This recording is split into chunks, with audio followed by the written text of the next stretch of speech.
It was Halloween night, 2017, in the quiet town of Rockfield, Kentucky. The air was cool and smelled of burning leaves, and the streets glowed orange beneath porch lights and jack-o'-lanterns.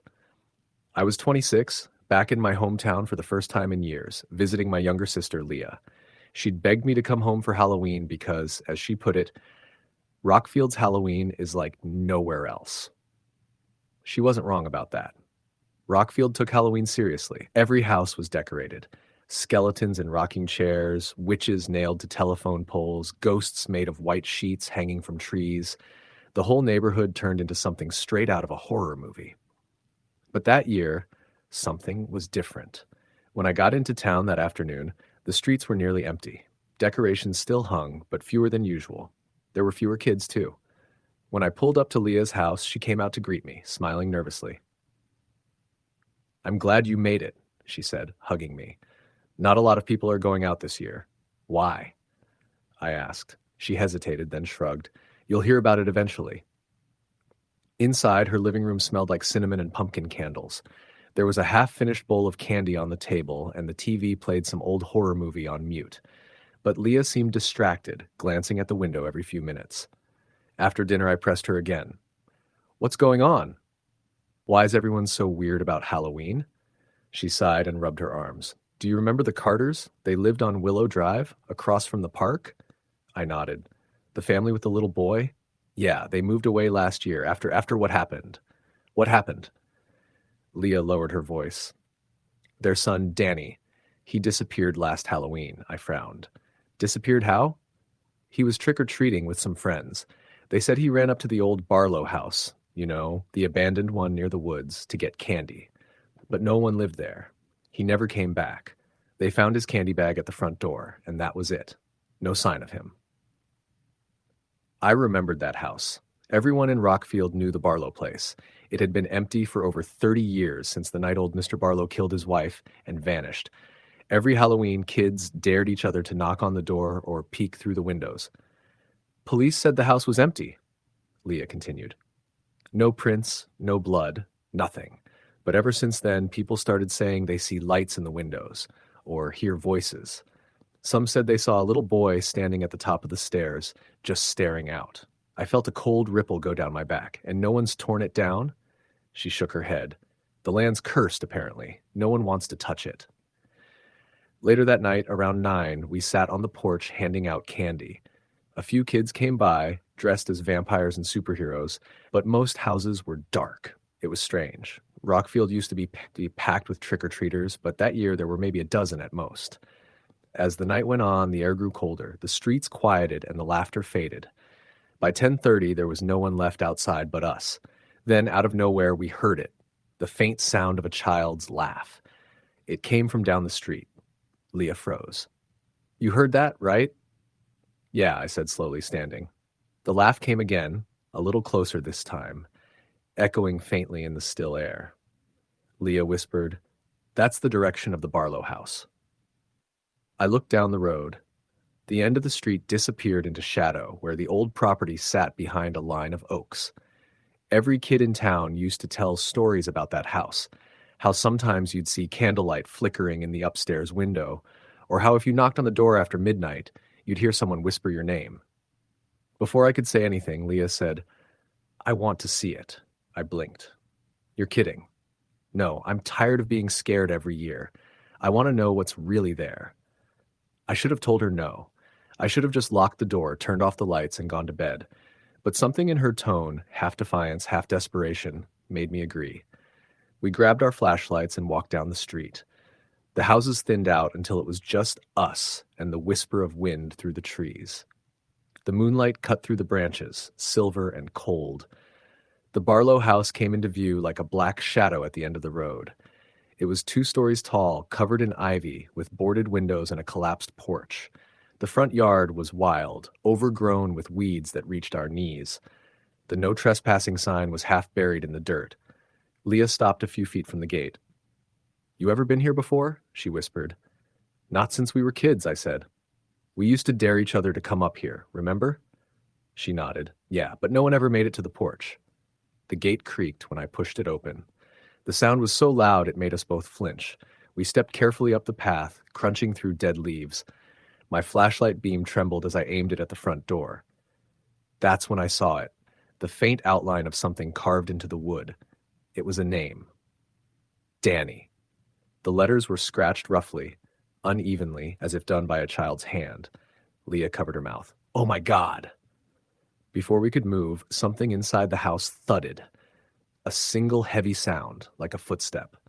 We froze. Another thud followed, closer this time, and then a dragging noise like something being pulled across the floor. Someone's in there, Leah whispered. Or something, I said quietly. Then, faintly, a child's voice spoke from inside. Trick or treat. Leah's flashlight flickered. My heart nearly stopped. The voice had come from right behind the door. I grabbed her hand. We're leaving. Now. But as we turned, the doorknob rattled. We ran. I don't remember the sprint back home, just the pounding of my heart and the sound of the gate slamming shut behind us. When we reached the porch, Leah's hands were shaking so bad she dropped her flashlight. We locked the door, turned off all the lights, and sat in silence for what felt like hours. Eventually, exhaustion took over, and we both fell asleep on the couch. I woke up around 3 a.m. to a sound, faint rhythmic tapping on the front door. 3 knocks. Pause. 3 knocks again. Leah stirred beside me, her eyes half open. Did you hear that? I nodded, my mouth dry. We waited, holding our breath. The knocking stopped, but then from the window came a whisper. Trick or treat. Leah screamed. I jumped up and yanked the curtain aside. Nothing. Just the street, empty and dark. The next morning, we tried to convince ourselves it was a prank. Maybe some kid overheard us talking and decided to mess with us. But when we went outside, we saw something that made my stomach twist. On the porch, sitting neatly in front of the door, was a small plastic pumpkin. Inside were 3 pieces of candy. And at the bottom, a tiny dirt-covered sneaker. It was a child's shoe. The police came later that day after Leah insisted on calling them. They took the shoe and the pumpkin, asked a lot of questions, and left looking uneasy. They never called us back. A few nights later, Leah texted me. She said she'd been hearing knocking on her windows again. Always around 3 a.m. Always 3 knocks. 2 weeks after that, she stopped answering my calls. When I drove back to Rockfield, her house was empty. The doors locked, her car in the driveway, lights still on inside, no sign of her. Police searched for months. No leads, no break-in, no trace of her. Then last year, on Halloween, I got a letter in the mail, no return address. Inside was a photo, grainy, black and white. It showed the front of the Barlow house. In the upstairs window, barely visible, were 2 figures. One was a young boy in a Halloween costume. The other was Leah, and underneath, written in what looked like red marker, were 3 words, trick or treat. I still live with the porch light on now, every night. I don't answer knocks after dark, but every Halloween, without fail, the same thing happens. At exactly 3 a.m., 3 knocks on my door, and then that same voice, soft and childlike, whispering through the crack of the window. Trick or treat. Story the end. It was late October, just a few days before Halloween, when my friend Derek and I moved into an old duplex on the outskirts of Cleveland, Ohio. We were both 26, working long hours at a distribution warehouse, and the rent was cheap. Too cheap in hindsight. The landlord, a quiet older man named Mr. Beckett, told us the previous tenants had left unexpectedly. When I asked why, he just said they didn't like the neighborhood. At the time, I didn't think much of it. The house looked fine from the outside, faded white siding, a crooked porch, a maple tree out front that dumped red leaves all over the driveway. The place smelled faintly like dust and something sweet, like old wood and lilacs.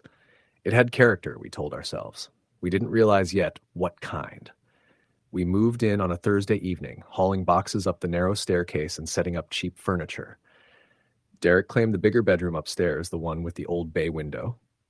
Mine was across the hall, smaller, with peeling wallpaper and a faint water stain on the ceiling that looked like a face if you stared long enough. The first night was uneventful, cold, quiet, except for the occasional creak of the floorboards. The next morning, Derek mentioned he'd heard something weird around 3 a.m. A scraping sound in the hallway, like someone dragging their fingernails along the wall. I laughed it off. The place was old. It probably just settled in the wind. That night, I heard it too. It started faintly around 2:45 a.m., a soft, dragging sound that ran the length of the hall outside my door. It stopped for a second, then started again, slower this time. I sat up, listening, my heart pounding. I called out quietly. No answer. The noise stopped. I waited, straining my ears. Then, from behind my door, I heard a single, deliberate knock. I froze. After maybe 10 seconds of silence, I got up, turned on the lamp, and opened the door. The hall was empty. Derek's door was closed. Everything was still.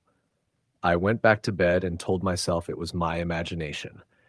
But the next morning, when I mentioned it, Derek looked pale. He said he hadn't been awake, but when he got up for work, he'd found 3 long scratches down the outside of his door, deep enough to leave splinters. We laughed nervously, trying to convince ourselves it was some prank by kids, maybe even each other. But neither of us could explain how it happened. Over the next few days, little things started happening. Lights flickered for no reason. The bathroom mirror fogged up with strange streaks, even when no one had showered. The radio turned itself on one night, playing static until Derek yanked the plug from the wall. Then Halloween came. It was cold and windy that night. We both had the day off, so we decided to stay in. Pizza, beer, old horror movies. Around 9 p.m., while we were watching The Thing, the power suddenly cut out. The room went pitch black. Breaker probably tripped, Derek muttered, grabbing a flashlight. He went down to the basement while I stayed upstairs, using my phone light. I could hear him moving around below, cursing under his breath. Then, after a few minutes, he called up, "Try it now!" I flipped the switch. Nothing. "Still out," I shouted. No answer. Derek? Silence. I heard movement below. Slow, uneven footsteps coming up the basement stairs. The beam of his flashlight appeared, but it was shaky, jerky, like his hand was trembling. "Hey, man," I said as he reached the top step. "You good?" He didn't answer. The flashlight turned upward, and for just a second I saw his face in the beam. And it wasn't Derek. The features were wrong. The eyes were too dark, the mouth too wide, stretched into something that looked like a grin but wasn't. Then the light flicked off. I stumbled back, shouting his name. The basement door slammed shut so hard the whole frame rattled. I ran to it, tried the handle. It was ice cold and locked from the inside. "Derek," I yelled, pounding on the door. "Open up." No response. Then came the sound of movement again, but this time it wasn't footsteps. It was dragging, like something heavy being pulled across the floor. I backed away slowly, my stomach twisting. The power suddenly came back on, the TV blaring, the lights flickering wildly. I opened the door. The basement was empty. The only sign of Derek was his flashlight lying on the concrete floor, beam still on, shining toward the far corner. I went down carefully, calling his name over and over. My voice echoed off the bare walls. The air was freezing down there, damp and thick, like a cellar that hadn't been opened in years. I picked up the flashlight and swung it toward the back wall, and froze. There were scratches on the concrete, dozens of them, deep, ragged lines that formed crude shapes, faces maybe, or symbols. And written across the wall in jagged letters was something I'll never forget: "Under the floor." I backed up slowly, heart hammering. There was a faint sound then, like tapping, coming from beneath my feet. Tap, tap, tap. I ran up the stairs and out the door, calling the police from the street. They searched the house for hours. No sign of Derek. They said there was no basement access from outside, and the only door was the one I'd opened. No broken windows, no footprints in the dirt. Nothing. They questioned me for hours, trying to piece it together, but how could I explain what I'd seen? Eventually, they sealed off the basement and left. I stayed in a motel for a few nights. Then, stupidly, I went back. It didn't feel like my house anymore. It was colder, quieter, but I couldn't shake the guilt or the thought that maybe Derek was still there, maybe trapped, maybe hurt. I borrowed a crowbar from work and went back down into the basement. The scratches were still on the wall. The words were still there. I shone the flashlight across the concrete floor, looking for anything, any sign of loose tiles, a hollow spot, something. Near the corner, the light caught a crack running along one of the slabs. I pried at it, the concrete flaking away piece by piece. Beneath it, there was dirt and something else. A board, wood, splintered and old. I kept digging until I could lift it up. The smell that came out was unbearable, rot and decay. I gagged, covering my mouth. I shone the light inside. There was a space beneath the floor, a crawl space, maybe 3 feet deep. And inside it was a small wooden box. My hands were shaking as I pulled it out. The box was nailed shut, but the wood was so rotten it came apart easily. Inside were bones, small ones, and something wrapped in yellowed fabric. A doll. Its glass eyes were missing, its face cracked. Around its neck was a faded ribbon with the name Martha stitched on it. I didn't sleep that night. I brought the box to the police the next morning. They called in forensics. Turned out the bones were human. A child's, maybe 5 or 6 years old. No one knew how long they'd been there. The property records showed that the house had once belonged to the Caldwell family in the 1940s. Their daughter Martha had gone missing one Halloween night in 1949. They searched for weeks. The father was suspected but never charged. The family moved away the next year.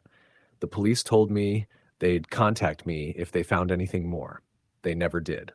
I moved out a week later, found an apartment downtown, tried to forget, but the nightmares didn't stop. Every Halloween since then, I've heard it again, that faint scratching sound somewhere just out of sight. Last year, I got a letter in the mail with no return address. Inside was a single Polaroid picture of the old house, its porch lights on. In the window upstairs, there was a figure. A little girl. This year, I swore I'd leave town, go anywhere else. But tonight, as I sit in this new apartment, the lights keep flickering. The air feels colder. And now, there it is again. That same sound, dragging, faint, coming from the hall outside my bedroom. I can hear the floorboards creaking, soft footsteps moving closer to my door. I tell myself it's not real. But when I look down, I see something, tiny, pale fingers curling under the door frame, and a child's voice whispering, "Why did you open it?" Story, the end. It was late October, just a few days before Halloween, when I first moved into the duplex on Ridgeview Lane. The rent was cheap. Too cheap for a 2-bedroom place in a quiet neighborhood just outside of Dayton, Ohio. The landlord, a quiet, nervous man named Frank, had seemed eager to get me signed up right away. When I asked why the rent was so low, he only said, "Most folks don't stay long."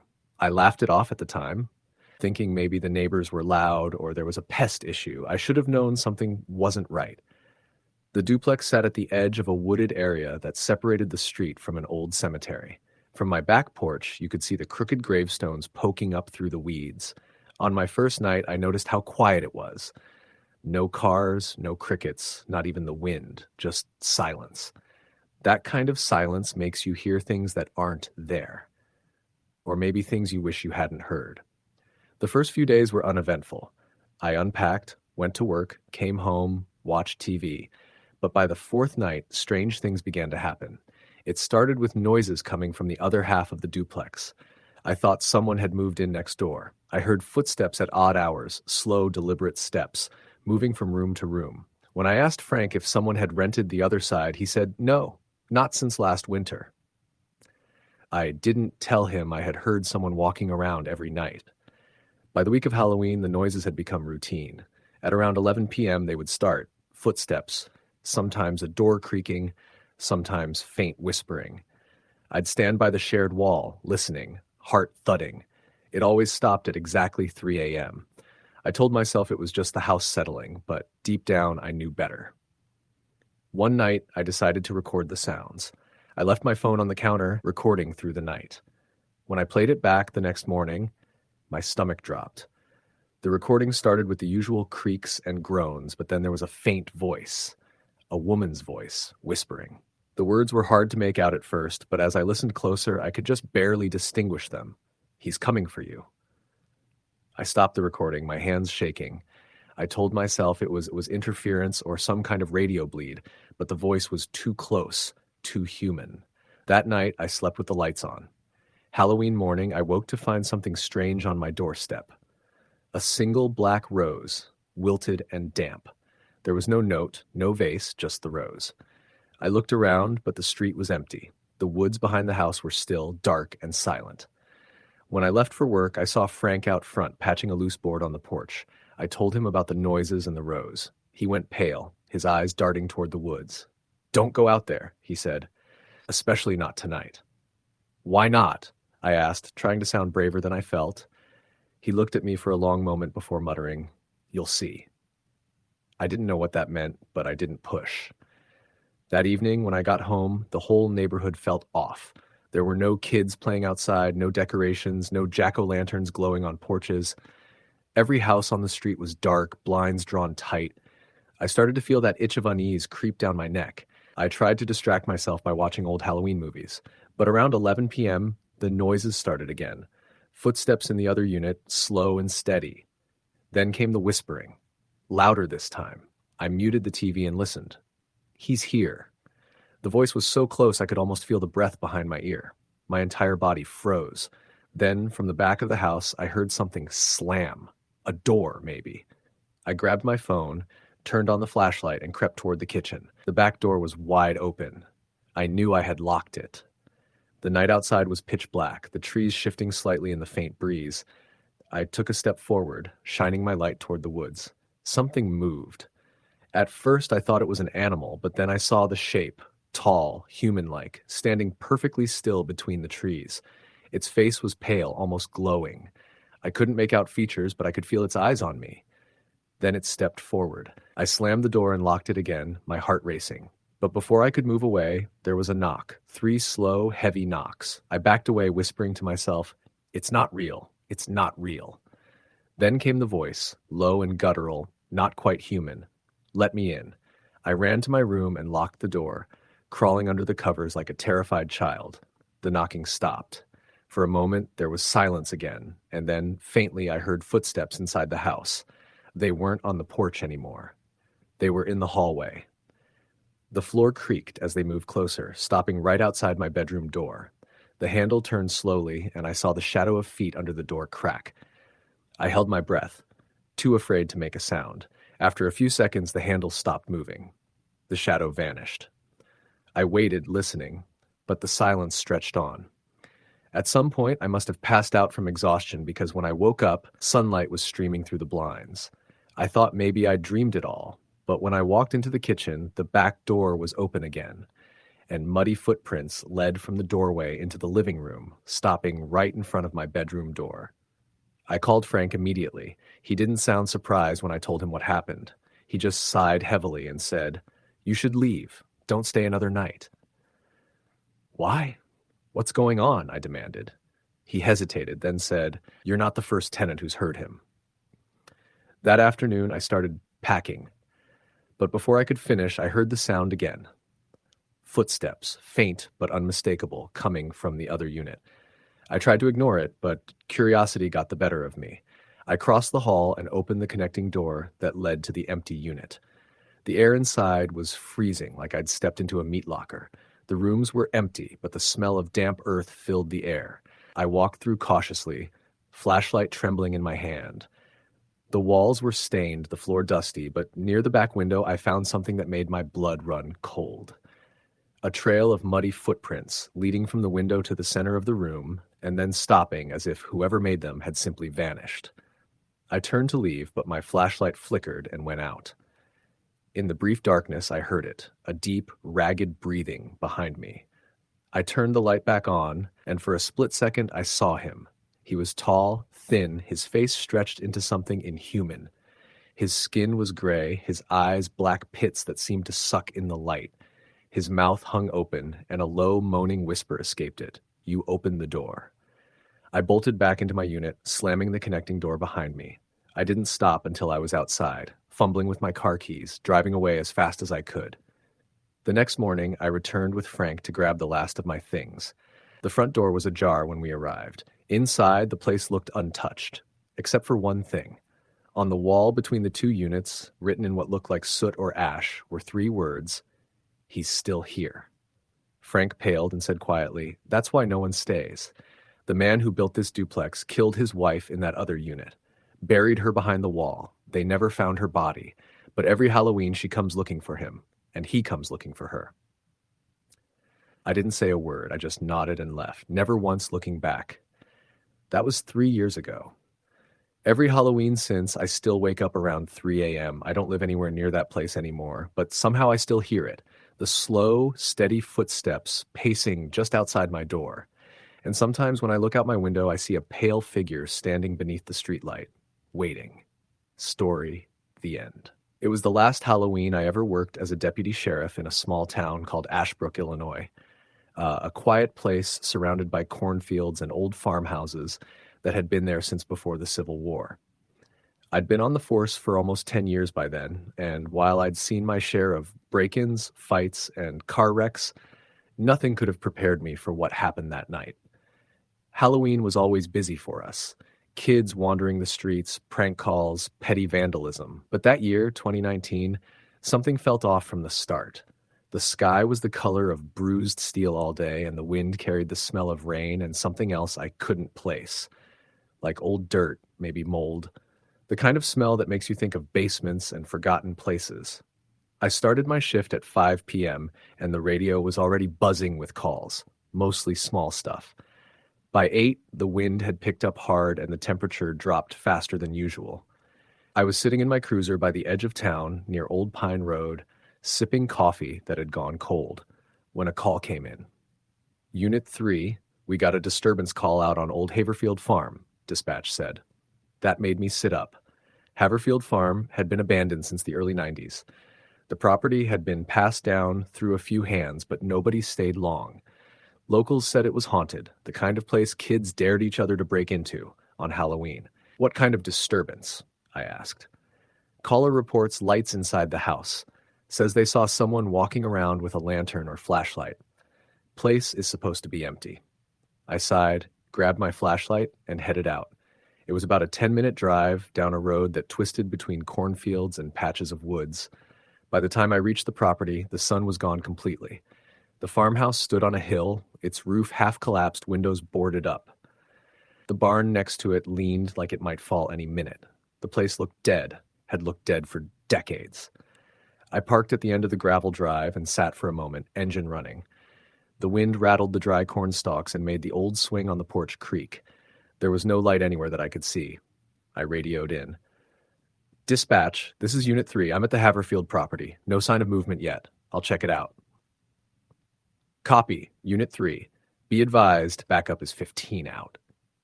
I took my flashlight, stepped out, and started up the path. Gravel crunched under my boots. The air felt heavy, like the kind that sits right before a thunderstorm. The front door was partially open, swaying slightly. I called out, Sheriff's Department? Anyone in there? No answer. I pushed the door open. The hinges groaned like something alive. My flashlight beam cut through layers of dust. Furniture lay covered in white sheets, yellowed with time. Cobwebs hung from the ceiling. It smelled of damp rot and something sharp, metallic, like blood. I walked through the first room, my light catching old family portraits on the walls. The faces were faded, but the eyes seemed too dark, too sharp, like they'd been painted over.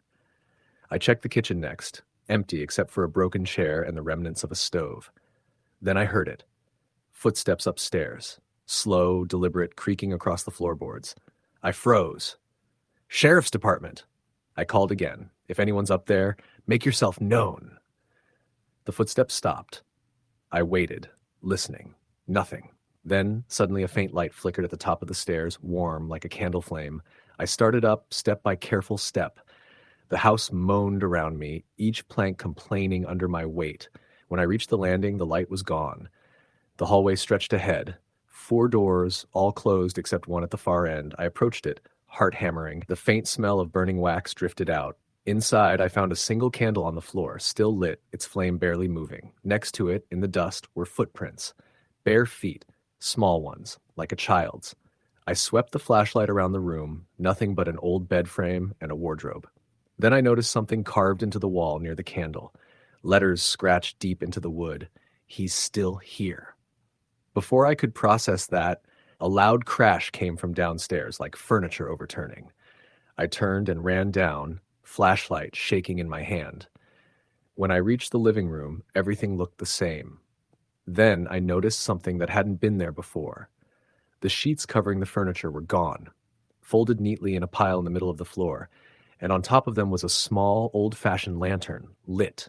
I stepped closer, my breath fogging in the cold air. The lantern glass was cracked, but it burned with a steady orange glow. I crouched to look closer, and the flame flickered violently, like it reacted to me being near. Then I heard breathing, right behind me. Low, ragged, wet breathing. I turned fast, flashlight darting over every corner, but there was nothing, just the echo of my own heartbeat pounding in my ears. Dispatch, this is Unit 3, I said, my voice shaking a little. I've got something strange here, requesting immediate backup. Copy, Unit 3, hang tight. That's when I saw the reflection. The lantern's glass was warped, but I could see something move behind me. A tall shape, human, but wrong. Its head tilted, limbs long and unnatural. I spun around, but again, nothing. The lantern flickered out. The house plunged into darkness. Then the whisper started. It came from everywhere, seeping out of the walls. Dozens of voices, all overlapping, murmuring words I couldn't understand.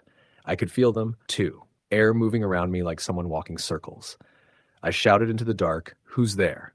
The whispering stopped. Then a single voice said, clear as day, right next to my ear, "Help us." Every muscle in my body locked. I stumbled backward, nearly tripping over the pile of sheets. The lantern flared back to life suddenly, lighting up the room. For a split second I saw them, figures, dozens of them, standing in the corners, crowding the walls. Pale faces, hollow eyes. Men, women, children, all staring at me. I bolted for the door, crashing through broken furniture. I didn't stop running until I was outside. I jumped in my cruiser, slammed the door, and floored it back toward town. When I looked in the rearview mirror, the farmhouse windows glowed faintly orange, as if the whole place were lit from within. By the time backup arrived, the house was dark again. They searched every inch, nothing. No footprints, no lantern, no candle, nothing but dust and rot. The only thing that stood out was the carving in the wall upstairs. That remained. He's still here. We chalked it up to kids or vandals, but I knew better. That night, I didn't sleep. Around 3 a.m., my radio crackled, even though it was switched off. Just static at first, then faintly, a voice I recognized, the same voice from the house. "Help us." I threw the radio across the room. It shattered, but the static didn't stop. It kept whispering until sunrise. After that Halloween, I refused to go back near that road, but people kept talking. In the months that followed, drivers on Old Pine reported seeing a lantern moving through the cornfields at night. Some said they heard children laughing. Others said they saw a tall figure standing by the farmhouse porch. The county tried to demolish the place the next spring, but the construction crew refused after 2 men went missing in the barn. Their equipment was found, engines still running, but no trace of them. I left the department the next year. Moved out of state, but every Halloween without fail I get a call on my old police-issued phone, one that shouldn't even be active anymore.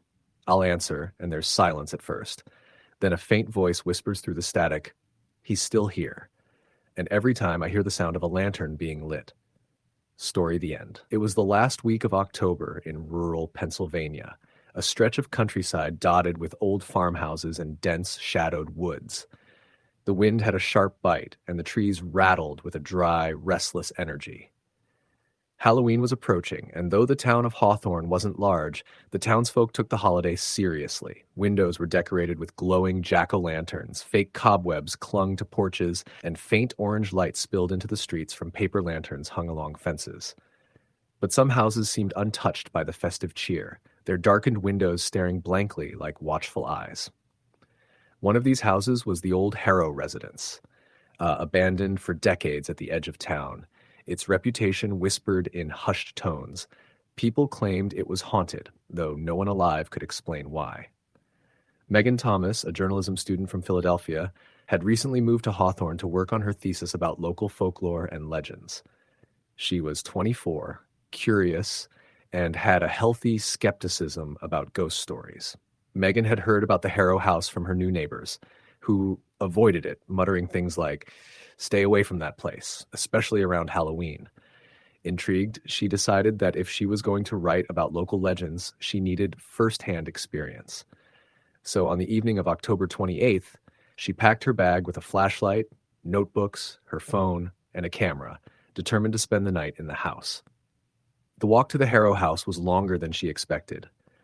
The moon was hidden behind thick clouds, leaving the path shrouded in darkness, lit only by the occasional flicker of distant streetlights. As she approached the property, she saw the house looming ahead.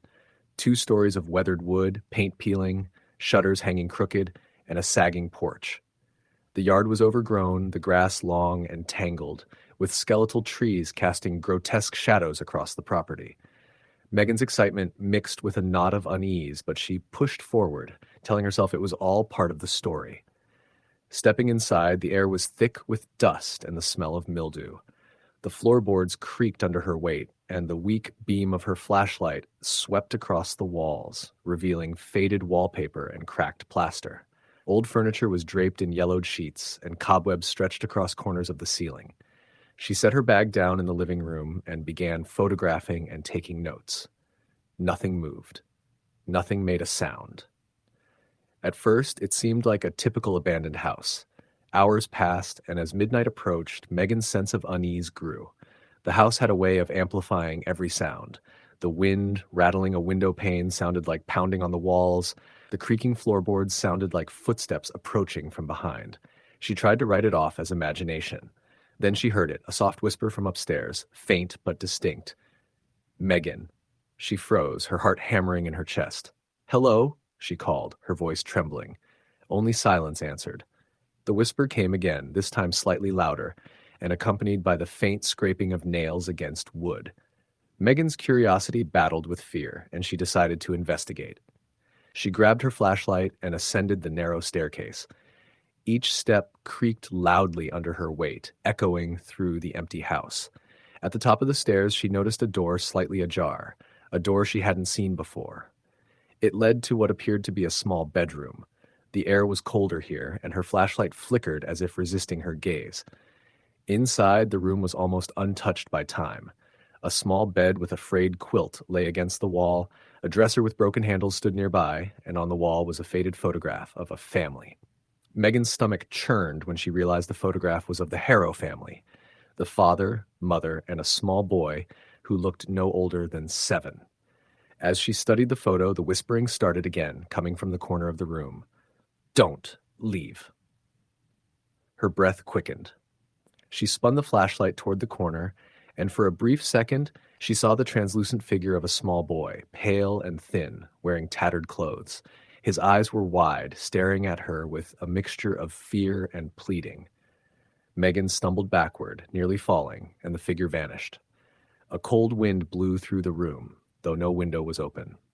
Then came a sound that froze her blood, the unmistakable scraping of a chair being pulled across the floor in the living room below.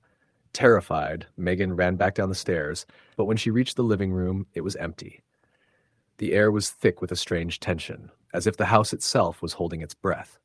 Her flashlight flickered again, and in that brief darkness she heard it, the soft, deliberate footsteps of someone walking directly behind her. She spun around, but no one was there. The footsteps continued, slow and measured, circling the living room. Her camera slipped from her hands, clattering against the floor, and she dove to grab it. When she looked up, she saw a shadow moving across the wall, too large and distorted to be human, sliding toward the staircase. Megan's instinct screamed at her to leave. She bolted toward the front door, but it wouldn't budge. No matter how hard she pushed, it stayed locked, as if something on the other side were holding it shut. Panic rising, she ran to the back door, and it opened with a violent gust of wind. She didn't hesitate. She ran across the yard, through the overgrown grass, and into the dark road, the Harrow house looming behind her like a monstrous silhouette. Once she reached the main street, she flagged down a passing car. The driver, an elderly man named Harold, let her in, and she recounted what had happened in trembling words. He listened silently, then said, "The boy, that's Thomas Harrow. He died in that house. Nobody knows what happened to him exactly, but they say his spirit never left. Most people who go there, they feel him. And the thing that comes with him, that's what took him. You were lucky you got out." Megan returned to her apartment that night, shaken and sleepless. She reviewed the photos she had taken, and in several she saw faint shadows and shapes she couldn't explain. A small boy's outline, a darker, looming figure at the edge of the frame. She tried to convince herself it was trick of light, dust, or long exposure, but deep down, she knew better. For the next few days, she stayed away from the Harrow house, though she couldn't shake the feeling that the boy's eyes followed her wherever she went. On Halloween night, she dreamt of the house again. The small boy appeared, standing at the top of the staircase, pointing to the basement. A dark shadow loomed behind him, low and heavy, eyes glowing with malice. He whispered, "He's still down there." The next morning, she researched the history of the Harrow family. The boy, Thomas, had disappeared one Halloween night in the 1920s. His father had died in a barn fire a few years later, and his mother had vanished under mysterious circumstances. Local legends claimed the house was cursed, that Thomas's spirit lingered to warn others of the malevolent force that had claimed him. Though Megan never returned to the Harrow house, she never forgot the experience. Every October, she felt an inexplicable chill, and in the corner of her vision, she sometimes saw a small boy silently watching, silently warning. The camera photos she kept under her bed served as a reminder. Some places, some spirits are very real, and some stories are not just folklore. They are warnings. Story the end. It was late October when I took the job at the old Westfield Historical Society in Connecticut. It was a quiet, sleepy town where people still decorated their porches with real pumpkins and hay bales. The Society's headquarters were inside the old Dawson House. An early 1800s mansion had been converted into a small museum. The locals spoke of it with pride, though sometimes when they mentioned it, their voices dropped and their eyes wandered. I assumed it was just small-town superstition, but I was wrong. My first day there, I met the curator, Mr. Williams, a thin man with a gray beard and eyes that never seemed to blink long enough.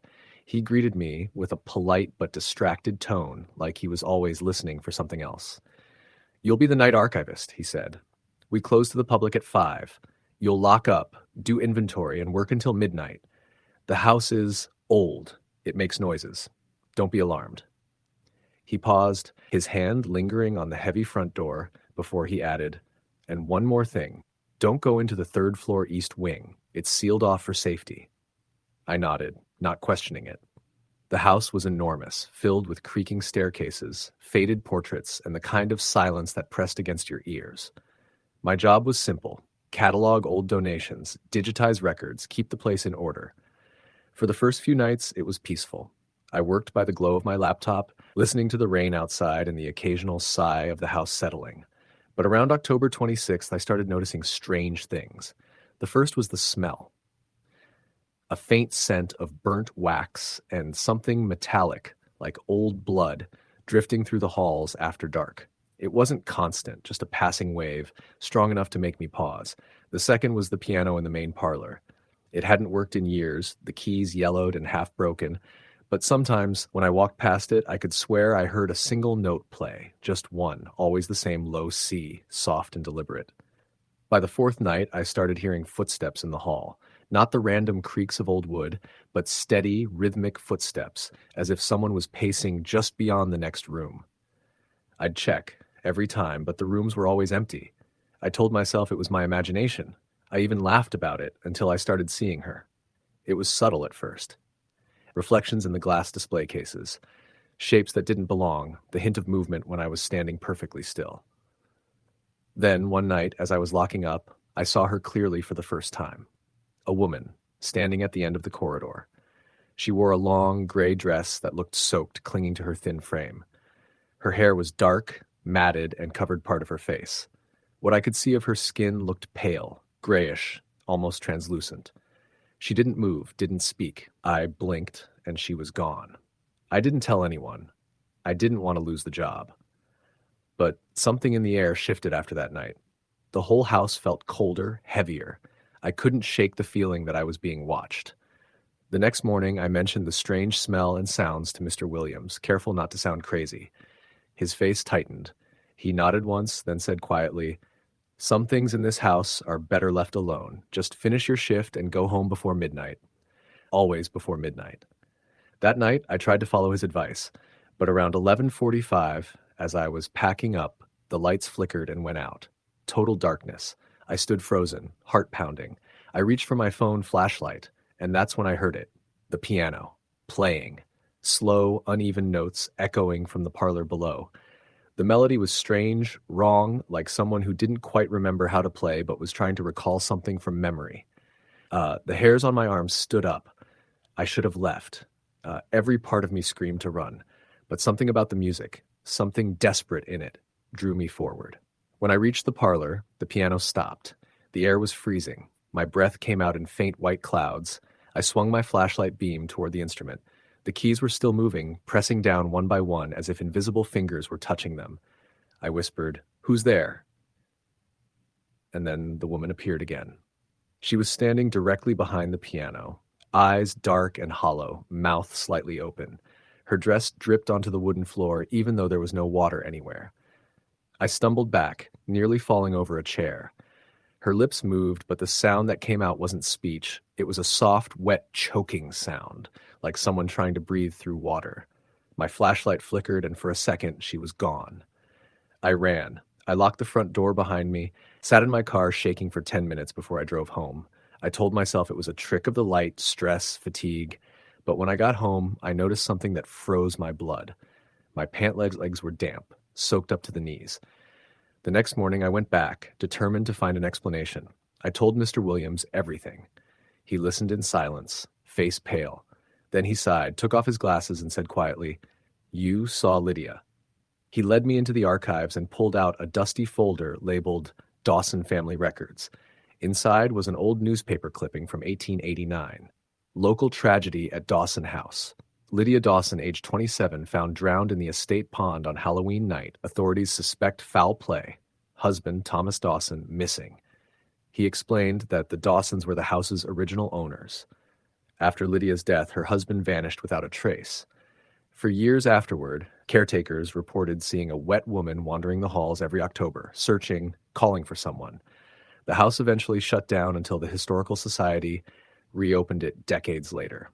Mr. Williams finished with a grim look. She shows herself more when Halloween gets close. If she looks at you, really looks at you, leave. Don't come back. That night, I intended to quit.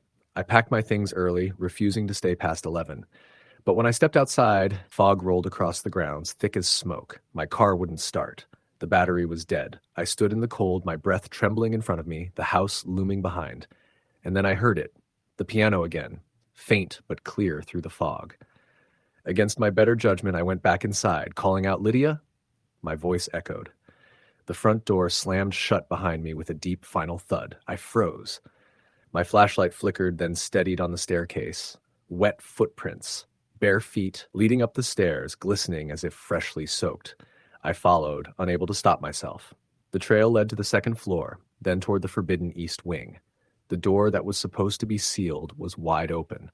Inside, the air was damp and cold, like a cellar. I stepped in, the floorboards groaning beneath me. The room was empty, except for a mirror. An old, cracked mirror leaned against the wall. My reflection looked warped in it, distorted, the edges of my face melting into shadow. I reached out a hand, and for just a second, I saw her face overlapping mine. Her eyes moved. She was staring right through the glass at me, her lips moving soundlessly, her fingers pressing against the other side. The mirror fogged up, and words began to appear, written from the inside. "Help me." The sound of water dripping grew louder, though there was no water anywhere in the room. Then a new word appeared beneath the first. "Below." I stumbled backward, tripping over a loose floorboard. My flashlight rolled away, the beam landing on something under the broken wood. A rusted iron handle. A hidden hatch. My hands shook as I pulled it open. A smell hit me immediately. Stale, rotten, earthy. Stairs led down into darkness. My heart thudded as I descended, every instinct screaming at me to stop. At the bottom, I found what looked like an old root cellar. But it wasn't empty. There was water, ankle deep, and at the far end, something sticking out of the mud. I waded closer, shining the light on it. It was a human skeleton, half buried, one arm stretched upward like it had been reaching. Around its neck was a rusted locket. I picked it up. Inside was a small portrait of Lydia Dawson. I staggered back, horrified, when suddenly the water rippled violently. The light flickered, and the air turned freezing. I felt something grip my ankle. I looked down. There was nothing, but the pressure tightened, yanking me backward. I screamed, trying to kick free, slipping in the muddy water. The voice came again, clear now, echoing off the walls. "Below, with me." I fought my way up the stairs, gasping, the door slamming shut behind me as I burst into the hallway. My flashlight shattered on the floor. In the darkness, I saw her, Lydia, standing at the end of the hall, eyes wide, mouth stretched open in a silent scream. Water poured from her dress, pooling around her feet, rushing toward me like a wave. I ran, crashing through the door, not stopping until I was outside in the fog, gasping for air. When I turned back, the lights in the house flickered wildly, one window after another, until finally, all went dark. I quit the next morning. Mr. Williams didn't question it. He just nodded, eyes hollow, and said, "She found him then." The cellar was sealed soon after, and the house was closed to the public for renovations. But locals still say that if you walk by the Dawson house on Halloween night, you can hear faint piano music coming from inside. Some even claim they see a wet woman staring out from the upstairs window, waiting for someone to notice her. Every Halloween since then, I've had the same dream: a dark pond, moonlight rippling across the surface, and a woman's pale hand breaking through the water, reaching for me. When I wake up, my bed sheets are always damp, and the faint scent of pond water lingers in the room. I haven't gone back to Westfield since, but sometimes when I drive at night and catch the shape of a figure in the fog, I swear I see her again. Her hollow eyes, her soaked dress, her lips silently mouthing that same plea. Help me. Story. The end. It was the last week of October, and the small town of Oak Hollow had already begun its usual Halloween preparations: hayrides, pumpkin patches, cheap decorations in every store window. But that year felt different. The air carried a heaviness that wasn't just from the cooling temperatures. It was something deeper, something that made the back of your neck prickle for no clear reason. I'd been living in Oak Hollow for only 3 months. I moved there from Pittsburgh after accepting a maintenance job at a nursing home just outside of town. It wasn't a glamorous position, but it came with a small rental house on the property and steady hours. The building itself was old, built in the late 1800s with creaking floorboards, drafty halls, and long, narrow windows that always seemed to rattle no matter the weather. The residents called it Hollow Manor, though the sign out front still read Oak Hollow Senior Living. The house I lived in had apparently been part of the original property, once used as quarters for nurses decades ago. It sat about 200 yards from the main building, down a gravel path lined with dying trees. It had 2 bedrooms, uneven floors, and a smell that never quite went away, no matter how much air freshener I used. The staff joked that the place was haunted. I laughed it off at first, until the first night I heard someone walking in the attic. It was around midnight. I'd been lying in bed, scrolling through my phone, when I heard it: 3 slow, deliberate footsteps above me. Then silence. I waited, heart pounding, listening. Another step, then another. I grabbed the flashlight I kept on my nightstand and climbed up the narrow pull-down ladder to the attic. The air was thick and stale, filled with dust and cobwebs. The beam of light cut across old furniture and boxes, but there was no one there. The footsteps had stopped completely. I stayed still for a full minute before heading back down, convincing myself it was probably a raccoon or something nesting in the rafters. The next morning, I mentioned it to one of the nurses at the front desk. Her name was Kelly, a friendly woman in her 40s who had worked there for over 15 years. When I told her about the footsteps, she gave me a strange look and said quietly, "You're living in the old house, right?" "Yeah," I said. She nodded slowly. "You might hear things. Everyone who's stayed there has." I asked her what she meant, but she just shrugged and said, "You'll see," before walking away. That same night, I found a door I hadn't noticed before. It was in the small laundry room at the back of the house, hidden behind an old wooden cabinet. When I moved the cabinet aside, I saw it: a narrow door, painted shut, with a rusted lock that had long since broken. Curiosity got the better of me, so I pried it open with a screwdriver. The smell hit me first: old, damp, like earth and rot. The doorway led down to a basement, one that didn't show up on the house's floor plan the nursing home had given me. The stairs were narrow and steep, and the light switch didn't work, so I used my flashlight again. The basement was larger than I expected, lined with stone walls and wooden support beams. In the center of the room was something that made my stomach twist: a large, circular mark on the floor, blackened as if something had been burned there long ago. Around it were small piles of ashes, bones, animal bones, I hoped, and what looked like melted candle wax. I felt a sudden cold rush of air, though there were no open windows or vents. The beam of my flashlight flickered for a moment, and I heard something. A whisper, faint and low, just behind me. I turned around fast, shining the light into the darkness, but there was nothing there. The air felt thick, pressing against me, making it hard to breathe. I didn't stay long after that. I locked the door again, pushed the cabinet back in place, and told myself I'd tell the nursing home supervisor about it in the morning. But I didn't get that chance. That night, everything changed. I woke up to the sound of my name being whispered. Not loudly, but clear enough to know I wasn't imagining it. Evan! The voice was coming from the hallway outside my bedroom. I froze, listening. My first thought was that maybe one of the residents had wandered from the main building and somehow made it down to my house, but that was impossible. The doors were always locked, and the night staff would have noticed. I sat up slowly. Hello? Hello? I called out. No response. The only sound was the faint wind scraping against the window panes. I turned on my bedside lamp, but the bulb popped instantly, plunging the room back into darkness. My flashlight was still on the nightstand, so I grabbed it and pointed it toward the hallway. Standing just outside my doorway was a figure, a woman. Pale, almost translucent, her hair long and black, her dress old-fashioned, tattered, and gray. She didn't move, didn't blink. She just stood there, staring at me. Her eyes were hollow, black, and her mouth hung slightly open like she was trying to speak. I couldn't move. I couldn't breathe. Every instinct screamed to run, but my legs refused to respond. The light flickered again, and in that instant, she was gone. I sat there in silence for what felt like hours, shaking, waiting for something else to happen. The next day I told Kelly what I'd seen. Her face went pale, and she told me to come with her. She led me down the hall to a small office where the head nurse, a woman named Martha, was working. Martha listened quietly as I described the figure. When I finished, she sighed and said, "You're not the first person to see her." According to her, the old house had once been part of the original asylum that operated there in the early 1900s, long before it became a nursing home.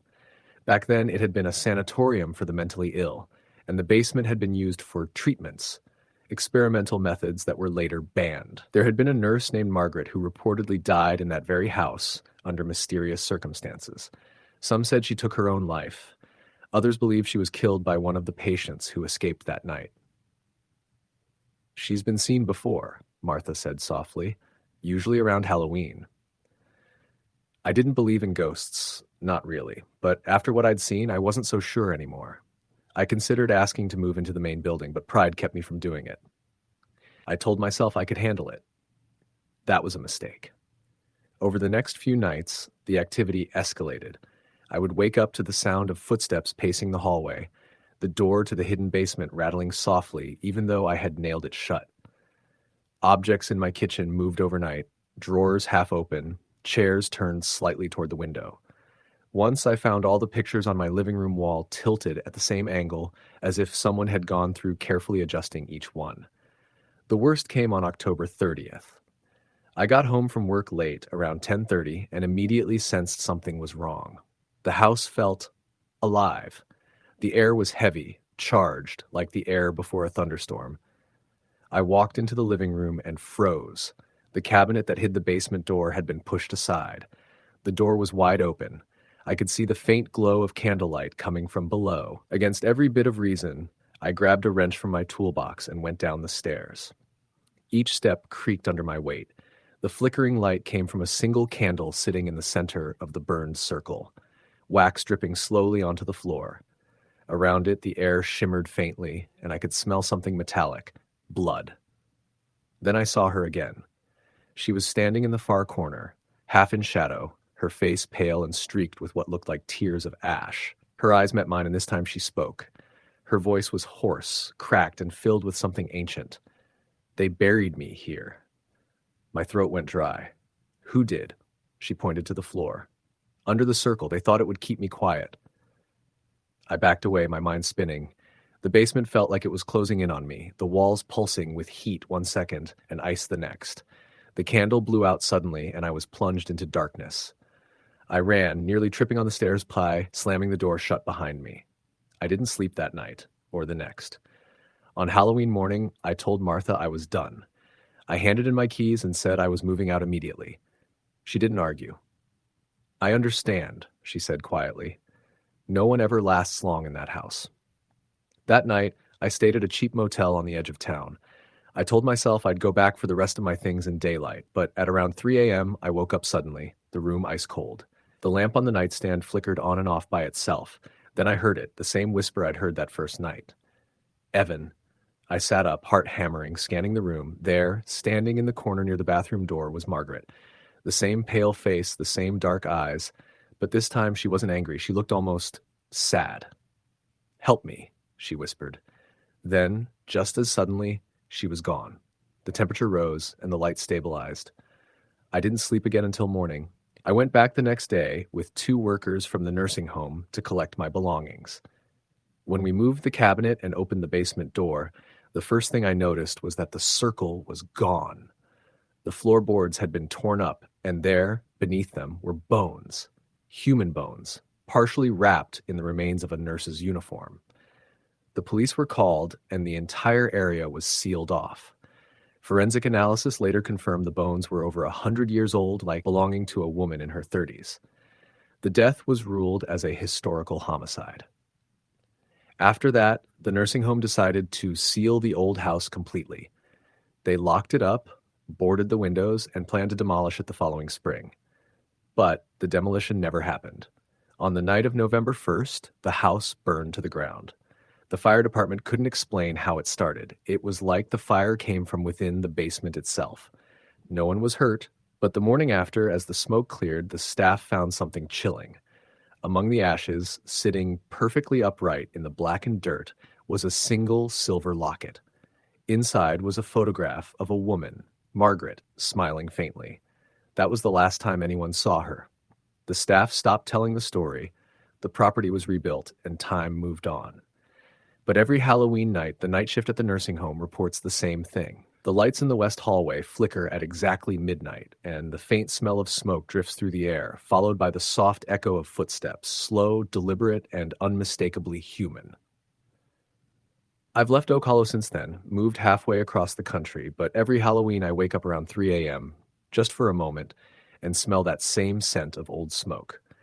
And sometimes, if the night is quiet enough, I swear I can still hear her whisper my name. Story the end. It was the last Halloween before I left my hometown for good. I grew up in a small tree-lined suburb outside of Portland, Oregon, where everyone knew everyone, and the same families had lived on the same streets for decades. Every year, our town held a big Halloween block party. Kids in costumes parading down Main Street, local shops giving out candy, and bonfires in driveways that smelled like cedar and pumpkin spice. But that particular year, 2012, things were different. There was an unease in the air that no one wanted to talk about. The unease started about a week before Halloween, when an elderly man named Mr. Henson was found dead in his house on Elm Street. He was in his 70s, lived alone, and was kind of an odd figure in town. Quiet, reclusive, always seen shuffling down the sidewalk with a cane and a wool cap, even in the summer. People said he used to work at the paper mill until it shut down. Others whispered that his wife had died mysteriously back in the 80s. What got everyone's attention, though, was how he was found, sitting in his armchair, eyes wide open, TV on static, his mouth stretched open as if frozen in a scream. The coroner said it was a heart attack, but my mom, who volunteered with the neighborhood watch, told me there was something strange about his house when they found him. Every clock had stopped at exactly 3:03 a.m. That detail wasn't in the paper. She said the deputies refused to stay in the house for more than 10 minutes, and one of them even refused to go back in to get his flashlight. They said the air felt wrong. A couple days later, the house went dark. Power was shut off, and a for sale sign appeared, the kind with faded red letters that looked older than the lawn itself. But the strangest thing was that on October 30th, the night before Halloween, a light came back on in the upstairs window. I saw it myself. That night, I was walking home from work at the gas station around midnight. The air was cold and crisp, and the neighborhood was quiet, except for the sound of leaves scraping along the asphalt. As I passed by the Henson house, I noticed the faint yellow glow coming from the upstairs room. At first, I thought maybe someone had broken in, but then I saw movement, a shadow crossing back and forth against the window. I stood there for a few seconds, squinting, trying to make sense of it. Then the curtain shifted just slightly, like someone was peeking out at me. My heart dropped into my stomach. I picked up my pace and didn't look back. When I got home, I locked the doors, turned on the porch light, and tried to shake off the feeling that someone had been watching me.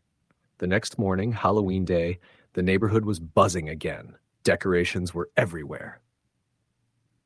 Plastic skeletons hanging from porches, orange lights wrapped around trees, and fake gravestones stuck in lawns.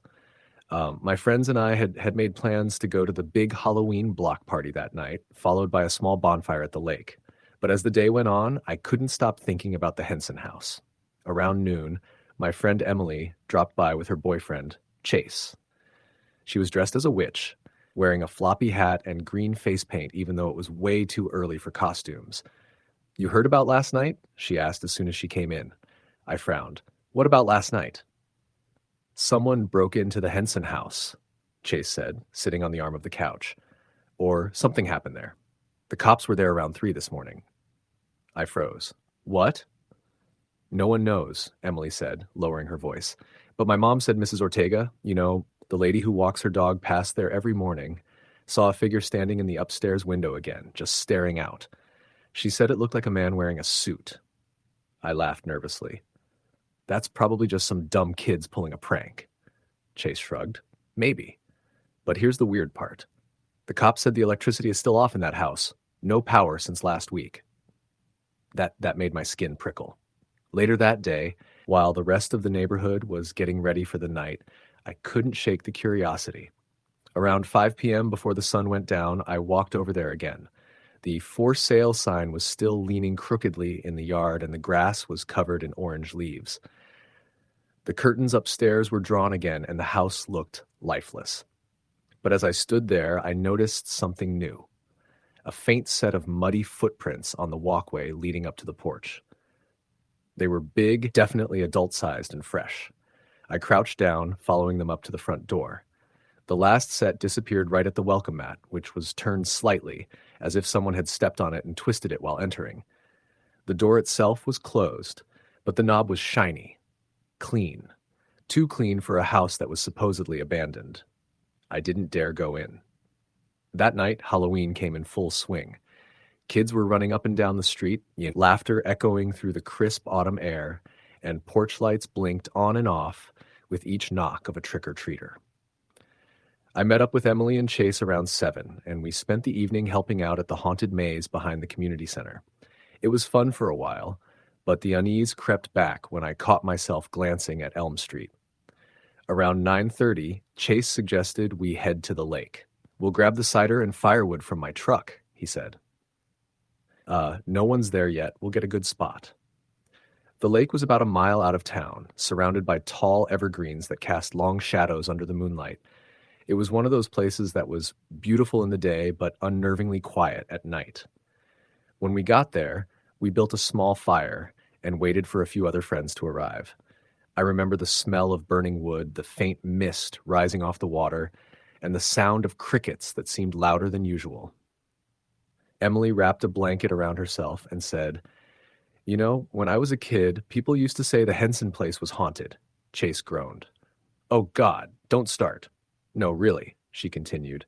"My older brother told me that Mr. Henson's wife died in the upstairs bedroom, the same one with the window. He said she was sick for months and that after she died, people saw her standing there every night for years." "Classic small-town ghost story," Chase said, rolling his eyes. I was about to agree, but something in my gut twisted. "Except that window light came on last night," I said quietly. "And it was off this morning." Chase looked at me. "You saw it?" "Yeah. I thought maybe a squatter broke in, but the cops were there later." Emily shuddered. "Maybe it's her, Mrs. Henson." The fire crackled between us, and for a while no one spoke. The only sounds were the popping of the wood and the faint rustle of wind through the trees. Then, just as Chase stood to grab more firewood from his truck, a noise cut through the stillness, a faint, distant scream. It came from across the lake. It wasn't loud, but it was enough to make us all freeze. Emily's eyes widened, and she clutched my arm. "Probably someone messing around," Chase said after a moment, though his voice trembled. We listened. The scream didn't come again, but the forest across the water seemed darker than before. After 10 minutes of tense silence, Chase said, "Let's go check it out." Emily immediately said no. I hesitated, torn between fear and curiosity. Just a quick look, Chase insisted. If someone's hurt, we can help. If not, we'll know it's nothing. He grabbed his flashlight and motioned for us to follow. Reluctantly, I went with him while Emily stayed by the fire, hugging the blanket. We followed the narrow dirt path around the edge of the lake. The air grew colder, and the mist thickened, swirling around our feet. Chase's flashlight beam cut through the dark, reflecting off the water. Every so often, we'd hear something move in the brush. Probably just animals, I told myself. When we reached the far side, we found a small clearing where the trees bent inward. The ground was muddy, and the air smelled faintly metallic, like rust or blood. Then we saw it, a single shoe lying in the mud. A woman's shoe, black and scuffed. Chase crouched down to look at it. Weird. Before I could say anything, we heard a splash. A deliberate one, not like an animal. Something had stepped into the lake. The flashlight jerked toward the sound, and for a split second I saw something move just beyond the waterline. A pale shape, upright, maybe 5 feet tall. Then it was gone. We both stood frozen. The air felt thick, pressing down on my chest. "Let's go," I said hoarsely. We hurried back toward the fire, but when we got there, Emily was gone. The blanket was lying crumpled near the fire, might have still warm. Her phone was on the log beside it, screen cracked. "Emily?" Chase shouted, voice echoing through the trees. No answer. He ran toward the trail leading back to the road, calling her name. I grabbed my phone and turned on its flashlight, scanning the area. That's when I saw footprints, muddy, leading away from the fire pit. There were 2 sets. One was Emily's, smaller sneakers. The other, bare feet. I followed them with the light trembling in my hand. They led into the trees, then suddenly stopped. No drag marks, no turnoff, just stopped, as if whoever it was had vanished. A low, wet sound came from behind me. I turned, shining the light back toward the lake. Someone was standing there. It was a woman, soaked from head to toe, hair plastered against her face. Her skin looked almost gray in the moonlight. She was wearing what looked like an old-fashioned nightgown, tattered and clinging to her body. Her eyes, I'll never forget them, were wide, milky white and locked directly on me. I couldn't move. My throat locked. Then she smiled, slow and unnatural, her lips splitting as water trickled down her chin. I ran. I don't even remember how I got back to the road. Chase found me near his truck, gasping for breath, hands shaking so bad I dropped my phone. We called the police immediately. They searched the area until dawn. They found no trace of Emily. Not her footprints, not the blanket, no, not the shoe we'd seen earlier. The only thing they found was the same for sale sign from the Henson house, lying flat in the dirt near the edge of the lake. The next day, the police sealed off the Henson property. They said it was for investigation, though they never explained what they were investigating. A week later, the house burned down in the middle of the night. No one was inside, and the fire department said the cause was undetermined. Chase left town not long after. He couldn't handle the guilt of what happened that night. I stayed for a while, trying to make sense of it. Emily was never found. Her parents eventually moved away. Every Halloween since then, I've avoided anything that reminds me of that night. Costumes, decorations, even pumpkin carving. But last year, out of nowhere, I got a package in the mail. No return address. Inside was a single Polaroid photo. It was taken from outside the Henson house before it burned. The upstairs light was on, and in the window, barely visible through the glass, was a woman's face. And standing next to her, in the faint reflection, was Emily. I didn't sleep for days. I threw the photo away, but sometimes I still see her in my dreams. Wet hair clinging to her cheeks, eyes milky white, standing in the lake. And every Halloween night, without fail, I get the same thing. At exactly 3:03 a.m., a faint knock on my front door. Always 3 times, I've never opened it. Story the end. The small town of Chesterfield, Massachusetts, was the kind of quiet that felt frozen in time. The streets wound through thick forests and ended at old creaky houses that leaned slightly from years of heavy snow and autumn storms. Halloween was the one night every year when the stillness broke. Children running from door to door, porch lights glowing orange, laughter echoing off the empty roads. But for most adults, the night was a reminder of something darker, something that was never officially talked about but always remembered.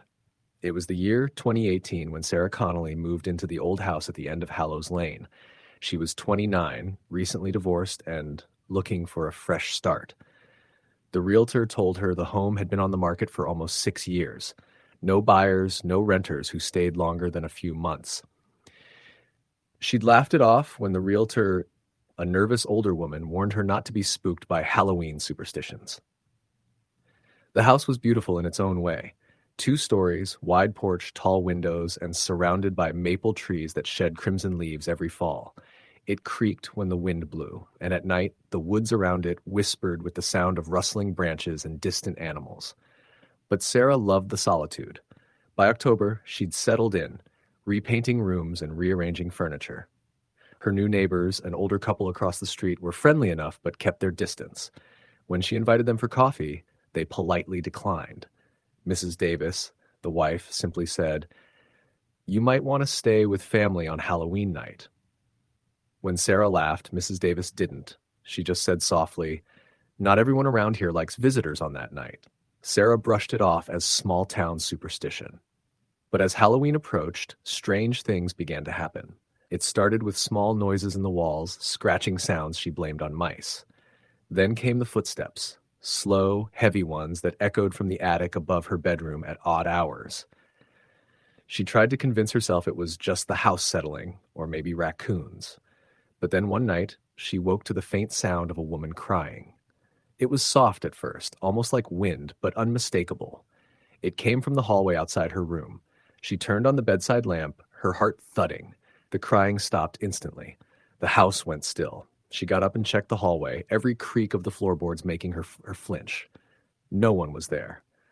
The next morning, Sarah went to the hardware store in town to buy traps for mice, still trying to hold on to a rational explanation. The old man behind the counter asked where she lived. When she told him, his expression changed. "Hallows Lane?" he asked quietly. When she nodded, he shook his head. "You should be careful, miss. People say that house doesn't like being empty too long." That night, Sarah invited her friend Emily from Boston to stay over. Emily was skeptical about ghosts and teased Sarah for getting scared. They ordered pizza, watched scary movies, and laughed about the haunted house. By midnight, they were both half asleep on the couch when the sound of footsteps came again. Slow, dragging footsteps above them. Emily turned down the TV volume. "You have raccoons or something," she whispered. But the sound wasn't animal-like. It was rhythmic. Step, drag, step, drag. Like someone walking with a limp. Sarah grabbed a flashlight, determined to prove it was nothing. Emily followed reluctantly. They climbed the stairs to the attic door. The air grew colder the closer they got. When Sarah tried to turn the knob, it wouldn't budge, as if something on the other side was holding it shut. She put her ear against the wood. The sound had stopped. Then, softly, came a whisper, right against the door. "Don't let her in," Sarah screamed, stumbling back. Emily pulled her away. The door rattled violently, once, twice, then stopped. The house went completely silent. They spent the rest of the night huddled together on the couch, lights on, TV playing in the background. Nothing else happened. By morning, Emily was pale and shaken. "You need to move out," she said firmly. "I don't care what it costs." Sarah didn't listen. Instead, she called a locksmith that afternoon to inspect the attic door. The man, a gruff local, worked in silence. When he got the lock open, he frowned. "No one's been up here in years," he said. "Looks like someone nailed it shut from the inside a long time ago." Inside, the attic was dark and stale. Dust coated everything. There was nothing unusual, just old boxes, broken furniture, and a faint sour smell. But when Sarah looked down at the wooden floorboards, she noticed deep scratches, like fingernail marks, long, desperate ones. That night, she dreamed of a woman standing at the edge of her bed, her face blurred, her hair hanging wet around her shoulders. She didn't move, didn't speak. But Sarah woke up screaming, certain she wasn't alone in the room. The following evening was October 31st, Halloween. Children's laughter echoed faintly from down the street. Sarah hadn't decorated, and no one came to her door. She sat in the living room, watching the flicker of candles on the mantel. The power had gone out earlier in the evening, common in the old neighborhood, but somehow the candle flames seemed to sway in a rhythm, almost like breathing. At around 10 p.m., the crying returned. Louder this time. It came from upstairs, from the attic. Sarah told herself it wasn't real, but her body moved before her mind could stop her. She grabbed her flashlight, heart pounding, and climbed the creaking staircase. The attic door was slightly open. She didn't remember leaving it that way. "Hello?" she called out, voice trembling. "Is someone up there?" No answer. She pushed the door fully open. The beam of her flashlight cut through the dark, catching dust motes swirling in the air. For a moment, she saw nothing. Then in the corner, something moved. A woman stood facing the wall. Her dress was torn, soaked in something dark. Her hair hung in clumps, hiding her face. She swayed slightly, and as Sarah's light trembled across the room, the woman turned. Her eyes were black hollows, her skin pale and cracked like dried paper. "Get out!" the woman hissed. Sarah screamed and bolted downstairs, slamming the attic door behind her. She ran to the front door, but it wouldn't open. The knob twisted uselessly. The windows wouldn't budge either. The whole house seemed to lock her in. Behind her, slow footsteps descended the stairs. Step. Drag. Step. Drag. Sarah grabbed the nearest object, a fireplace poker, and backed into the corner. The figure appeared at the bottom of the staircase, her head tilted unnaturally to one side. "You shouldn't be here," she whispered. The air grew colder. The candles blew out all at once, plunging the room into near darkness. Only the faint moonlight from outside illuminated the figure. Then everything stopped. The sound, the movement, even Sarah's own breathing seemed suspended. And then the whisper came again, not from the ghost this time, but from behind her. A second voice, low and guttural. "She doesn't want you to leave." Sarah turned around just as something grabbed her arm, a hand, icy and strong. She tore away and fell backward, the flashlight rolling across the floor. For a split second, its beam revealed something else in the room. Dozens of faces, pale and sunken, staring from the shadows. The light went out. When Sarah woke, it was morning. The door was wide open, cold air rushing in. The house was silent. She stumbled outside, gasping, eyes wide. The neighbors found her sitting in the street, covered in dust, muttering over and over, "She won't let them leave." The police investigated but found nothing unusual. The attic was empty. No footprints, no evidence of anyone being there. The only strange thing they noted was that every window in the house had been nailed shut from the inside.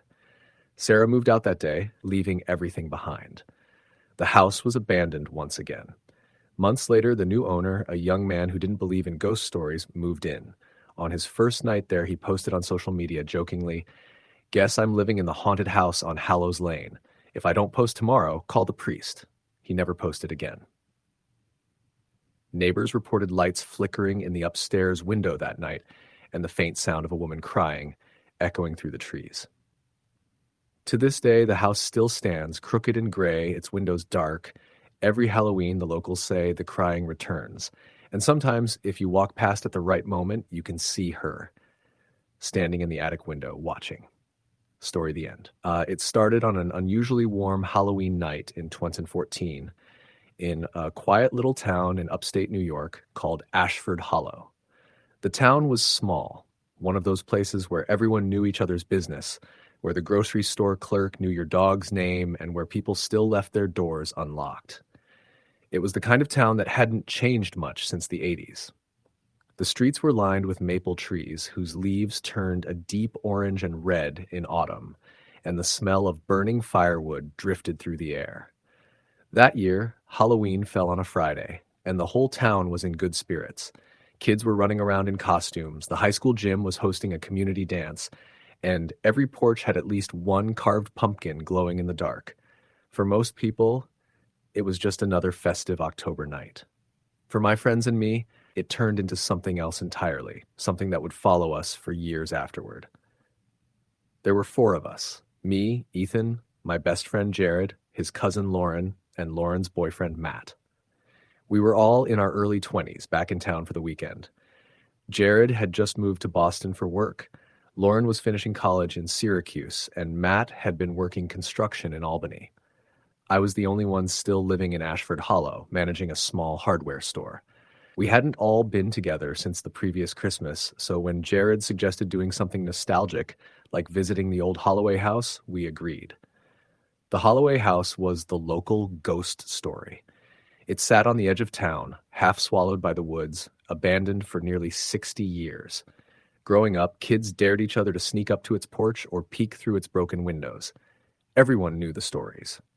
How the Holloway family had died inside one Halloween night in the 1950s. how people claimed to see flickering lights in the windows, how no one stayed long when they tried to fix it up. Adults brushed it off as superstition, but everyone in town avoided that house. When Jared brought it up that night, I remember laughing it off at first. We'd all been drinking a bit beer and cheap whiskey at the edge of the high school parking lot, the sounds of distant fireworks echoing through town. "Come on," Jared said, leaning against the hood of his old truck. "One last stupid Halloween adventure. We'll take a few pictures, prove it's all BS, and call it a night." Lauren wasn't thrilled. "It's private property," she said. "Besides, that place creeps me out." Matt grinned. "That's the point, babe. It's Halloween." I wasn't exactly brave, but I didn't want to be the one who chickened out. "Fine," I said. "We go, we take a look, but if we see a raccoon, we're out." We piled into Jared's truck around 10:30 p.m. The road to Holloway House was narrow and cracked, barely lit by the moon. The trees arched over us, their bare branches scratching at the roof like claws. The house sat at the end of a long gravel drive, behind an old iron gate that had rusted in place. When we pulled up, the headlights caught the edge of the porch. The Holloway house looked worse than I remembered. Tall, flat, leaning slightly to one side, its windows black and hollow. The porch boards were warped, and one of the columns had fallen over, but the front door was still there, half open, swaying slightly in the breeze. We got out quietly, the gravel crunching under our shoes. The night was dead still. No crickets, no wind. Even the usual hum of the forest was gone. "Creepy enough for you?" I whispered. Jared laughed softly. "Perfect. Let's go." He had a flashlight, but the beam flickered weakly. We climbed the front steps one by one. The boards groaned beneath us. Inside, the air smelled like rot and mold. I could see the remains of old wallpaper curling off the walls, a few rusted picture frames, and a collapsed staircase leading up to the second floor. Lauren stayed close to Matt, her arms crossed tightly. "Let's just look around and go," she said. Jared swung the flashlight toward a hallway. "Kitchen's this way, I think." We moved through the main hall, our footsteps echoing off the bare wood. I remember the sound of something dripping, slow, steady, coming from the back of the house. We passed a cracked mirror leaning against the wall, and for a second, I thought I saw movement behind us. But when I turned, there was nothing. The kitchen was half destroyed. The cabinets hung off their hinges, and the ceiling had caved in over the sink. Jared picked up a rusted fork and grinned. "Vintage," he said, trying to lighten the mood. But Lauren wasn't laughing. She kept glancing toward the back door. "Do you guys hear that?" she asked quietly. We stopped. The dripping was still there, but it sounded closer now, like it was coming from inside the room. Matt pointed the flashlight at the sink. Water was dripping slowly from the faucet, even though the house had no running water for decades. The sink was full of black, stagnant liquid. "That's not right," I said softly. The air grew colder. I mean, really cold. I could see my breath fogging in front of me. "Let's go upstairs," Jared said, forcing a laugh. "See if the ghost family left us a bedroom." We followed him reluctantly. The staircase looked ready to collapse, but we took it slow, one at a time. The upper floor smelled worse, like old wet wood and something metallic. Blood, maybe. There were 3 doors in the hall. The first was jammed shut. The second opened into what looked like a child's room. A broken crib, a torn teddy bear on the floor, and a faint handprint on the wall, too small to be an adult's. Lauren gasped softly and backed away. "That's it. I'm done." Matt went to comfort her, but then Jared whispered, "Wait, do you hear that?" It was faint, almost like humming. A woman's voice coming from somewhere deeper in the house. A low, tuneless hum that rose and fell. Lauren clutched Matt's arm. "Tell me that's you." "It's not," Matt said, his face pale. We stood frozen, listening. The humming went on for maybe 10 seconds before fading into silence. I turned to Jared. "Let's go. Now." He nodded slowly, but before we could move, the door at the end of the hall creaked open by itself. None of us said a word. Jared raised the flashlight, shining it down the hall. The door was open just enough for us to see inside, a large bedroom with a 4-poster bed covered in dust, and in the middle of the room there was something on the floor. It looked like a shape curled up, maybe a blanket or a bundle of clothes, but as the light hit it, I saw hair, long, dark hair. Lauren screamed. The thing on the floor twitched, then slowly it began to rise. Jared dropped the flashlight. It hit the ground and rolled, its beam spinning across the walls. In that brief flash of light, I saw her. A woman, pale and thin, her face gray and hollow, eyes black pits. She was on her hands and knees, crawling toward us. I don't remember making the decision to run. We all just did. The floorboards thundered under our feet as we bolted down the hall, down the stairs, and out through the front door. Jared was the last one out, and as he jumped off the porch, the door slammed shut behind him with a sound so loud it echoed through the trees. We didn't stop running until we reached the truck. I could barely breathe. Matt was shaking, Lauren was crying, and Jared just kept saying, "Did you see her? Did you see her?" We tore out of there, gravel flying behind us. No one spoke for miles. When we finally got back to town, we sat in silence at the gas station parking lot, staring at each other. "What the hell was that?" Lauren whispered. No one answered. Over the next few days, we tried to rationalize it. Maybe it was some squatter, maybe a trick of the light, maybe the booze. But none of us really believed that. Jared even went back a week later during the day. The front door was gone, the rooms empty. He said there was nothing there, not even the crib. Life went on. We all went back to our routines. But something changed after that night. A month later, Jared called me in the middle of the night. He sounded terrified. "She's here," he whispered. I sat up in bed. Who? The woman. From the house. I woke up and she was standing at the end of my bed. I tried to calm him down, said he must have been dreaming. He didn't believe me. He said she'd move closer when he blinked, said she whispered something he couldn't understand. Then she was gone. I didn't hear from him for a few days after that. When I called again, his roommate answered. Jared had left town, no note, no warning, just packed his stuff and vanished. Lauren and Matt broke up long after. She told me she couldn't sleep anymore. Every Halloween after that, she'd get panic attacks. Matt started drinking heavily, then moved to Florida. I stayed in Ashford Hollow, but I avoided that side of town completely. For a few years, I managed to forget. Then, in 2018, it came back. It was Halloween night again. I'd been closing up the hardware store when I heard something strange. A faint humming, just like before. It came from the back storeroom. I turned off the lights, heart pounding. The humming grew louder. I could swear it was the same tune from that night. I walked slowly toward the sound, every instinct telling me not to. The room was dark except for a single security light flickering in the corner. And then I saw her. She was standing by the shelves, facing away from me. Her hair hung in long, wet strands, her dress torn and gray. I froze. She turned her head slightly, and I saw half her face, sunken eyes, lips split and bloodless. Her mouth moved. "Why did you come?" The voice was barely a whisper, but it hit me like a scream. I stumbled back, knocking over a box of nails. The noise broke whatever trance I was in. I ran for the door, locked it behind me, and didn't stop until I was in my truck. That night, I didn't sleep. I kept the lights on, watching the window. Every time I started to drift off, I heard that same humming again, soft and distant. The next morning, the police called. They'd found Jared's truck. It was parked on a dirt road outside of Boston, empty, keys still in the ignition. The windows were fogged up from the inside.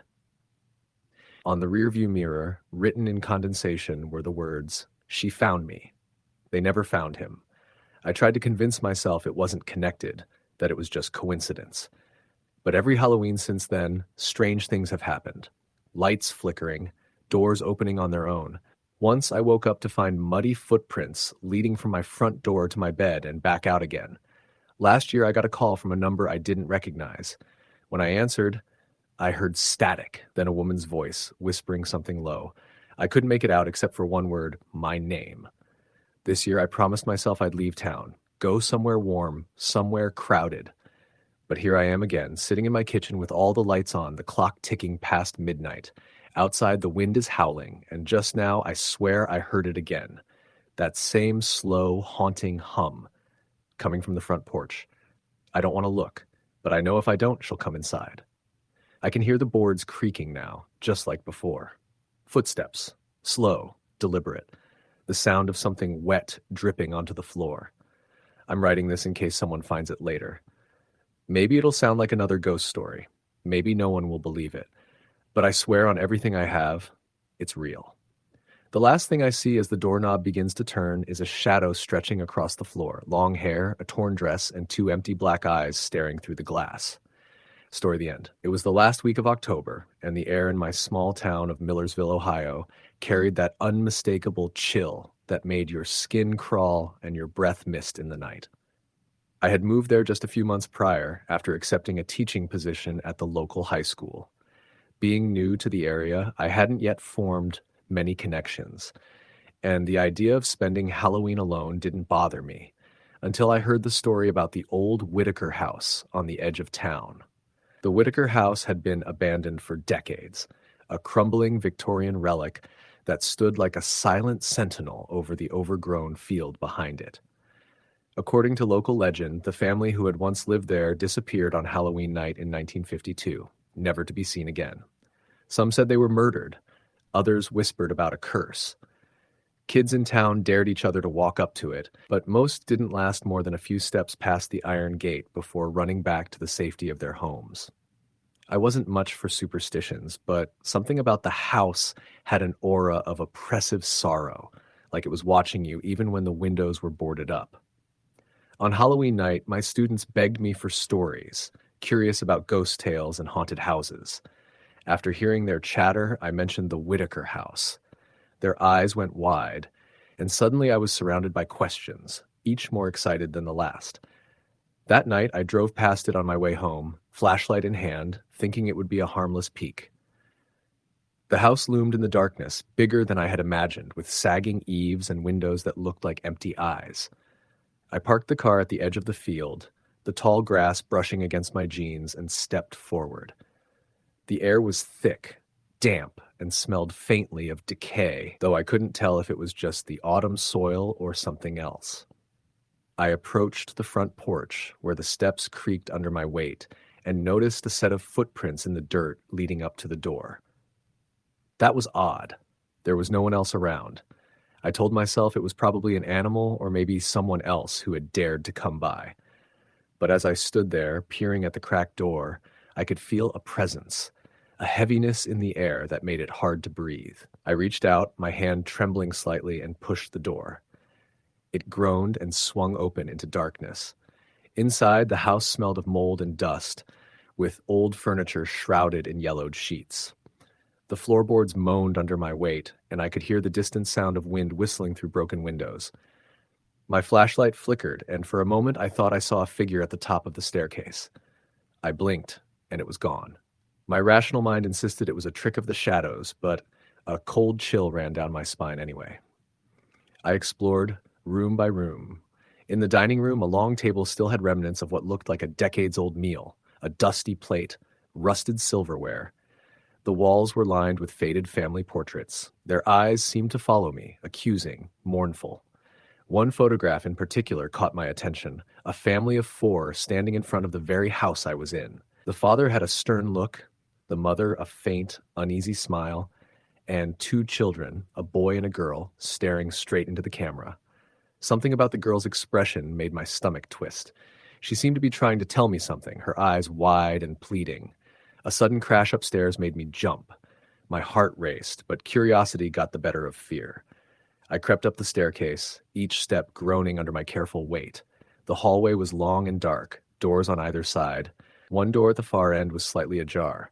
I pushed it open and the room was empty except for a small bed covered in dust. On the bed, a doll sat propped against the headboard, its eyes unnervingly lifelike. I reached out to touch it and the air shifted. A whisper echoed in the room. "Leave now." I froze. My mind raced. There was no one else there, yet the voice was clear, urgent. I stumbled back, my flashlight swinging, illuminating the corners of the room. Shadows seemed to crawl along the walls. I wanted to leave, but something compelled me to look closer. On the floor, partially hidden under the bed, was a small, hand-drawn calendar. Every day in October was marked, and the last day, October 31st, was circled in red. Beneath it was written in what looked like a child's scrawl, "They're coming." A sudden chill filled the room. The temperature dropped so rapidly I could see my breath. The whisper came again, closer this time, "Don't let them in." I turned to flee, but the door slammed shut behind me. My flashlight flickered and died, plunging me into darkness. Panic surged as I felt something brush against my arm. I screamed and pounded on the door. For a brief moment, I thought I heard footsteps circling me, soft, deliberate. Then, silence. I fumbled for my phone and turned on the flashlight, scanning the room. Nothing. But the sense of being watched was overwhelming. My rational mind screamed at me to leave, but I hesitated, drawn to the bed. The doll's eyes seemed to glimmer in the phone's light. I reached out, and before I could touch it, the whisper came again, louder and more insistent. They're here. Suddenly, the room seemed to warp. Shadows stretched across the walls, merging into shapes that resembled the family from the photograph. Their faces were twisted, hollow-eyed, and the girl's mouth moved, but no sound came out. My throat tightened as an invisible force pressed against me. I stumbled back, tripping over the bed frame, and the figures vanished. I scrambled to the door, and it swung open easily this time. I didn't stop running until I was outside, gasping for breath, the night air biting at my skin. I didn't look back, but I could swear I saw the girl standing at the window, watching me, her eyes glowing faintly. When I got home, I locked the door and tried to rationalize what had happened. Maybe it was an overactive imagination, or the isolation of being new in town, or the way the house played tricks with shadows and sounds. But over the next few days, strange things began happening. My phone would ring with no caller ID, and when I answered, only static came through. Objects in my apartment would move slightly, my keys on the counter, a chair slightly turned, things I was certain I hadn't touched. On Halloween night itself, I couldn't sleep. I kept thinking about the Whitaker house, about that small hand-drawn calendar and the girl's pleading eyes. Around midnight, I heard a soft tapping at my window. At first, I thought it was a branch against the glass, but the taps were deliberate, rhythmic. I approached cautiously, heart pounding. When I pulled back the curtain, I froze. The girl was there. Her hair hung in wet strands over her pale face, and her eyes, those pleading, hollow eyes, stared straight into mine. Her lips moved silently, and then I heard her whisper, "It's your turn." I stumbled back, my mind screaming in terror. She raised a small hand, pointing, and for a moment the room seemed to stretch and warp, shadows crawling along the walls. The air was thick, cold, and impossible to breathe. I grabbed my keys and ran, my hands trembling, not stopping until I was in my car and the engine roared to life. The next morning, the local news reported something that made my blood run cold. A family of 4 had been found in the woods near the old Whitaker house. Their bodies were intact, perfectly preserved, but their eyes were wide with terror, mouths open as if screaming. The scene matched exactly the photograph I had seen in the house. Father, mother, 2 children. No one knew who they were, and despite DNA tests, they didn't match any missing persons in the area. I tried to convince myself it was coincidence, but that night, back in my apartment, I found something on my kitchen table, a small hand-drawn calendar, just like the one in the Whitaker house. October 31st was circled in red. Beneath it, in the same childlike scrawl, were the words, "We're waiting." From that day on, every Halloween, the tapping would return at midnight. Every Halloween, I would catch a glimpse of her face in the shadows, the girl from the photograph, the girl who whispered warnings I could barely comprehend. I moved once, hoping to escape it, but she followed. She didn't speak then, just watched, her eyes hollow, her presence a constant reminder that some places, some spirits do not stay buried. That first Halloween, I had been curious. I had wanted to see the Whitaker house. Now, years later, I had learned the hard truth. Curiosity can open doors that should never be opened, and some spirits, once disturbed, will not rest until you join them. Every Halloween, I lock every door, draw the curtains tight, cup, and pray that she doesn't find a way in. But deep down, I know she's waiting. Even now, as I write this, the hairs on my neck stand on end. The clock strikes midnight, and I swear I hear a soft, deliberate tap at my window. I do not look, for I know what I would see. And somewhere far away, yet impossibly close, that small hand-drawn calendar waits, marking the days until she claims her next visitor. I am haunted, not just by a house or a story, but by the certainty that what I saw was real, and that Halloween is never truly safe. Each year the fear returns, sharper than the last, a reminder that some doors, once opened, can never be closed. And now, as I hear the tapping again tonight, I realize there is no escape, no solace. I am part of her story now, a living witness to a nightmare that refuses to end. a Halloween that never truly ends. Story the end. It was a cold October evening in a small town in Ohio when the strange things began to happen. Halloween was a week away, and the neighborhood of Pine Hollow had already transformed itself into a collage of orange lights, jack-o'-lanterns, and fake cobwebs strung over porches. The air carried the faint scent of burning leaves and damp soil, and the sound of children laughing echoed through the streets as families prepared for the upcoming festivities. At the end of the street stood an old Victorian house, dark and uninviting, known by the locals as the Granger Place. No one had lived there for nearly 40 years, and most kids dared each other to run up and touch the front porch before sprinting away. The paint had peeled off the wooden siding, the windows were cracked or boarded, and ivy had crawled up along the walls like black veins. Despite its decay, the house still seemed to breathe, like something inside it was awake and waiting. In 1999, a couple named Matt and Lauren Stevens bought the house, planning to restore it. They'd recently moved from Columbus with their 6-year-old daughter, Ellie. The property had been listed for an unbelievably low price, which Lauren thought was suspicious. But Matt, an architecture professor, saw potential. He wanted to turn it into a living project, something his students could learn from and his family could grow into. The first few weeks were ordinary enough. The electricity flickered at times and the plumbing was temperamental, but that was expected for a century-old house. The attic was cluttered with furniture draped in dusty sheets, and the basement smelled of mold and rust. Still, Lauren loved the character of the place. It had tall ceilings, intricate wooden staircases, and stained glass windows that cast colorful patterns across the hallways when the sun hit them right. But around mid-October, things began to change. Lauren was the first to notice it. She'd be home alone while Matt taught evening classes, and she'd hear footsteps moving across the upstairs landing, even though Ellie was fast asleep in her room. The first time it happened, she dismissed it as the house settling. The second time, she called out, "Matt?" before realizing he hadn't come home yet. The steps stopped the moment she spoke, followed by silence so heavy it pressed against her ears. Later that night, she mentioned it to Matt, who laughed and said old houses made all kinds of noises. But she couldn't shake the feeling that the sounds had rhythm, human rhythm. By Halloween week, the house felt colder than usual. Even with the heat running, certain rooms stayed icy. The air upstairs had a metallic scent, and at times, Lauren thought she could hear faint whispers when she passed by the closed attic door. On October 30th, a storm rolled in. The rain came down in sheets and the wind rattled the windows. Matt decided to light a fire in the living room to make things cozy. Ellie sat cross-legged on the rug, sorting through the Halloween candy she'd gotten at school. Lauren was in the kitchen, washing dishes, when she heard Ellie speaking softly. "Who are you talking to, sweetie?" Lauren asked.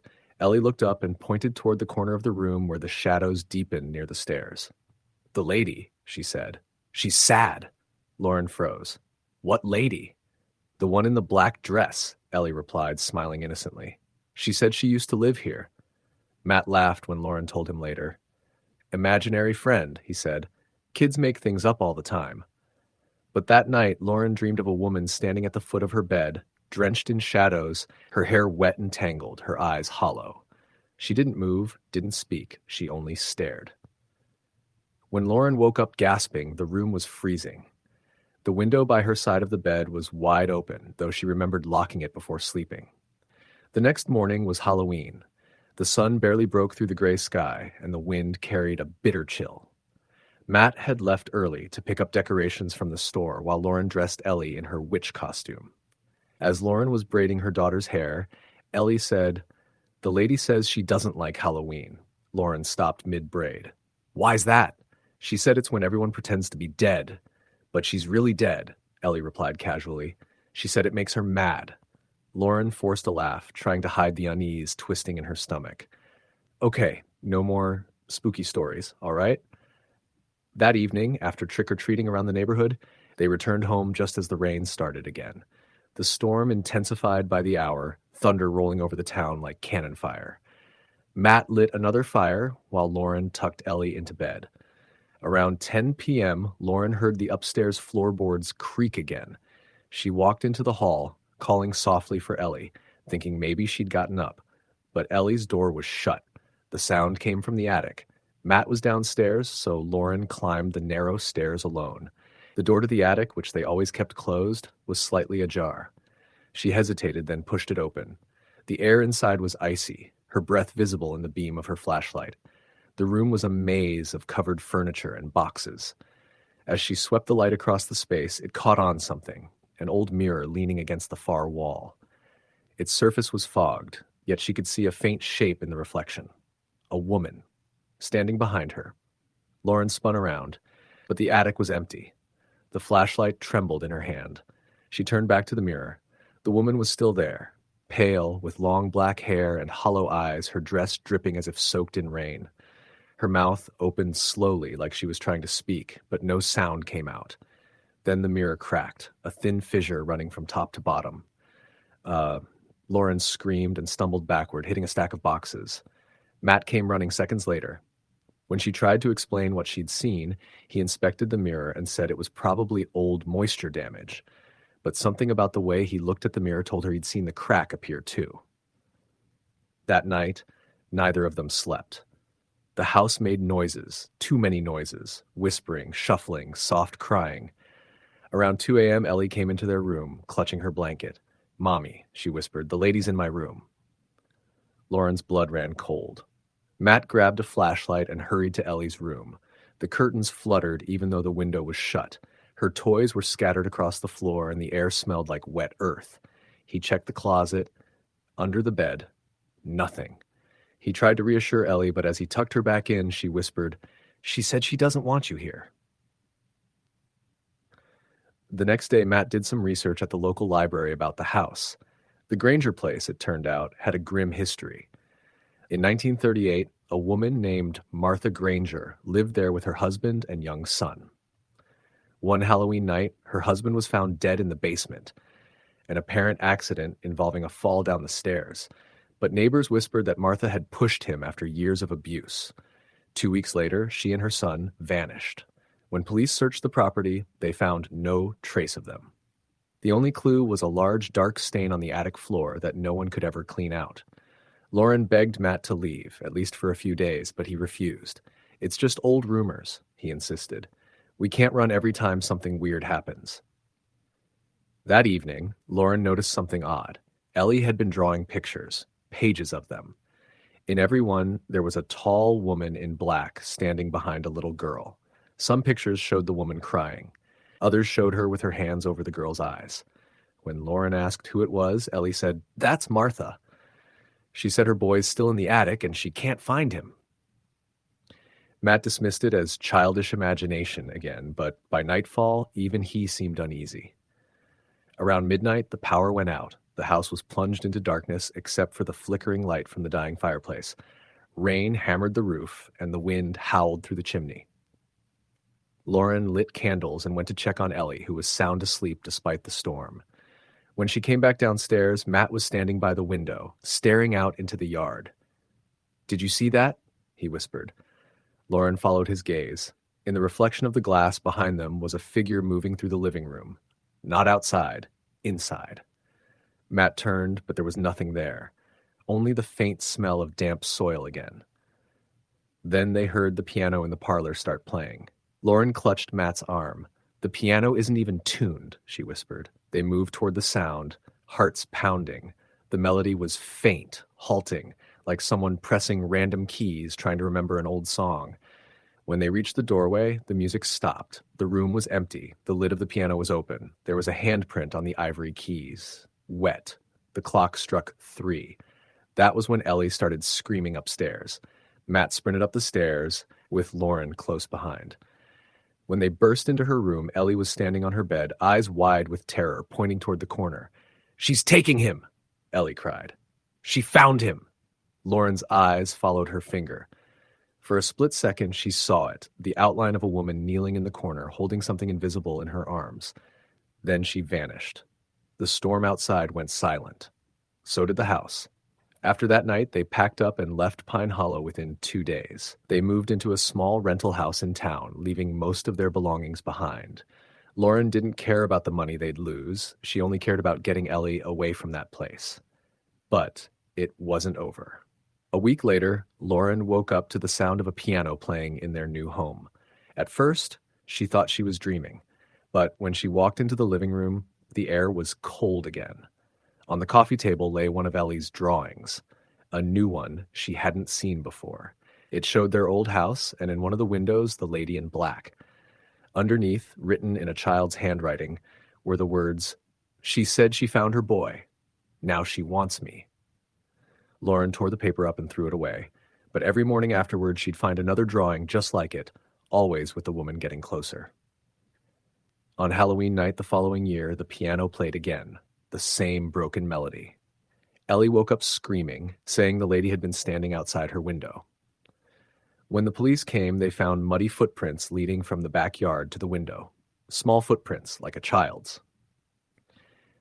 The Granger place burned down a few months later. The official report blamed faulty wiring, but firefighters said the fire started in the attic, right where that dark stain had been. Matt and Lauren eventually divorced, unable to shake what had happened. Lauren moved to another state with Ellie, who grew quieter and more withdrawn with each passing year. One Halloween, when Ellie was 12, she refused to go trick-or-treating. She just sat by the window, watching the street. "She's back," she said softly. Lauren asked, "Who?" Ellie looked at her with hollow eyes and whispered, "The lady. She says it's my turn now." That night, Lauren found Ellie's bed empty. The window was open and rain was blowing in. On the floor was a single wet footprint leading to the wall. The police searched for months but never found her. Years later, Lauren returned to Pine Hollow, standing where the old Granger house had once been. The lot was overgrown with weeds, but as she stood there, she swore she could hear faint music on the wind, the sound of a piano echoing from nowhere. And for a brief moment, she thought she saw a little girl and a woman in black standing at the edge of the property, hand in hand, watching her. Then they were gone. Swallowed by the rain, Lauren never went back again. But every Halloween, no matter where she moved, she could still hear the faint notes of that same melody drifting through the night, always starting at midnight, always ending with the soft sound of footsteps retreating into silence. Story the end. It was the last week of October in a quiet suburb just outside of Salem, Massachusetts. The leaves had turned into bright, dying flames of orange and red, coating the ground in a rustling carpet that crunched under every step. The evenings grew darker, faster, and the wind carried that cold, dry bite that meant winter wasn't far behind. For most people in the town of Hollow's End, Halloween wasn't just another holiday. It was a tradition. Houses went all out with decorations. Plastic skeletons hanging from porches, orange lights twinkling on rooftops, fog machines turning front yards into eerie graveyards. The town even hosted a Halloween carnival each year, complete with haunted houses, pumpkin carving contests, and a costume parade down Main Street. For 27-year-old Eric Foster, however, this Halloween was going to be his first one back in Hollow's End in nearly 10 years. He had left for college in Chicago, then stayed there for work, but when his father passed away in July, Eric inherited the old family home. It was a 2-story Victorian on Sycamore Lane, built sometime in the late 1800s. The house had always been a source of fascination when he was a kid. Creaky staircases, attic full of dust and strange artifacts, basement that always smelled faintly of damp earth. He decided to move back temporarily, planning to fix it up and maybe sell it before the new year. The timing just happened to align with Halloween season, though he didn't think much of it. He figured he'd spend the holiday quietly, maybe watch some horror movies, hand out candy if kids even came by. The first few weeks were mostly uneventful, just long days of cleaning, painting, and repairing. The house was old and needed a lot of work, but it was sturdier than it looked. The nights, though, were strangely restless. He'd lie in bed listening to the faint creaks of the house settling, the wind whispering through cracks in the old window frames. A few times he could have sworn he heard footsteps upstairs, slow and deliberate, but every time he went to check, nothing was there. It started with small things. The first was the light in the upstairs hallway. Eric would turn it off before bed, but in the morning it would be on again. Then, one night, while he was brushing his teeth, He heard what sounded like someone walking across the attic above him. He froze, foam in his mouth, toothbrush midair. He waited. The sounds stopped. When he grabbed a flashlight and went up to check, he found nothing but dust and old boxes. By October 28th, he had mostly convinced himself it was just the house settling, or maybe his imagination. But that night, something happened that he couldn't explain away so easily. He was sitting in the living room, scrolling through his phone, when he heard the sound of the front door opening. It was a slow, creaking noise, unmistakable in the silence of the house. He looked up, heart pounding. The door was locked. He was sure of it. He set his phone down and called out, "Hello?" No response. He walked to the foyer and saw the door slightly ajar, cold wind blowing in. The lock was still latched. It was impossible. It shouldn't have been able to open. He closed it, made sure it was secure this time, and stood there for a moment, uneasy. Then, faintly, from upstairs, came the sound of humming. It was soft, almost childlike, drifting down the staircase. It was a tune he couldn't quite place, but it made his skin crawl. He stood frozen, listening. It went on for a few seconds, then stopped as suddenly as it had started. He grabbed a baseball bat from the coat closet and slowly climbed the stairs, every step creaking under his weight. The second-floor hallway was empty, lit dimly by the moonlight spilling through the windows. He checked each room, his bedroom, the bathroom, the old guest room, and the one that used to be his sister's when they were kids. Nothing. He even checked the attic again. Empty. He went back downstairs, trying to shake it off. But before he went to bed, he could still hear faint humming coming from somewhere deep in the walls. The next morning, he tried to convince himself it was the wind or pipes vibrating. But the weirdness only escalated. When he woke up, he found the kitchen chairs rearranged in a perfect circle. He stared at them for a long moment, trying to remember if he'd moved them himself while half asleep. But there was something eerie about the precision of it, the way each chair was spaced evenly, all facing inward. He called his friend Mark that afternoon, someone he'd known since childhood. Mark still lived in town and was one of the few people Eric kept in touch with. "Dude, that house of yours was always creepy," Mark said when Eric told him about the weird noises and the door. "Remember that time we tried to spend the night in your attic for Halloween? We barely made it an hour before we thought we saw someone standing in the corner." Eric laughed nervously. "Yeah, I remember. My dad said it was just shadows." Mark hesitated. "You know what's funny, though? My mom used to say that house had a story behind it. Something about the original owners." "What kind of story?" "I don't remember all the details, but there was a family that lived there in the early 1900s. The Wendlers or something like that. Supposedly the little girl went missing one Halloween night and they never found her. People said she haunted the house afterward. Typical town legend stuff." Eric frowned. "Well, that's comforting." Mark chuckled. "Hey, if it gets too weird, come crash at my place. Seriously." That night, Eric decided to test something. He set up his phone camera in the hallway upstairs, pointing toward his bedroom door, and left it recording while he slept. When he woke up around 3 a.m. to use the bathroom, he noticed the house was dead silent, unnaturally so.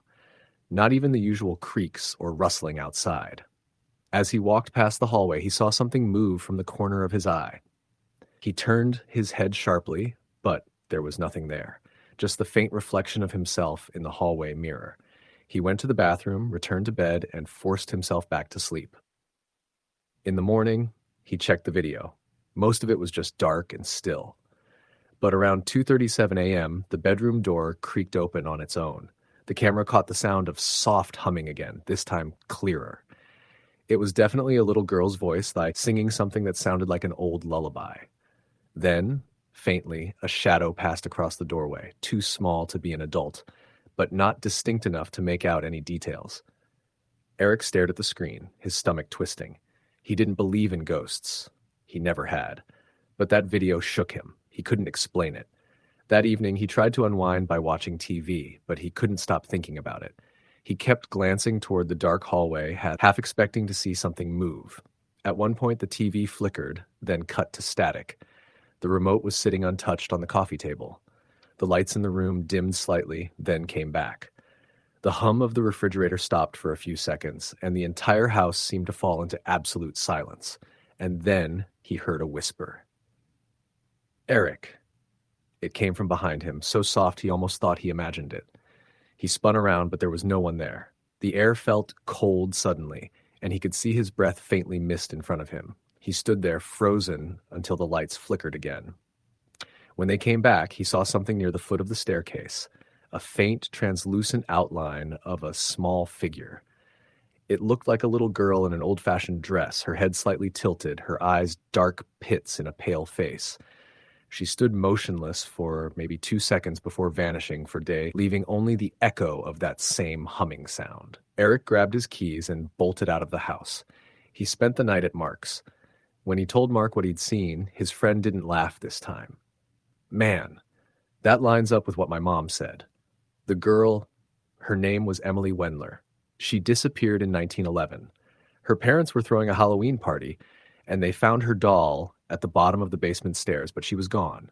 They searched the woods, the river, everywhere. Never found her. After that, people said the house was cursed. The family moved away a year later." Eric felt sick. "You think that's her?" "I don't know, but maybe don't go back alone, or if you do, try to talk to her." "Talk to her? You think this is some kind of movie?" Mark shrugged. "Hey, it's your haunted house." The next day, October 30th, Eric forced himself to go back. He couldn't just abandon the place. He tried to convince himself there had to be a logical explanation, maybe a break-in, a hallucination, something. But the moment he walked through the door, the air felt heavy, charged. He decided to check the basement. It was one place he hadn't really explored since moving in, mostly because it gave him the creeps. The stairs creaked under his weight as he descended. The air was damp and cold, and the single hanging bulb flickered weakly when he pulled the chain. The basement was cluttered with old boxes, broken furniture, and tools. As he moved further in, he noticed something strange in one corner, an old wooden dollhouse covered in dust. It looked antique, maybe early 1900s. When he brushed some of the dust off, he realized it was a miniature replica of his house, almost exact, down to the wallpaper pattern.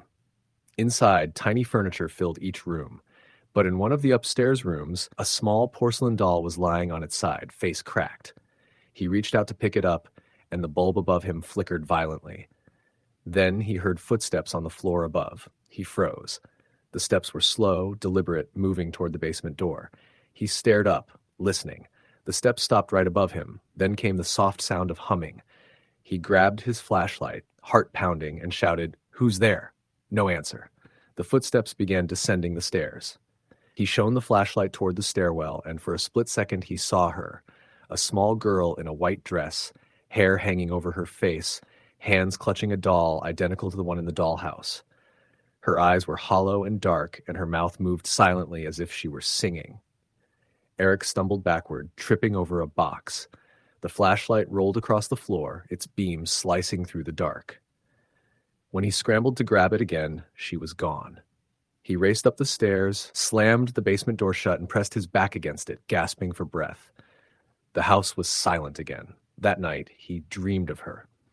In the dream, she stood in the corner of his bedroom, whispering something he couldn't quite make out. When he woke up, his bedsheet was damp with sweat, and there was a small handprint on the wall beside his bed, too small to be his. Halloween arrived, cold and gray. The wind howled outside, rattling the windows. Eric tried to keep himself busy, fixing a loose door hinge, cleaning up the kitchen, but he couldn't shake the feeling of being watched. Every time he turned around, he expected to see her standing there. As evening fell, trick-or-treaters began appearing on the street, tiny witches, superheroes, and ghosts. Eric didn't plan on handing out candy, but when the first knock came, he felt oddly relieved to hear human voices. He opened the door to find 3 kids in costumes. He smiled weakly, handed them candy, and watched them leave. But as he turned back inside, he noticed something odd, a 4th figure standing at the end of his walkway. It was a little girl in an old white dress. No mask, no parents nearby, just standing perfectly still, staring at the house. His blood ran cold. He stepped outside and called, "Hey, are you okay?" She didn't respond. She tilted her head slightly, the same way he'd seen the apparition do before. Then, without a sound, She turned and walked away, disappearing into the shadows between the trees. That night, around midnight, Eric sat in the living room with every light on.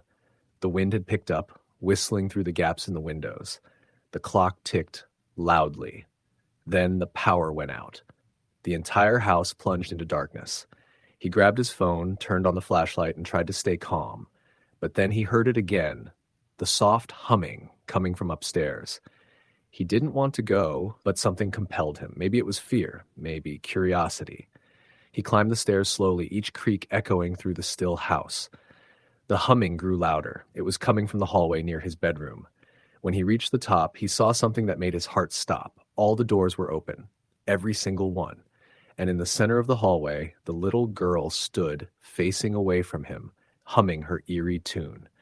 He raised his phone light, voice trembling. "Emily?" The humming stopped. She turned around slowly.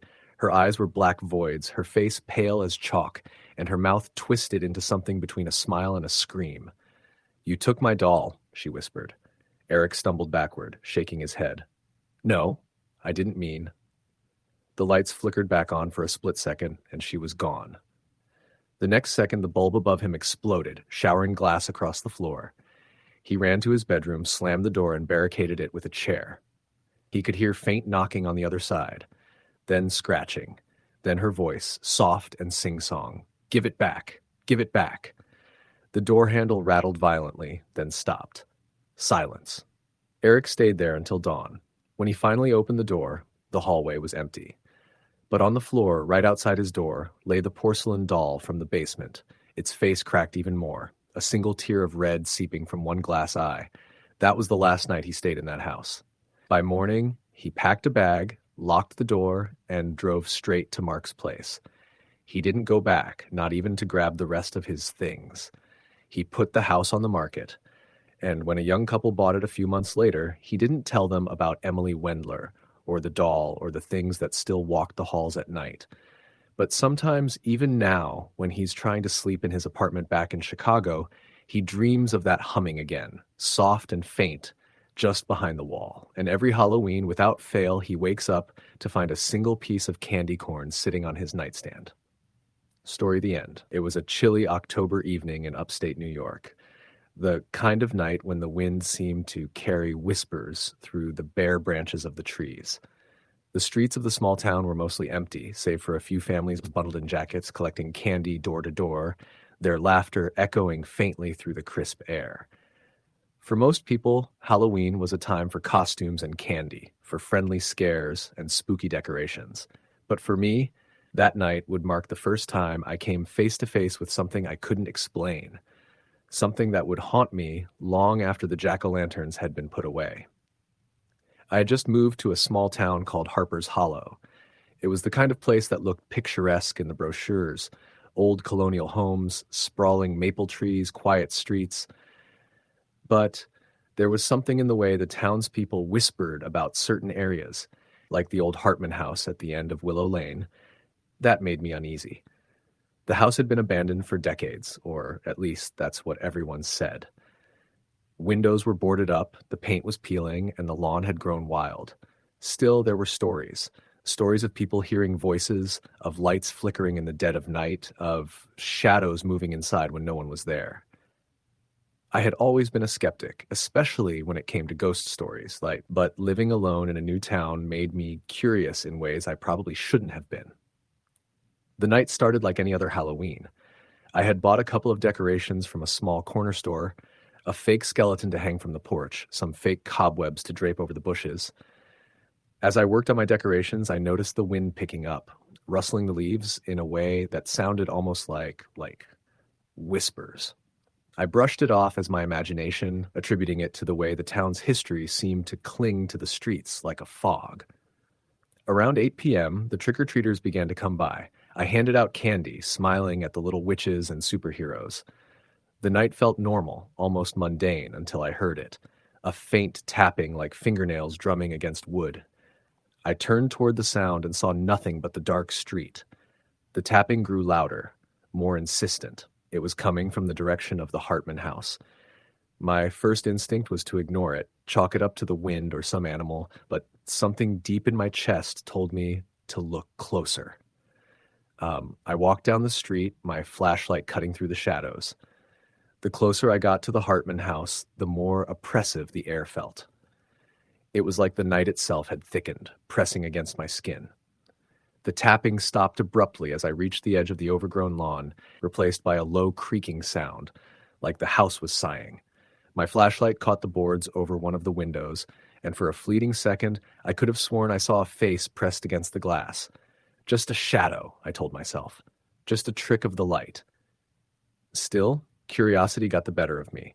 I found a loose board at the side of the house and pried it open, enough to slip my hand through. The inside smelled of decay, a mix of rotting wood and mildew. I stepped back, suddenly aware that the air inside the house felt colder than it should have been, even for October. I had grown up in the north, and I knew how brisk nights could get, but this was different. This was a cold that seeped into your bones. I debated whether to go in. Every rational thought screamed at me to turn around, to go home and forget I had even seen the place. But something, I still don't know what, pushed me forward. I squeezed through the gap in the boards and stepped inside. The floor creaked beneath my feet, each step echoing unnaturally in the hollow house. Dust motes danced in the beam of my flashlight, swirling in patterns that made the shadows look alive. I walked slowly, taking in the interior. Old furniture lay in ruins, the walls covered with peeling wallpaper, some of it depicting strange, faded patterns that made my stomach twist.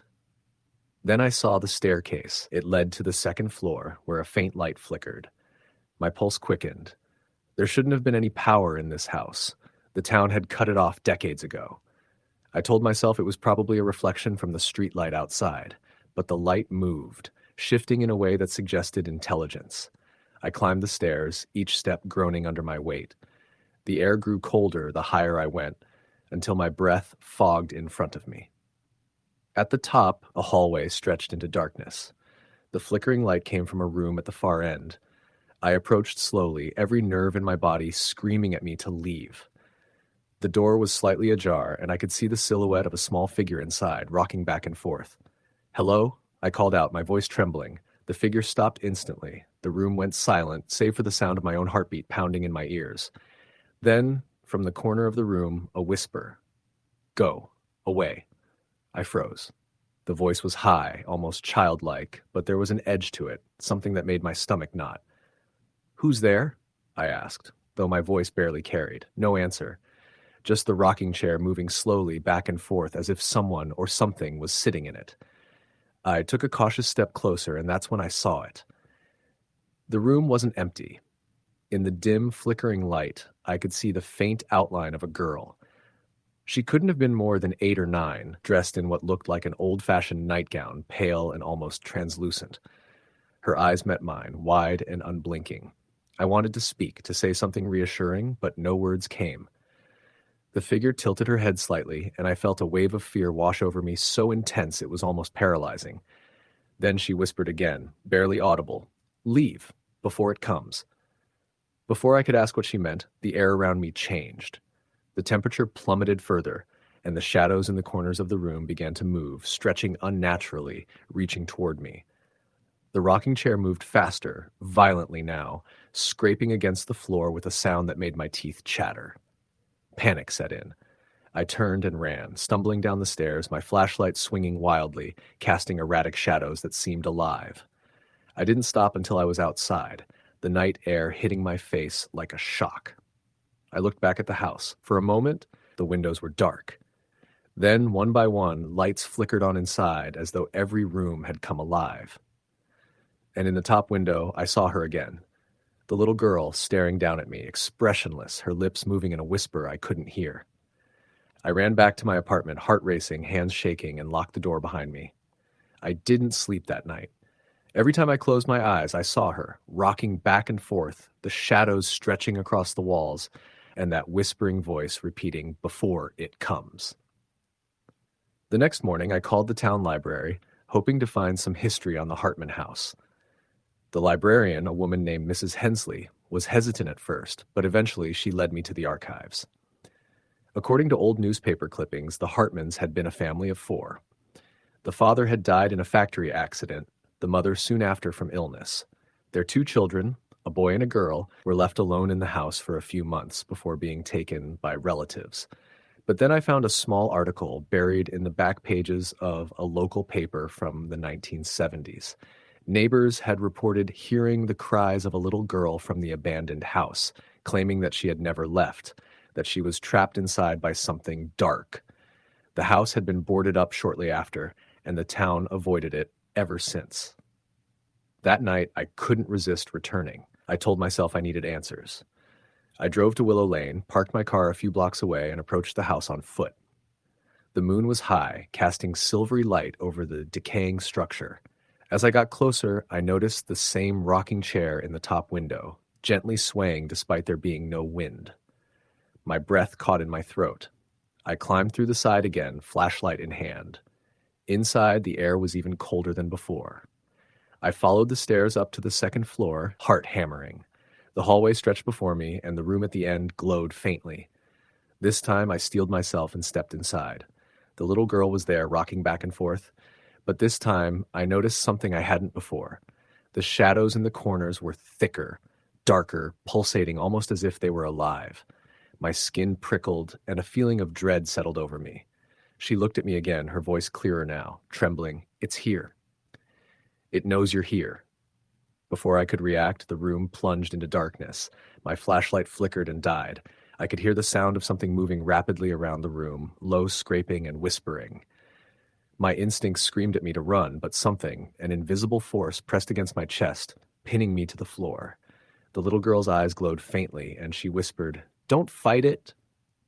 It will know." I forced myself up, crawling toward the door. Desperate. Shadows reached for me, cold and heavy, but somehow I broke free, tumbling down the stairs and out into the night. I didn't look back. I didn't stop running until I reached my apartment, breathless and shaking. After that night, I tried to avoid the Hartman house, but the presence never left me. Shadows moved where they shouldn't, whispers came from empty rooms, and sometimes just before sleep, I'd feel the cold, bony fingers of something brushing against me. And sometimes, in the darkest corner of my apartment, I'd see her, the little girl, staring at me, silently rocking back and forth, waiting for the moment it would arrive. I tried to tell people what happened, but no one believed me. Skeptics laughed. Friends said I'd let my imagination run wild, that the town's eerie stories had gotten to me. But I know what I saw. I know what I felt. The Hartman house is still there, boarded up and decaying, but the darkness inside is alive. And every Halloween, when the wind whispers through the bare branches of the trees, I hear it. The faint creaking of a rocking chair, the tiny high-pitched voice whispering my name, and the words I can never forget, before it comes. I don't know what it is, and I don't think I ever will. All I know is that it's patient, and it's waiting. Every shadow, every whisper, every chill in the air reminds me that what I saw that night was real, and that the little girl wasn't alone. She never has been. And now, neither am I. Every year, I tell myself I won't go out on Halloween. I stay inside, lock the doors, pull the curtains tight, but no matter what I do, I hear the footsteps outside, the whispering wind carrying her voice. Sometimes, when I look into the dark corners of my apartment, I see shadows moving in ways that defy logic. I feel cold fingers brushing my neck, and I know she's watching, still waiting for the moment I can't run anymore. I've tried to leave Harper's Hollow, tried to escape, but no matter how far I drive, the feeling follows me. Shadows appear in the rearview mirror, whispers echo in the car, and at night the bed feels colder than it should. The little girl's warning was clear. Before it comes. I don't know what will come or when, but I know it's patient. I know it watches. And I know that if I ever let my guard down, even for a second, it will find me. And every year, when Halloween comes around, I remember the night I first saw her, rocking back and forth in that decaying house, and I shiver. Because I know that the darkness never forgets. It waits, and it's coming for me, just as it has been coming for decades, for anyone foolish enough to enter the Hartman house, anyone who dares to see what hides in the shadows. Some nights, when the wind is just right and the moon hangs low, I swear I can hear the soft creak of that rocking chair from miles away. I don't know how, but it's there, always there. And sometimes, just before I fall asleep, I hear it, the faintest whisper of a little girl pleading, warning, haunting, echoing through the air, before it comes. I've come to accept it. There is no escaping it. I live with it now, every day, a constant chilling reminder that some things in this world are real, some shadows are alive, and some warnings are meant to be heeded, no matter how terrifying they are. Halloween has become a day of dread for me, a day when I remember too vividly that the Hartman house is out there, waiting, and that I am never truly safe. Every trick-or-treater that passes my window, every shadow that moves against the lamplight, every whisper of the wind carries a memory of that night, and the unshakable knowledge that what I saw was real, and it is patient. And so every year, I sit behind locked doors, staring at the dark corners of my home, listening, waiting, knowing that she is watching. The little girl, the shadows, the dark that waits just beyond the edges of the light, they are all real. And they remember me. Story the end. It was Halloween night in a small town in upstate New York, the kind of place where everyone knew everyone else, and rumors spread like wildfire. The streets were quiet except for the occasional laughter of children running from house to house, their costumes bright against the dim glow of porch lights. Most people in town took Halloween seriously. It wasn't just candy, it was a tradition, an event that marked the coming winter. But that year, something felt off. A chill in the wind seemed sharper than usual, and the fog rolling off the nearby creek clung to the ground like it was alive. I was 24 and had recently moved back to my hometown after spending years away at college. I had just started a new job in the city, but decided to stay in town for Halloween, part nostalgia, part laziness. My best friend Tom, who never missed an excuse to scare people, called me that morning. "Meet me at the old Crawford place tonight?" he asked, his voice full of that mischievous energy I hadn't heard in years. The Crawford place was a decrepit Victorian house on the edge of town, surrounded by overgrown grass and dead trees. The story everyone told was that the house had been abandoned since the late 1800s, after a series of mysterious deaths. Children had disappeared in the woods nearby, the last Crawford heir had vanished without a trace, and people claimed to hear footsteps in the empty house even during the day. Most of the town avoided it completely. "Are you serious?" I said. "That place gives me the creeps even in the daylight." "Exactly. That's why it's perfect for Halloween. Trust me, it'll be fun. Don't chicken out." I tried to laugh it off, but there was that nagging feeling in my chest, a sense of foreboding I couldn't shake. Still, I agreed. Tom had a knack for making anything seem like a good idea. As dusk fell, I parked my car at the edge of the wooded area near the Crawford place. The fog had thickened, muffling the sounds of the town behind us. Tom was already there, standing by the crumbling gate, flashlight in hand, grinning like a kid who had just discovered treasure. "You ready?" he whispered, and I noticed that even in his excitement, there was a tension in his voice. We stepped through the gate, and the first thing I noticed was the silence. Not the normal silence of a quiet neighborhood, but a heavier, almost suffocating silence, like the world itself was holding its breath. The house loomed ahead, its darkened windows like empty eyes watching us. The wooden boards on the porch creaked under our feet as we climbed the steps. "See? Not so bad," Tom said, though his voice sounded shaky. The door was unlocked. I hesitated for a second, and Tom nudged me inside. The interior was worse than I remembered from the few times I had sneaked in as a teenager. Dust covered every surface, cobwebs hung from the corners, and the air smelled of decay. The floorboards groaned beneath our weight. "Let's check upstairs first," Tom suggested. I didn't want to, but I followed. As we climbed the narrow staircase, a cold draft brushed past me, making my skin crawl. The hallway upstairs was lined with doors, all closed. I could hear my own heartbeat thumping in my ears. "I swear I heard something," I whispered, stopping in front of the first door. "It's probably just the house settling," Tom said, though I could tell he was just as nervous as I was. We opened the first door, which led to a bedroom. The furniture was broken and decayed, and the wallpaper had long since peeled away. As I shone my flashlight around, something caught my eye. A small, old-fashioned doll sitting in the corner, facing the wall. Its dress was tattered, and its porcelain face was cracked. I felt a strange unease, as if the doll was aware of us. "Creepy," I muttered. Tom rolled his eyes. We moved on, opening the next room. That's when we heard it, the sound of whispering. It was faint, like someone talking just behind a door. Tom froze. "Did you hear that?" I asked. "Probably just the wind," he said, but his voice lacked conviction. We continued down the hallway, checking each room. Nothing until we reached the last door at the end. This one was slightly ajar. A faint light flickered inside, though there was no source I could see. The whispering was louder here, and I could make out fragments of words, though they didn't make sense. Tom pushed the door open. The room was empty, except for a large mirror against the far wall. The reflection in the glass was wrong. The hallway behind us seemed distorted, longer, darker, and in the mirror, I saw something I knew wasn't real. A woman was standing behind us, her eyes black and hollow, her mouth opening and closing like she was trying to speak, but no sound came out. I spun around. Nothing. The room was empty. When I looked back at the mirror, she was gone. I grabbed Tom's arm, my voice shaking. "We need to get out of here. Now." He nodded, and we ran down the stairs.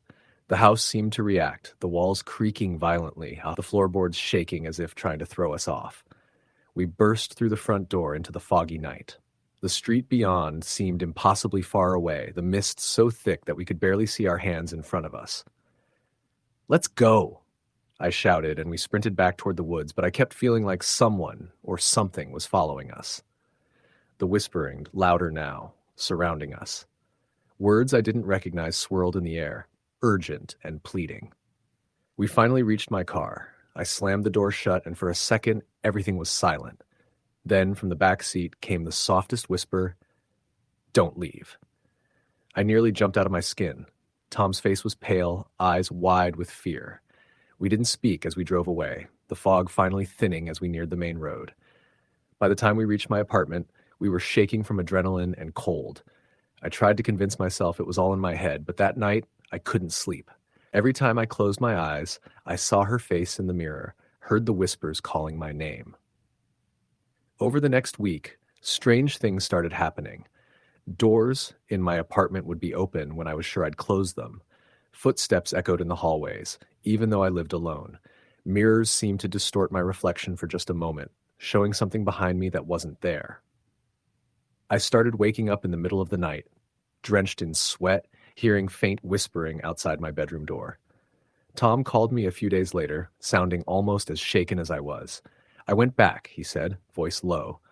"I wanted to see if it was just my imagination. The house, it's worse than we thought. The whispering is louder now, and I swear I saw her. She's trapped there, but she's angry. Really angry." I didn't sleep that night. I couldn't stop thinking about the woman in the mirror. Something about her eyes haunted me. They weren't just empty, they were pleading. She wanted something. Halloween came again the following year. I had moved to a different apartment, hoping distance would help. But when October 31st rolled around, the feeling returned. A cold breeze that seemed to follow me wherever I went, shadows that moved in impossible ways, and the whispering, soft but persistent, calling my name in the dark. I tried to ignore it, but the mirror in my apartment began to change. At first, it was subtle. Reflections that lingered a second too long, shadows that didn't belong. Then I saw her again, standing behind me, mouth open, eyes hollow, just as she had in the Crawford house. I couldn't escape her. The more I tried to ignore the reflections, the more intense the whispers became. Every time I left the apartment, I felt her watching. Even during the day, in the sunlight, I would catch glimpses of her in windows, mirrors, and even puddles on the street. I tried to research the Crawford family, hoping to find some explanation. The stories I found were unsettling. Multiple disappearances, accusations of witchcraft, tragic deaths, but nothing explained why she had latched onto me. One night, desperate, I returned to the Crawford place. The house was silent now, more oppressive than ever. I walked through the halls calling out her name, pleading for her to leave me alone. That's when I saw it, a small, cracked doll lying on the floor in the same corner as before. I picked it up, and for the first time the whispering stopped. A cold wind blew past me, and I felt a presence behind me, gentle, almost sorrowful. I didn't turn around. I left the house, the doll clutched in my hands. From that night on, the whispers stopped. The mirrors no longer distorted my reflection. I never saw her again. But every Halloween, I feel the chill, and I remember the hollow eyes in the Crawford house mirror. Even knowing she's gone, I can't help but wonder if she's waiting, watching, just beyond the glass, ready to return to anyone foolish enough to enter the house on Halloween night. The town still whispers about the Crawford place. Most people avoid it, but every year, someone braves it. And every year, someone else disappears. I've never told anyone exactly what happened that night, not in full detail. People would think I'm crazy, but I know the truth, and I know what waits in the shadows of that old house. Halloween isn't just about candy or costumes. It's about the veil between the living and the dead becoming thin. And if you cross it, some spirits never let go. Now, I stay far away from the Crawford house. I don't walk near the woods. I avoid mirrors at night. But still, each Halloween, when the fog rolls in and the wind whispers through the trees, I feel her presence. Watching. Waiting. Even today, years later, I can feel it sometimes. In the reflection of a shop window, a figure standing behind me that isn't there. In the corner of my vision, a shadow that moves too deliberately to be random. And the faintest whispering, just enough to remind me that some ghosts don't rest, some spirits don't forgive, and some horrors wait for you long after the night is over. Halloween is coming again this year. I can feel the chill in the wind, hear the distant laughter of children, and smell the fog creeping in off the creek. And I know deep down that the Crawford woman is still out there, waiting, patient, hungry for attention. I don't know if I'll ever truly be free from her. Some nights I wake up in the dark and the whispers return, soft at first, then louder. They call my name. And when I look at the mirror, I see her, just for a moment, eyes hollow, mouth open. She's still there, watching, waiting, and I can't escape it. Story the end. It was a crisp October evening in upstate New York.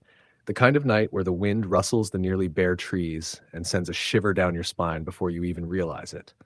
The town of Millfield was small, the kind of place where everyone knew everyone else. And Halloween was more than just a holiday. It was a tradition.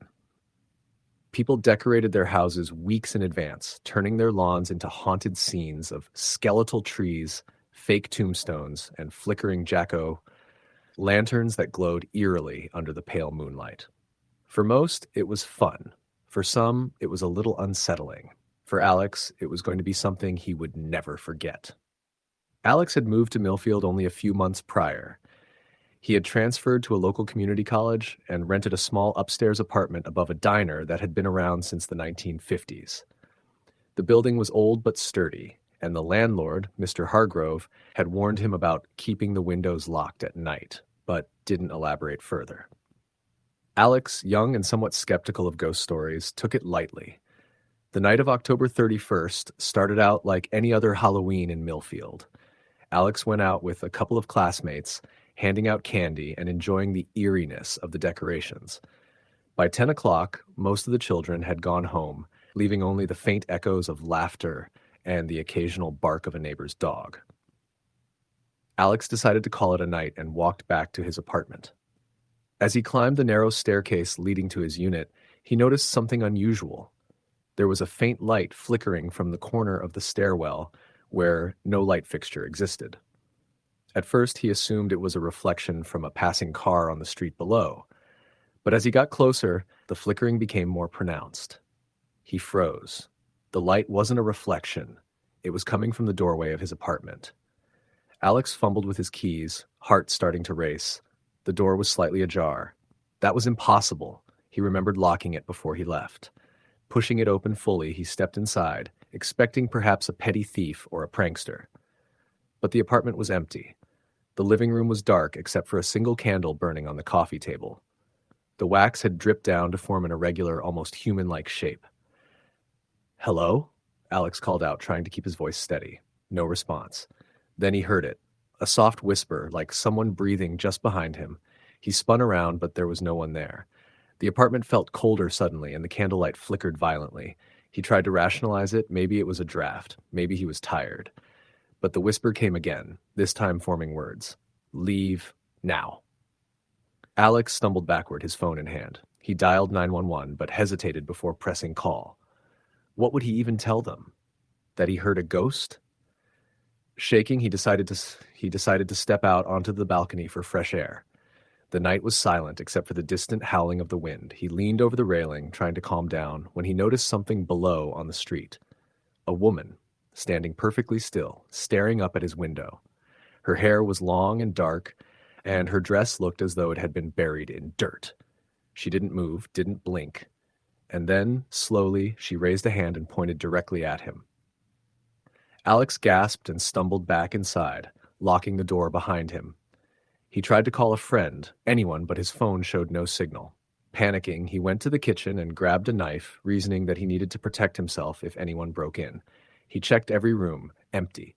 The apartment felt alive, almost breathing around him. Hours seemed to pass. He kept hearing footsteps above his ceiling, even though he was on the top floor. The whispering returned intermittently, always the same words, "Leave before it's too late." He was exhausted, terrified, but sleep wasn't coming.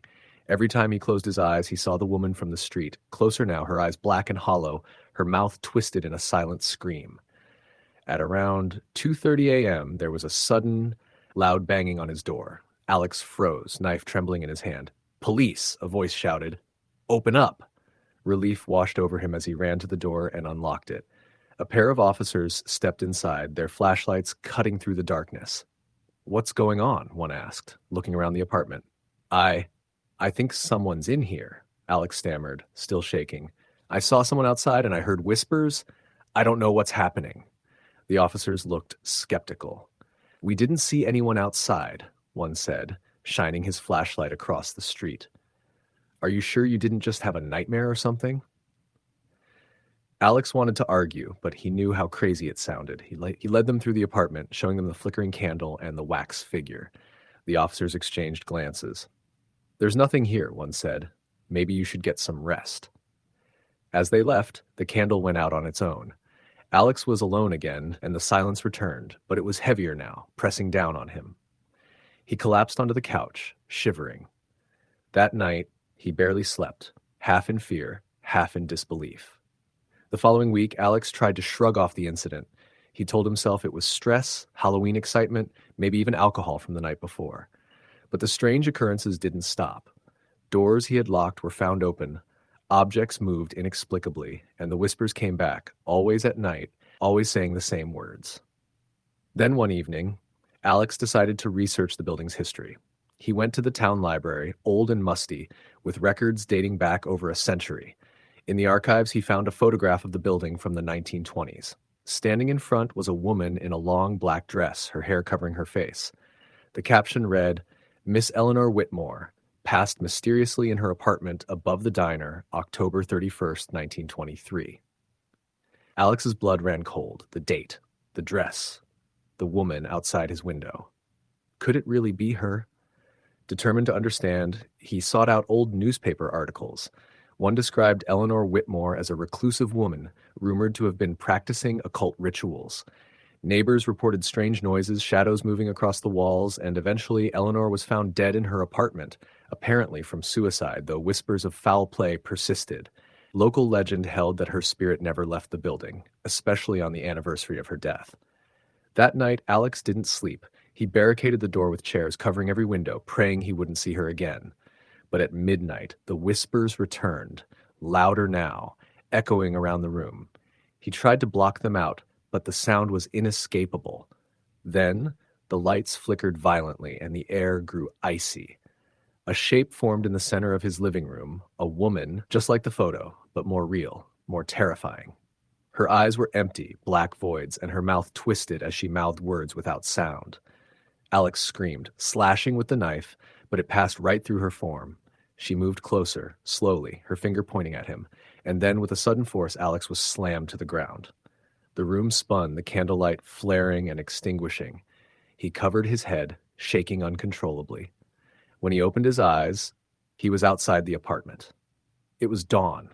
The door was wide open, the street empty. He staggered back, shaken, but alive.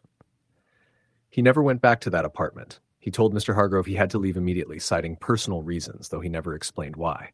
Years later, Alex would return to Millfield only for visits. He avoided the old diner and the apartment above it, even during daylight. But every Halloween, he remembered the whispers, the hollow eyes, and the chilling words that still echoed in his mind, "Leave. before it's too late.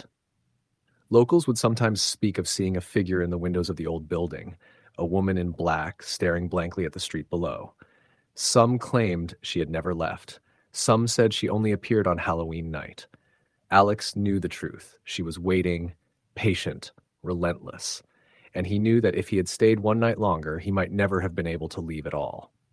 The stories circulated in town, some dismissing them as folklore, others swearing they had witnessed her too. People moved away, apartments remained vacant, and the diner continued its quiet existence below. But the legend of Eleanor Whitmore lived on, a cautionary tale whispered among children and thrill seekers, a ghost that didn't care for disbelief or skepticism. She existed for one reason, to warn, or perhaps to claim, any who ventured too close to her domain on that fateful night. Alex never returned to that part of town after his encounter. Even driving past the building years later, he would feel a chill creeping down his spine, a pull that made him glance at the windows where shadows flickered, sometimes forming the unmistakable silhouette of a woman standing in the darkness, watching, waiting. The town of Millfield went on with its Halloweens, children laughing, doors creaking, leaves rustling. But for those who knew the story, for those who had experienced even a fraction of what Alex did, Halloween was no longer just a holiday. It was a night of vigilance, a night to respect the thin line between the living and the dead, a night when Eleanor Whitmore still walked, unseen by most, waiting to ensure that no one forgot her tragic, terrifying presence.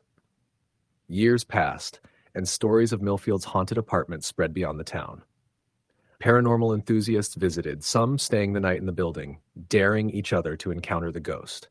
Few made it past midnight without leaving in terror, claiming whispers in empty rooms, footsteps above their heads, and glimpses of a shadowy woman with dark eyes. Alex, meanwhile, had moved on with his life, but the memory never faded.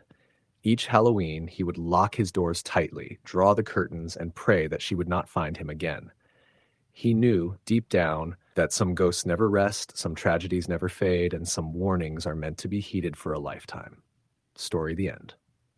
It was the kind of Halloween night that seemed ordinary at first glance. The streets lined with flickering jack-o'-lanterns and the smell of autumn leaves and faint wood smoke drifting through the air. But for me, it was going to be anything but ordinary. I had moved into a small town in upstate New York, looking for a quiet place to teach high school English and escape the relentless noise of the city. The town was charming in a way that almost seemed frozen in time. Old brick buildings, narrow streets, and houses with gabled roofs and peeling paint, all giving off an atmosphere of gentle nostalgia. But there was one house that everyone seemed to avoid mentioning, the old Henderson place at the end of Elm Street. Its windows were darkened, its lawn overgrown, and the faint outline of a rusted gate swaying with the wind gave it a silent, forbidding air. I had found a temporary apartment nearby, intending to rent the Henderson house long-term. The owner, a wiry old man named Mr. Jacobs, had shown me the place during the day, laughing nervously whenever the house creaked or groaned. "Don't mind the noises," he said, shoving the keys into my hand. "Old houses like this, they talk back." I laughed along with him, but there was a nervous edge in his voice, a tremor that belied some deeper worry. That first night, I unpacked in silence, the shadows of the empty house stretching long and cold across the floor as the sun dipped below the horizon. I had no neighbors nearby, no one to break the quiet. As the night settled, the sounds of the house grew, the soft scuttling of what I assumed were rats in the attic, the creak of floorboards as the temperature dropped. I was aware, more than I wanted to admit, of the hollow emptiness of the rooms, the way the walls seemed to lean closer when I was alone. I was about to brush it off as imagination when I heard it, a low, muffled whisper from the staircase. I froze, straining to listen. It was almost like a voice, but garbled, as if the house itself were trying to speak. "Hello," I called softly, my voice sounding hollow in the empty room. No answer. I told myself it was the wind, that I had just been rattled by moving into a new old house. I shut my eyes and forced myself to sleep, though I lay awake, feeling eyes on me in the dark, hearing the whispers drift and curl around the edges of the room. The next morning, I tried to ignore it. Work at the school kept me busy, and by evening, Halloween was approaching. I was invited to a small-town gathering, a costume event for teachers and students at the community center. I laughed and dressed up as a classic vampire, hoping that the normalcy of social interaction would banish the lingering unease from the house. But when I returned, the house was different.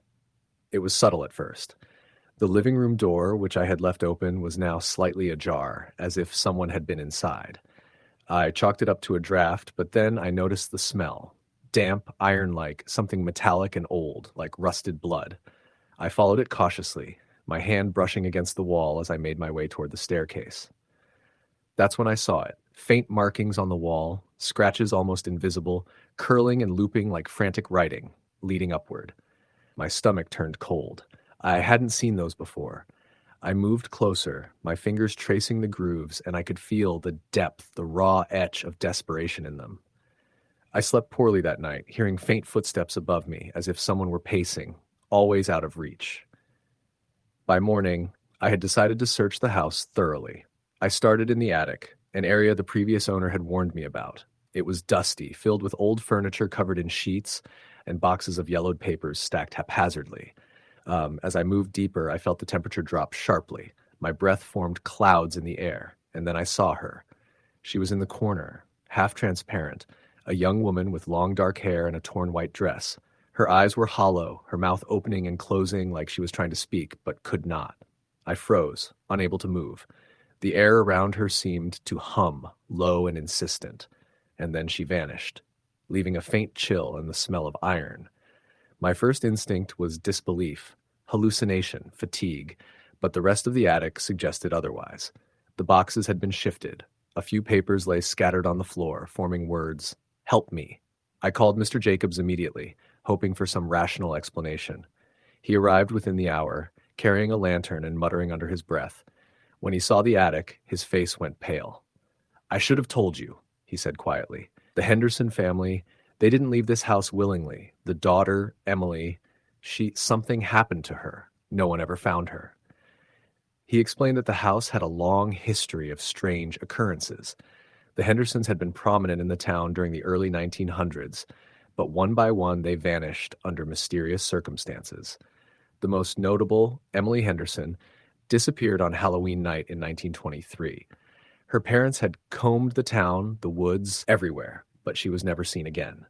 People whispered of her wandering the house, trying to reach out to anyone who entered. Mr. Jacobs had bought the property decades later, but he refused to spend nights there after the first year.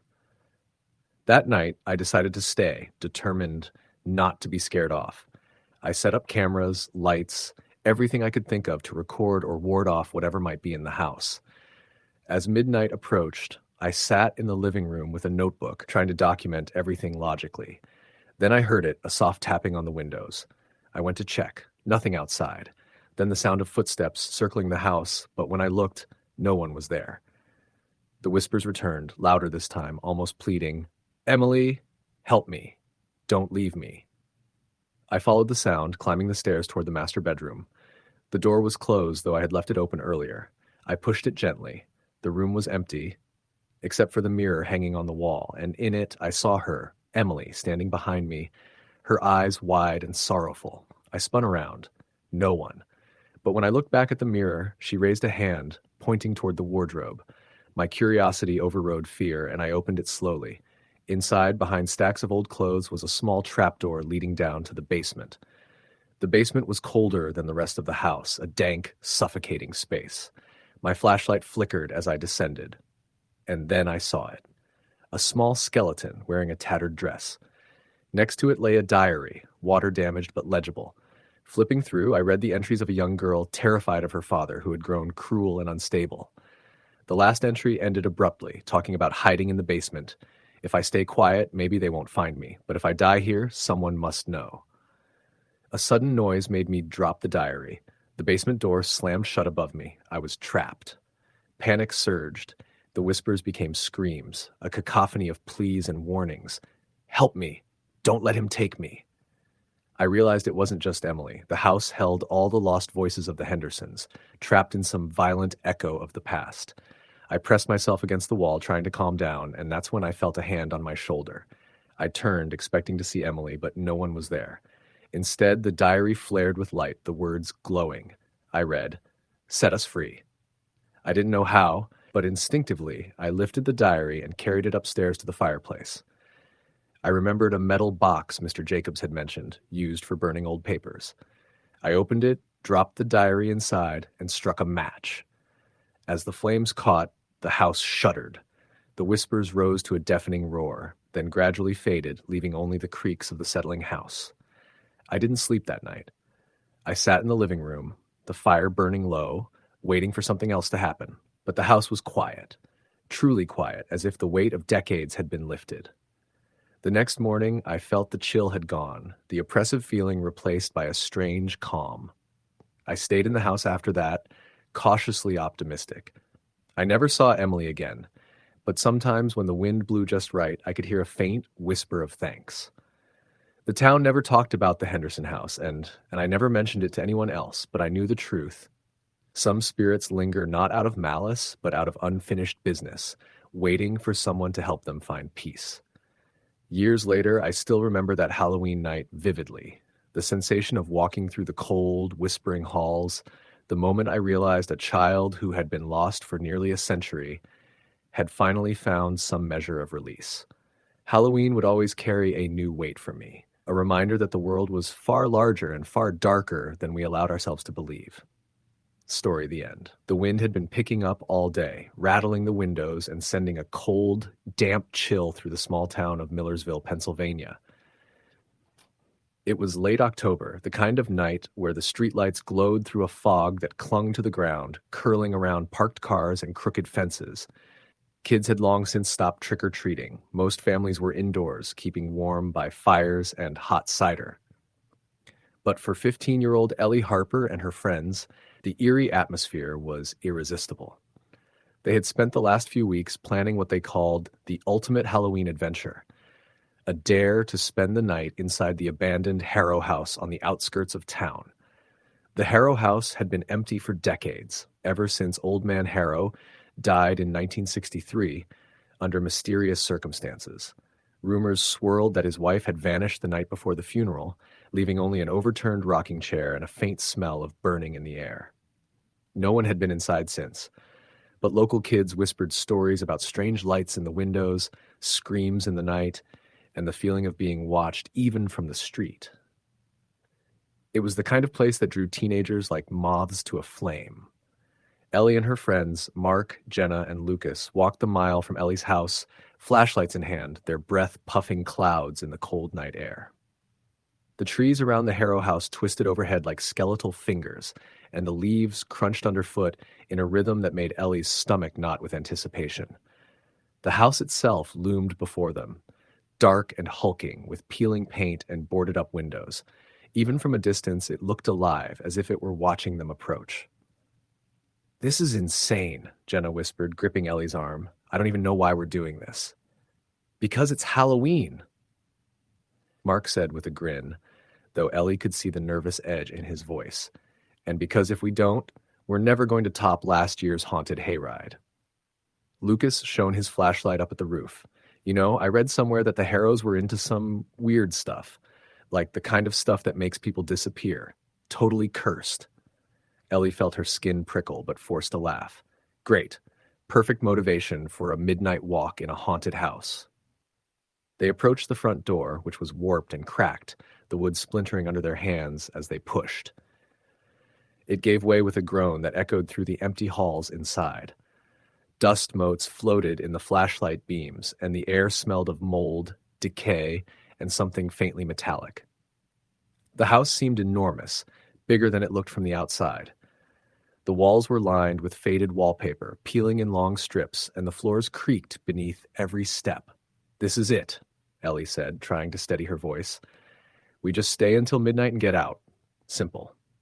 They moved cautiously through the first floor, past a long, narrow hallway that led to what had once been a living room. An old fireplace sat at the far end, its mantel covered in a thick layer of dust, with broken picture frames scattered across the floor. In the corner of the room, Ellie noticed something that made her pause. A small, child-sized chair, perfectly clean, as if it had just been placed there, untouched by time. Guys?" she called softly. Mark came over and looked. Yeah, that's weird. Jenna shivered. Why would there be a chair like that in an abandoned house? And why is it clean? Lucas, ever the skeptic, shrugged. Probably someone left it when they were cleaning last time. Or ghosts. Ha! Happy Halloween. They laughed nervously and pressed on, exploring the first floor. The dining room had a long, dusty table with a cracked chandelier hanging above, and the kitchen smelled strongly of mildew. Ellie tried not to think about the stories she had heard about the house, that people who entered alone at night often never returned the same if they returned at all. As the clock in Ellie's backpack ticked closer to 11, they decided to head upstairs. The staircase groaned under their weight, and each step seemed to echo endlessly, amplifying the already oppressive silence. On the second floor, the hallways narrowed, the air growing colder with each step. Doors lined both sides of the corridor, some slightly ajar, others sealed tight. Ellie's flashlight flickered, sending dancing shadows across the walls, and she felt a sudden, inexplicable dread. They stopped outside a door at the far end of the hallway. It was slightly ajar, and a faint light spilled from inside, though there were no windows in the room. Ellie's heart thudded in her chest. Do we open it? Jenna whispered. Of course not, Lucas said, though his voice lacked conviction. Just peek in. Ellie pushed the door slowly. Inside was a small bedroom, untouched for decades. The wallpaper was cracked, and a canopy bed sat in the center, its sheets yellowed and threadbare. On the dresser, a porcelain doll stared at them with glassy eyes, its mouth frozen in a silent scream. But what made Ellie's blood run cold was the figure in the corner. It was a woman, or it looked like one, standing perfectly still, facing the wall. Her hair was long and black, and she wore a nightgown that seemed to shimmer slightly in the dim light. Ellie froze. Guys, do you see that? Mark swallowed hard. Yeah. The woman didn't move, didn't acknowledge them. But Ellie felt as though she were radiating a presence, heavy and suffocating. Then slowly she turned her head. Her face was pale, almost translucent, and her eyes were hollow, black voids. Ellie felt bile rise in her throat. Run, Jenna whispered, gripping Ellie's arm. But before they could move, the door slammed shut behind them. The room plunged into darkness, and the temperature dropped drastically. Ellie's flashlight died, leaving only the faint glow from the figure in the corner. The woman stepped forward, silently, her movement fluid and unnatural. The floorboards beneath her feet didn't creak. Ellie's friends screamed and scrambled for the door, but it wouldn't budge. Panic surged through Ellie as she realized they were trapped. You shouldn't be here, a voice hissed, echoing through the room. It was soft, almost melodic, but each word carried an icy weight that made Ellie shiver. What do you want? Ellie called, her voice trembling. The figure raised her arms slowly, pointing to the bed. On it, a small, leather-bound journal lay open. The pages were yellowed and brittle, but the writing was clear, scrawled in a looping hand. Ellie picked it up instinctively. The words chilled her. They never listen. They never leave. They come every year. The children, the trespassers. I cannot stop them. I cannot leave. Suddenly, the air shifted. Shadows moved along the walls, stretching and twisting. Whispers filled the room, voices overlapping in a cacophony of anguish and warning. Ellie felt a sharp tug at her chest, like someone or something was trying to pull her in. She dropped the journal. Mark grabbed the windowsill and yanked it open, shoving Jenna and Lucas through first. Ellie followed, landing hard on the ground outside, scraping her hands and knees. The woman in the room let out a sound, half scream, half wail, that pierced through the night. They didn't stop running until the Harrow house was a dark silhouette behind them, swallowed by fog. When they finally slowed, gasping for air on the edge of the woods, Ellie looked back. For a moment, she swore she saw the woman at the window, staring at them, her mouth moving as if forming words Ellie couldn't hear. The next day, the news reported that a storm had blown through Millersville overnight, knocking down trees and power lines. But when Ellie and her friends returned to the Harrow house with the police, it was completely empty. No sign of the journal, the doll, or the figure they had seen. It was as if the house had swallowed itself whole. That Halloween haunted them for years. Every October they felt the same oppression and the same feeling of being watched. Some nights, Ellie swore she could hear whispers just outside her bedroom window, urging her to come back. She stopped walking near the Harrow house alone. Mark and Lucas eventually moved away, and Jenna never celebrated Halloween again. But the stories never left. Ellie grew up, moved to a city far from Millersville, but every October, when the air turned cold and the wind carried the smell of decaying leaves, she remembered. She remembered the black-eyed woman, the whispers, the journal, and the cold, suffocating presence of the Harrow house. And she knew, deep down, that the house wasn't done with her, because some places remember the living as much as the dead, and some spirits never rest, especially on Halloween night. Story the end. It was late October in a small town in Pennsylvania, the kind of place where every street had its own story, and every corner seemed to hold a secret from decades past. The air carried the scent of fallen leaves, and a thin mist hovered over the asphalt as the last light of day faded.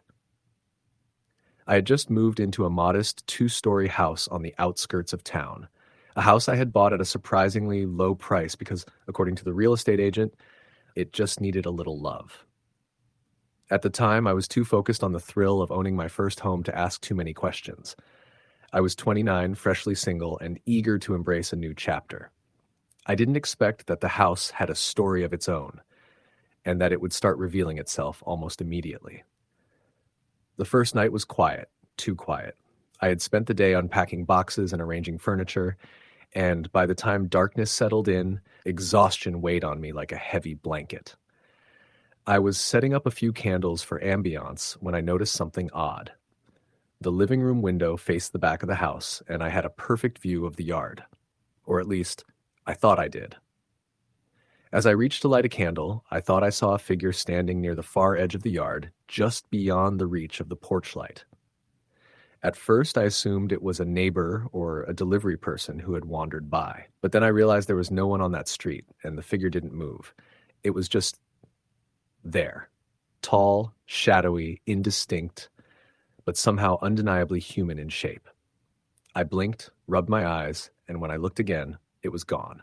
My heart slowed, and I told myself it was a trick of the light, an overactive imagination fueled by the eerie glow of Halloween decorations from nearby houses. I went to bed, telling myself I would get used to the new place. I didn't get used to it. The next day, as I went about unpacking, I noticed small things that unsettled me. A picture frame would be slightly tilted, a chair moved an inch from where I had left it, small objects that seemed to vanish and reappear in odd places. I chalked it up to the chaos of moving and my own forgetfulness, but the feeling of being watched lingered. It was that night, Halloween, when things truly escalated. I had decided to stay in. I wasn't much for trick-or-treating, and honestly, I didn't know anyone in town yet. The wind howled outside, rattling the old windows, and the flickering candlelight in the living room cast strange shadows on the walls. I was sitting on the couch, scrolling through my phone when I heard it, the unmistakable sound of footsteps on the stairs. The staircase to the second floor was just behind me. I froze, heart thudding. The steps were creaking slowly, deliberately, as though someone or something was making its way down. "Hello?" I called, trying to keep my voice steady. Silence followed, and then a soft sigh, like someone exhaling from deep within their chest. I told myself it was the house settling, old wood contracting in the cold night air. But then I heard it again, the creaking, deliberate steps, followed by a faint whisper. I couldn't make out the words, but it sounded like a name. My name. I grabbed a flashlight and cautiously made my way upstairs, checking every room. The bedrooms were empty, the bathroom empty. Even the small attic space that I had used for storage. Nothing. No sign of anyone. I went back downstairs, doors locked behind me, and tried to convince myself I was imagining it. That was when I noticed the front door. It was slightly ajar. I was sure I had locked it before heading upstairs. My stomach dropped. I pushed it closed and bolted it, checking the locks twice. I told myself it was probably just a draft, the wind catching the old latch. But sleep didn't come that night. Every time I closed my eyes, I felt the weight of someone or something watching me. The following days were a blur of fear and rationalizations. I avoided staying home alone whenever possible, but work and errands meant I couldn't leave the house empty for long. Sometimes I would come back to find objects moved or doors open that I was certain I had closed. Once, I found my bedroom window wide open, even though it had been locked when I left. Nothing was stolen, nothing broken, just subtle signs that someone had been there. One evening, about a week after moving in, I was cooking dinner when I heard it. A child laughing. It was faint at first, almost like a whisper carried on the wind, but it grew louder, clearer, echoing from the hallway. I froze, spoon in midair. The house was empty except for me. I live alone. The laugh was followed by a soft tapping at the kitchen window. I turned slowly, expecting to see a trick-or-treater or someone pulling a prank. The yard was empty, but as I stared, a shadow passed across the window, like a small figure moving behind the glass. I stumbled back, heart hammering. I don't know how long I stood there, frozen, before I could even think to call someone. I didn't call anyone. Not yet. I tried reasoning with myself. Old house, old memories, maybe the previous owners had a child. Maybe this was residual energy, echoes of lives once lived here. I wanted to believe that, but deep down I knew there was more to it. The nights that followed were worse. Objects flew across rooms when I wasn't looking. Doors slammed shut on their own. Shadows darted across walls in the corners of my eyes, always gone when I turned to face them. Once I woke to the sound of soft crying in my bedroom, the kind of cry only a child could make, pitiful and full of despair. I sat up, flashlight shaking in my hands, but saw nothing. It was on the night of the town's Halloween festival that the most terrifying encounter occurred. I had braved the streets, mingled with neighbors, and tried to act normal despite the gnawing anxiety that had built up over the past week. As I walked home, the wind gusted, carrying with it the smell of wet leaves and smoke from distant bonfires. I reached my house and noticed something immediately. The front porch light was on. I never turn it on. Not this year. I approached cautiously. The door again was ajar. My chest tightened. I pushed it open, stepping inside, and called out, "Hello?" My voice echoed back at me, unnaturally loud. That's when I saw it. In the living room, just beyond the reach of the porch lights spilling through the windows, a figure stood. It was a little girl, maybe 8 or 9 years old, dressed in a tattered, old-fashioned dress. Her hair was long, dark, and wet as though she had been outside in the rain. She didn't move, didn't blink, just stared at me with hollow, black eyes that seemed to absorb the candlelight. Who are you?" I stammered. The words felt useless, like trying to reason with the wind. She tilted her head slowly, and in a voice soft and brittle like dry leaves, she whispered, "He's coming." Before I could respond, she disappeared, just like that. My hands were shaking as I checked every room, every closet, every corner. Nothing. No trace of her. Sleep became impossible after that. I stayed awake for nights, sitting in the living room with lights on, trying to convince myself that exhaustion was playing tricks on me. But the house grew louder, more restless. Footsteps, whispers, doors opening and closing, the feeling of cold fingers brushing my shoulder when no one was there. I began researching the history of the house, old newspapers, public records, anything that could shed light on what I was experiencing. That's when I found it. Nearly 50 years ago, a family had lived here, a father, a mother, and their young daughter. One night around Halloween, the father had gone on a drinking binge and attacked his family. The mother survived, but the little girl did not. She died in the house, in the very living room where I had seen her. The father vanished, never found. Rumors said he had fled town in the chaos that followed. I wanted to leave. I wanted to run far away from this cursed place, but something kept me there. Maybe it was curiosity, maybe it was fear of the unknown. But I began noticing patterns. The girl appeared only on nights when the wind howled and the leaves rattled against the windows. Her presence was always a warning, a foreshadowing. And then, on the third night after discovering her history, I understood what she had meant by, "He's coming." I was home alone when I heard the heavy footsteps on the porch. Slow, deliberate, not the kind of movement a normal person would make. I peered through the window and my blood ran cold. A man, tall and ragged, soaked from the rain, stood there. His face was pale, gaunt, eyes wild. He looked straight at me. I didn't know who he was, didn't recognize him, and yet there was something about him that screamed familiarity. He raised a hand slowly, deliberately, and the air seemed to thicken. The little girl appeared behind him, silent, staring at him with those empty, accusatory eyes. She didn't move toward me. She didn't even acknowledge me. She was focused entirely on him. The man shook his head, muttering incoherent words, and I understood instinctively. This was the man who had killed her. He had returned, somehow, drawn back to the house. I backed away from the window, fumbling for the phone, ready to call the police. When I turned back, he was gone. Just like that. The front porch was empty, but the little girl remained, standing silently in the corner of the living room, watching me. I didn't sleep that night. The next day, I called the local police, recounting everything. They were polite but skeptical. The man I described had no record, no known ties to the town. Still, they promised to check the neighborhood and increase patrols. I installed cameras, motion sensors, everything I could afford. The activity continued, though. Footsteps, whispers, cold touches, fleeting glimpses of a dark figure in the hallways. Months passed, and the sightings grew less frequent. I never saw the man again. The little girl, however, remained. She no longer appeared with the same intensity, but she was always there, in the corner of my eye on the stairwell at the edge of the window. Sometimes late at night, I would swear she smiled at me, a small, sad acknowledgement. She was no longer just a ghost. She was a presence, a warning, a reminder of something I could never fully understand. Years later, I still live in that house. I've grown used to the subtle disturbances, the whispers in the night, the fleeting shadows that dart just out of reach. I've come to accept her presence, this little girl who died long before I ever set foot in the house. She isn't malevolent, she's a memory, a fragment of a terrible night that refuses to fade.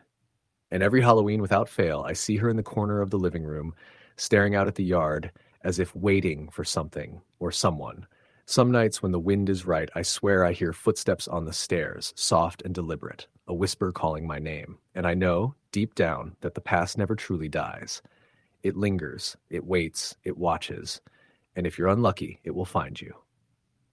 Story the end. It was a rainy Halloween night in rural Maine, the kind of night where the wind whipped through the trees and made the skeletal branches scrape against each other like dry bones. Ryan had just turned 16 and was eager to celebrate, though in his small town, Halloween was quiet. Most people stayed inside, handing out candy from porches, while the older kids whispered about abandoned houses and local ghost stories. But Ryan and his friends, Mark and Jenna, had heard of a place on the outskirts of town that no one dared go, the old Whitmore Farm. The Whitmore Farm had been abandoned for decades. Its fields were overgrown, the barns sagging and blackened from years of decay, and the main house, a tall, looming structure, had windows like empty eyes staring into the night. The legend was that Mr. Whitmore had gone insane one Halloween night after his wife died under mysterious circumstances. Some said he locked himself in the attic and never came out. Others said he disappeared entirely, leaving the house to rot. Every year, people claimed to hear screams, whispers, and even footsteps coming from the property, though no one had lived there for generations. Ryan, Mark, and Jenna arrived just as the rain began to fall heavier, drenching their jackets. "Are we really doing this?" Jenna asked nervously. Her flashlight shook in her hand, casting jagged beams across the muddy path. Ryan grinned. "It's Halloween. We can't just sit at home handing out candy. Come on, it'll be fun." Mark was quieter, but his eyes kept darting toward the house. "I don't know. This place gives me the creeps," he admitted. They approached the house cautiously, stepping over puddles and broken fence rails. The front door was gone, leaving the entryway wide open, black as the storm clouds above. The rain poured in, mixing with the scent of damp wood and rot. Ryan shone his flashlight inside and saw furniture piled in corners, wallpaper peeling, and the remnants of a life left behind. "See? Nothing to be scared of," Ryan said, though his voice lacked conviction. They explored the ground floor first. The kitchen still had a rusted stove and a sink full of grime. Old photographs hung crookedly on the walls, faded and yellowed with age. As they moved through the hallway, Ryan noticed a door leading to the basement, slightly ajar. A chill emanated from the dark space, and even from the doorway, the kids could feel it. "Maybe we shouldn't," Jenna started, but Ryan was already stepping down the stairs. The basement was damp and smelled of mold and decay. The beam of their flashlights caught old crates, a broken workbench, and in the corner, a small pile of charred papers. But then something moved. A shadow darted across the far wall. "Did you see that?" Mark whispered. Ryan laughed nervously. "It's just a rat or something." But the movement didn't stop. In fact, the shadow seemed to grow, stretching across the walls and floor, flickering with an unnatural rhythm. Then came the whispering. At first, it was faint, like the wind brushing against the walls. But then, distinct words emerged. Leave, now. The three froze. The sound wasn't coming from outside. It was coming from inside the basement. Let's go, Jenna said, at panic rising in her voice. They scrambled up the stairs, but when they reached the landing, the main door they had entered through slammed shut with a deafening bang. The flashlight beams danced wildly, revealing nothing but darkness. Ryan tried the door, pushing with all his strength, but it wouldn't budge. The whispering grew louder, more insistent. Leave, now. Before. The voice trailed off into an eerie silence that made the hair on their necks stand on end. Then they heard footsteps. Slow, deliberate, coming from upstairs. Heavy boots that thudded against the wooden floors, though no one could be seen. The air grew icy, their breaths visible even in the dim light. What is happening? Mark stammered, eyes wide with fear. A figure appeared at the top of the stairs. A man, tall, hunched, and drenched in shadows. His face was pale and gaunt, eyes hollow and black. He didn't speak, but the presence alone radiated rage and sorrow. The boys stumbled backward, crashing into crates. Ryan shouted, "We didn't mean anything. We're leaving," and slammed his shoulder against the basement door again. This time, it gave way, and they bolted into the rain, tripping over mud and debris as they ran across the yard. They didn't stop until they reached the safety of Ryan's house, soaked to the bone and trembling. Inside, their parents were asleep, unaware of the terror that had just occurred. They huddled together, trying to catch their breath, but none of them could shake the feeling that something had followed them. That night, Ryan couldn't sleep. Every time he closed his eyes, he saw the figure on the stairs, the hollow eyes watching him from the darkness. The whispers echoed in his mind. Leave. Before. And then the faint sound of boots thudding closer, closer, always closer. Over the next few days, Ryan noticed strange occurrences. Doors that had been locked were suddenly open. Objects moved slightly from where he left them. At night, he heard faint scratching at his window, and sometimes the whispers came again, soft and distant, but unmistakable. Mark and Jenna experienced similar things.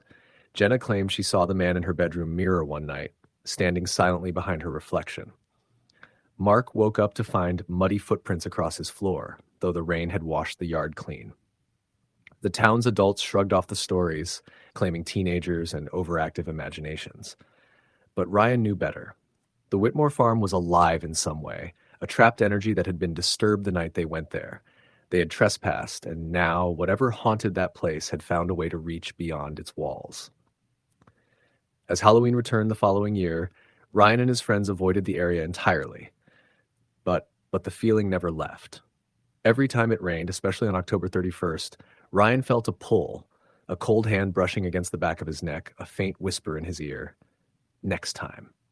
It wasn't just a memory anymore. It was a warning.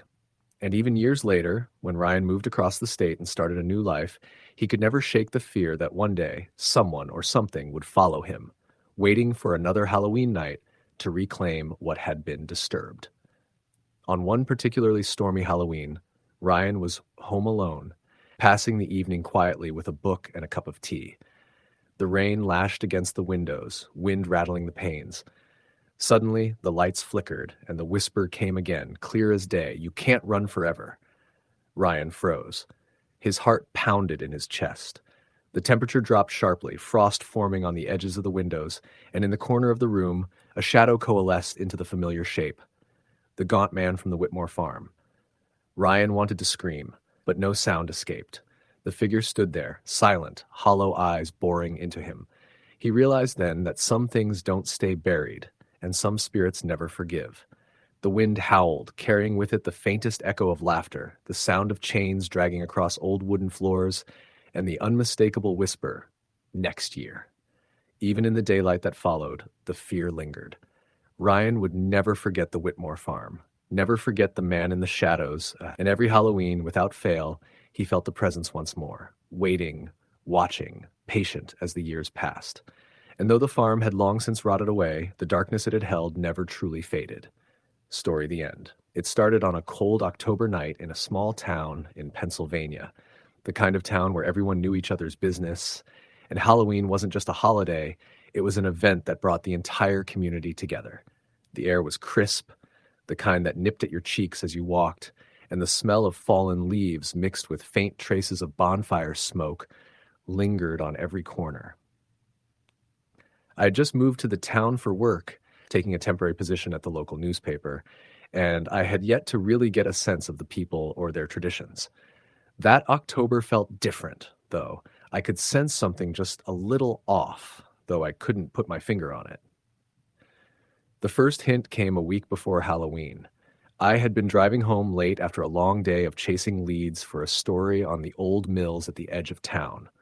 The roads were narrow and mostly unlit, and the fog had settled low in the valleys, giving everything a muted, washed-out look. As I turned onto Maple Street, I saw a figure on the side of the road, a woman standing perfectly still in a tattered white dress. At first, I thought it was a trick of the fog and shadows, maybe a mannequin someone had put there for Halloween. But as I slowed down, my headlights cutting through the mist, she was gone. No sound, no movement, nothing to indicate she had ever been there. My heart thumped in my chest, but I chalked it up to exhaustion and the eerie atmosphere. Small towns have a way of playing tricks on you at night. The next day, I asked around casually, bringing up the figure to the barista at the local cafe. She smiled politely but gave a strange look. "You must mean the Lady of Maple Street," she said quietly. "People say she appears every year around this time. It's just a story, I guess. You'll see if you stick around long enough." I pressed her for details, but she shook her head and walked away. Curiosity gnawed at me. That night I decided to drive down Maple Street again, just to see if there was any truth to the story. The fog had returned, thicker this time, clinging to the street lamps and turning the world into a dimly lit painting. I drove slowly, eyes scanning every shadow. Nothing. I was about to turn around when I saw movement. A flash of white at the edge of the fog. My chest tightened as I slowed, trying to get a better look. And then I saw her. She was standing perfectly still again, exactly as I remembered. But now I could see her face. Pale, almost translucent, with hollow eyes that seemed to stare right through me. Her hair hung in wet strands over her shoulders, and her dress was filthy and torn. I wanted to roll down the window, call out to her, anything, but my body refused. My hands gripped the wheel, knuckles white, and before I could even breathe, she vanished. No footsteps, no sound, nothing. Just gone. Sleep didn't come easy that night. I kept imagining her figure outside my window, watching. The next day I went back to the cafe and asked a different barista about her. She leaned in, whispering. "Her name was Mary," she said. "Mary Linton. She lived in that house on Maple Street over 100 years ago. They say she died on Halloween night, and some people believe she never left. Some say she's harmless, but others say she's angry." I felt a shiver run down my spine. An entire town believing in the existence of a ghost, and here I was, living right in the middle of it. I wanted to dismiss it, but curiosity, as always, got the better of me. That night, I brought my camera, hoping to catch something, anything that could be proof. It was almost midnight when I arrived on Maple Street. The fog had rolled in thicker than ever, and the street lamps flickered intermittently. I parked the car and stepped out, the crunch of leaves under my boots echoing unnaturally loud. I raised the camera, scanning slowly, trying not to think about what I was doing. That's when I heard it, a faint whisper, so soft I thought I imagined it. "Help me." I froze, my heart hammered in my chest. The voice wasn't coming from the street, not exactly. It was all around me, swirling in the fog, echoing off the houses. Then I saw her again, a few feet away, standing as if waiting for me. I raised the camera, hands trembling, and snapped a photo. The flash lit the fog, and for a brief second I saw her face clearly, eyes wide with an expression I could only describe as pleading, or maybe warning. I ran to the car, fumbling with the keys, and drove off, not daring to look back. When I checked the photo later, my stomach sank. There was her face, yes, but not as I had seen it. It was twisted, distorted, the eyes sunken and black, the mouth stretched in a silent scream. Over the next few days, things escalated. At work, my computer would randomly turn on at night, emails would be opened that I hadn't touched, and files disappeared. I would hear footsteps in the apartment above mine, even though it was empty, and soft whispers called my name. Every night I saw her on Maple Street, always in the same spot, always watching, always vanishing the moment I tried to approach.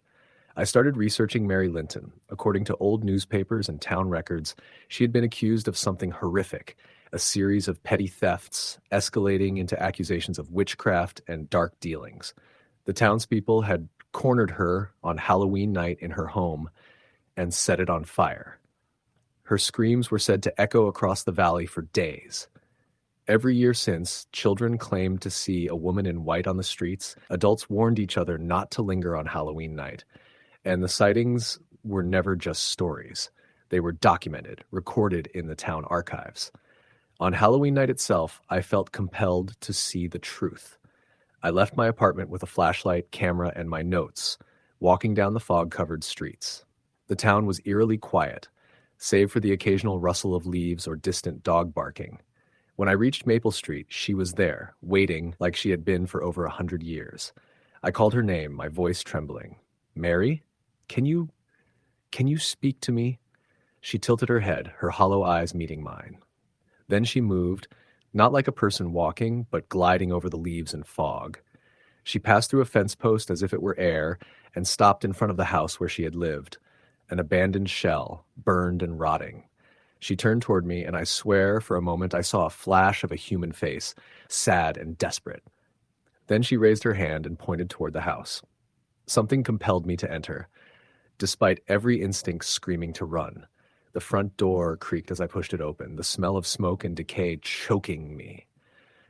I followed the faint outline of her figure through the house, my flashlight catching glimpses of charred furniture and soot-stained walls.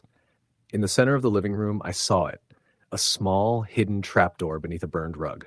She hovered over it, pointing insistently.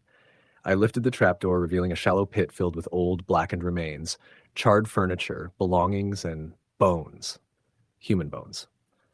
The realization hit me like a punch to the gut. Mary had been buried alive in her own house by the townspeople, left to die slowly, and her spirit had never left. She was trapped, angry, desperate for recognition, for justice, for someone to know the truth. As I knelt there, overwhelmed, I felt a cold hand on my shoulder. I spun around, but no one was there. The air grew heavy, and I heard her voice clearly for the first time, a whisper so soft I almost missed it. Tell them the truth." I ran from the house, heart racing, the fog swallowing the street as I stumbled back to my apartment. I spent the next days researching, writing, documenting everything. I contacted the local historical society, the police archives, anyone who would listen. Slowly, the story of Mary Linton emerged, pieced together from old records, newspaper clippings, and first-hand accounts. Halloween came again, and I returned to Maple Street, camera in hand, ready to see her one last time. She appeared, as always, in the fog. This time, I didn't run. I raised the camera, whispered the story I had uncovered into the night, and watched her expression change. The pleading, desperate look softened. She lingered for a moment, then slowly, gently, she lifted her hand in a kind of farewell, and then she was gone, disappearing into the fog, the street silent as if nothing had ever been there. I never saw her again after that. But the town changed. People started acknowledging the story, placing flowers at the burned house every year, and for the first time, Mary Linton's name was spoken with respect rather than fear. I kept the photographs, the notes, the recordings, everything, proof of her existence, of the injustice she suffered. And every Halloween, I walk Maple Street just to feel the air, the fog, and to remember the woman who lingered, waiting for someone to see the truth. Some nights the fog thickens, the air grows cold, and I swear I hear a soft voice whispering, not in anger anymore, but in relief. Halloween isn't just a night for costumes and candy. For some, it's a night when the past refuses to be forgotten, when the dead remind the living that their stories matter, and when the line between this world and the next is thinner than we dare imagine. I never returned to my apartment after that Halloween without double-checking the windows, locking every door, but I also left offerings. Small tokens of respect, candles left flickering in windows, flowers placed by the road. It became a ritual, and each year as darkness falls, the leaves swirl and the fog rises, I walk Maple Street, camera in hand, not to capture her anymore, but to honor her, to ensure that no one ever forgets Mary Linton. There are nights when I still see her, just out of the corner of my eye, gliding silently through the fog, watching, remembering. And though I know she cannot harm me, the feeling of being observed, of her presence lingering long after the street lamps flicker out, reminds me that some ghosts never truly leave. They wait, patient and eternal, for someone to acknowledge them, for someone to see them, really see them. And on every Halloween, I hear her whisper in the wind, soft but unmistakable, "Thank you." Story the end. It was a cold October evening when Sarah and her friends decided to drive out to the outskirts of their small town in Ohio. Halloween was always their favorite time of year, a chance to embrace the spooky and the macabre, but this year felt different. There was a strange chill in the air, sharper than the usual autumn breeze, and even the trees along Route 42 seemed unusually bare, their skeletal branches swaying like silent witnesses to something unseen. Sarah's car wound through the narrow country roads, headlights cutting through the fog that had begun to settle over the fields. She glanced at the clock, 8:15 p.m., and felt a twinge of unease. Her friends laughed in the back seat, joking about haunted houses and urban legends, but she couldn't shake the feeling that something was watching them. They had decided to visit the old Whitmore estate, a dilapidated mansion that had been abandoned for decades. The story went that the Whitmore family had died mysteriously one Halloween night, though the official reports were vague, and the locals whispered that the house was cursed. Teenagers in town treated it as a rite of passage, dare each other to step inside, touch the walls, or snap a picture, but none had claimed to spend the night there. Tonight, that was the plan. The house appeared suddenly through the fog, looming at the top of a hill like a shadow frozen in time. Its windows were broken, doors sagging, and the paint peeled in long strips from the walls. Sarah shivered as they parked the car at the edge of the overgrown driveway. The crunch of gravel under their shoes echoed in the still night. "All right, let's make this quick," said Mike, the boldest of the group, already striding toward the front door. "Just get a few pictures, see what's inside, and we're out." Sarah followed reluctantly, her camera in hand, the battery already feeling heavier than usual.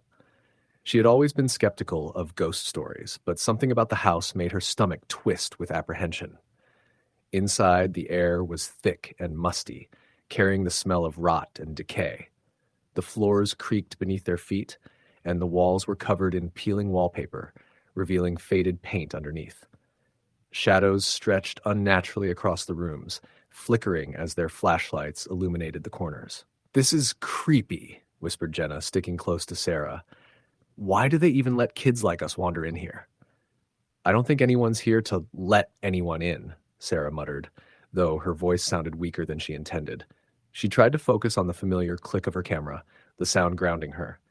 As they explored, they found remnants of the family's life: rusted furniture, torn curtains, an old piano with keys chipped and yellowed. In the dining room, a chandelier hung at a crooked angle, swaying slightly despite the absence of any breeze.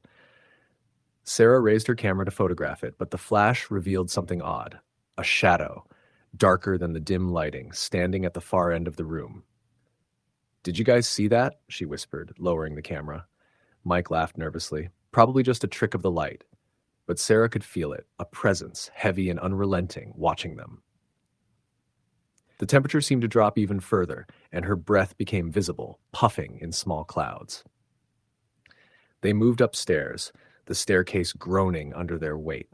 The second floor was in worse condition, with holes in the floorboards and walls covered in strange, water-stained patterns. In what must have been a child's bedroom, Sarah noticed a small doll propped up on the windowsill. Its face was cracked, one eye missing, and the other seemed to glint unnaturally in the flashlight beam. "Creepy," Jenna murmured, inching back. Suddenly, the door at the end of the hall slammed shut, making all of them jump. The sound reverberated through the empty house. "Okay, that was definitely not the wind," Mike said, though his voice quavered slightly. Sarah felt her heart hammering in her chest. She wanted to leave, but some force, or maybe just morbid curiosity, kept her moving forward. They approached the door cautiously. When Sarah tried the knob, it turned easily. The room inside was empty, except for a large four-poster bed covered in a thick layer of dust. And then she saw it. On the bed, lying as if waiting for them, was a figure, a woman, dressed in tattered black lace. Her hair was long and matted, covering her face, but her presence radiated something palpable, something heavy and wrong. Sarah froze. "Guys, we should go," she whispered. Mike, still trying to appear brave, stepped forward. "It's probably just a mannequin or something. Look, there's no face, no features." The figure shifted slightly, and Sarah saw the faint outline of eyes beneath the hair, hollow, dark, and filled with malice.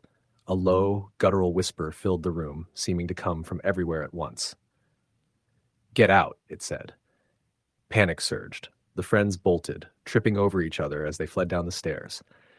Behind them, the whispering grew louder, more insistent, a chorus of voices that seemed to echo from the walls themselves. They didn't stop until they reached the car. Breathing heavily, hands shaking, they slammed the doors and locked them. "Did anyone else hear that?" Jenna gasped. "It's just a house," Mike said, though his voice lacked conviction. We're fine." But Sarah knew they weren't. Something had followed them, though she didn't dare look in the rearview mirror. The ride back was tense and silent, the fog pressing against the windshield as if trying to push them off the road. When they reached town, the streets seemed unnervingly empty. Sarah glanced at her camera, and her stomach dropped. Every photo they had taken on the second floor showed the woman on the bed, her face now fully visible, her eyes black voids, staring directly into the lens. Even the pictures of empty hallways revealed her faint reflection, standing silently behind them, waiting. Over the next few days, Sarah tried to dismiss it. She told herself it was a trick of the light, fatigue, paranoia. But then the dreams started. Every night she woke in a cold sweat, visions of the woman in the black dress standing over her bed, whispering. Sometimes she saw other figures, faint shapes in corners or shadows moving just out of sight. One evening, she decided to visit the estate again, thinking maybe confronting it would end the nightmares. She arrived at dusk, the sky a bruised purple, the fog curling around the base of the hill. But the house had changed. Where she remembered broken windows and peeling paint, now the structure seemed whole, restored in a way that made her skin crawl. The front door opened easily. She stepped inside, flashlight trembling in her hand. The air smelled different, sweet, almost cloying. The furniture was polished, the wallpaper intact. A piano sat in the corner, its keys shining as if recently played. And there she was, sitting on the four-poster bed in the room Sarah now realized had been a master bedroom. She hadn't noticed before, but the room had grown, walls stretching impossibly high. The woman's head lifted slowly, eyes locking on Sarah. "You shouldn't be here," she said, voice soft but deadly. Sarah stumbled back. I just... You saw," the woman interrupted. "Now you belong." The floorboards creaked under invisible weight, and Sarah felt a pull, a force tugging her forward. She screamed, trying to break free, but the room seemed to stretch endlessly, the walls closing in. The air was thick with whispers, each voice overlapping the next, forming a chorus of torment. She managed to flee, bursting out of the house into the night. Her friends were gone, vanished as if they had never existed. The town around her looked wrong, streets twisting and bending, houses unfamiliar and distorted. She ran until she collapsed in the middle of the main street, gasping for breath. When she woke, she was back in her own bedroom. The sunlight streamed through the curtains, and everything seemed normal. But on her desk lay the camera, and as she picked it up, her heart froze. A new photo had been developed, one she didn't remember taking. It showed her standing in the house, the woman on the bed smiling faintly behind her. Sarah never spoke of that night again. In fact, never returned to the estate, never celebrated Halloween the same way. But every year on the anniversary of that visit, she would hear whispers outside her window, faint and urgent. And every year, her camera, untouched, would capture one more image. Her, standing in that room, trapped forever in the gaze of the woman in black. Neighbors began to notice a change in her. Her hair lost its shine, her eyes darkened, and she started avoiding crowds, avoiding parties, avoiding life. Friends tried to reach out, but she would only smile faintly, shaking her head. She knew that some things didn't stay in old houses. They followed, persistent and unrelenting. In the end, the Whitmore estate remained abandoned in the town's memory, a place no one dared enter. But Sarah knew better. The house didn't need to be visited to claim a soul. It was patient, waiting, and it had marked her that night. Every Halloween, she would lock herself inside, lights blazing, praying the door didn't creak, praying the shadows outside didn't move. She kept her camera close, not as a tool for memories, but as a warning. Its photos captured what eyes could not see, proof of a presence that would not relent. And each year, with every new photograph, the woman on the bed grew closer, smiling a little wider, whispering a little louder, reminding Sarah that she had seen too much and that seeing was never enough. No matter where Sarah went, no matter how far she traveled, she would always carry the house with her. The whispers never left. The shadows never dissipated. And somewhere in the fog on a cold October night, the woman in black waited patiently for the next soul foolish enough to witness her domain. Sarah realized too late that the truth of the Whitmore estate wasn't the house itself, nor the tragedy of the family that had lived there. It was the knowledge that some horrors aren't confined to walls, aren't contained in empty rooms. They are patient, they watch, and when they mark you, there is no escape. Years passed, and Sarah's story became one of those whispered legends, a cautionary tale told to teenagers daring each other to venture too close to the Whitmore estate. But unlike the stories, the legend wasn't just fear, it was fact. The woman in black was real, and she was waiting, always waiting. Every Halloween, Sarah would wake with the same chilling certainty. She had seen the face of death, not in a dream, not in a nightmare, but in reality. And the camera on her desk would have another photograph, another reminder, another promise that she would never be free. The whispers followed her through her days, growing louder, more insistent, until she finally understood. Some doors once opened, never close. And the woman in black would see her through every shadow, every reflection, every photograph, until the end of her days. It was a lesson carved into the marrow of her bones. Halloween was not about costumes or candy. It was about fear. Real fear, the kind that gnaws at the soul, that follows you home, that lingers in the corners of your vision long after the sun has risen. And Sarah had learned it the hardest way. No one believed her story. They thought it was exaggeration, a tale spun to entertain or terrify. But Sarah knew better.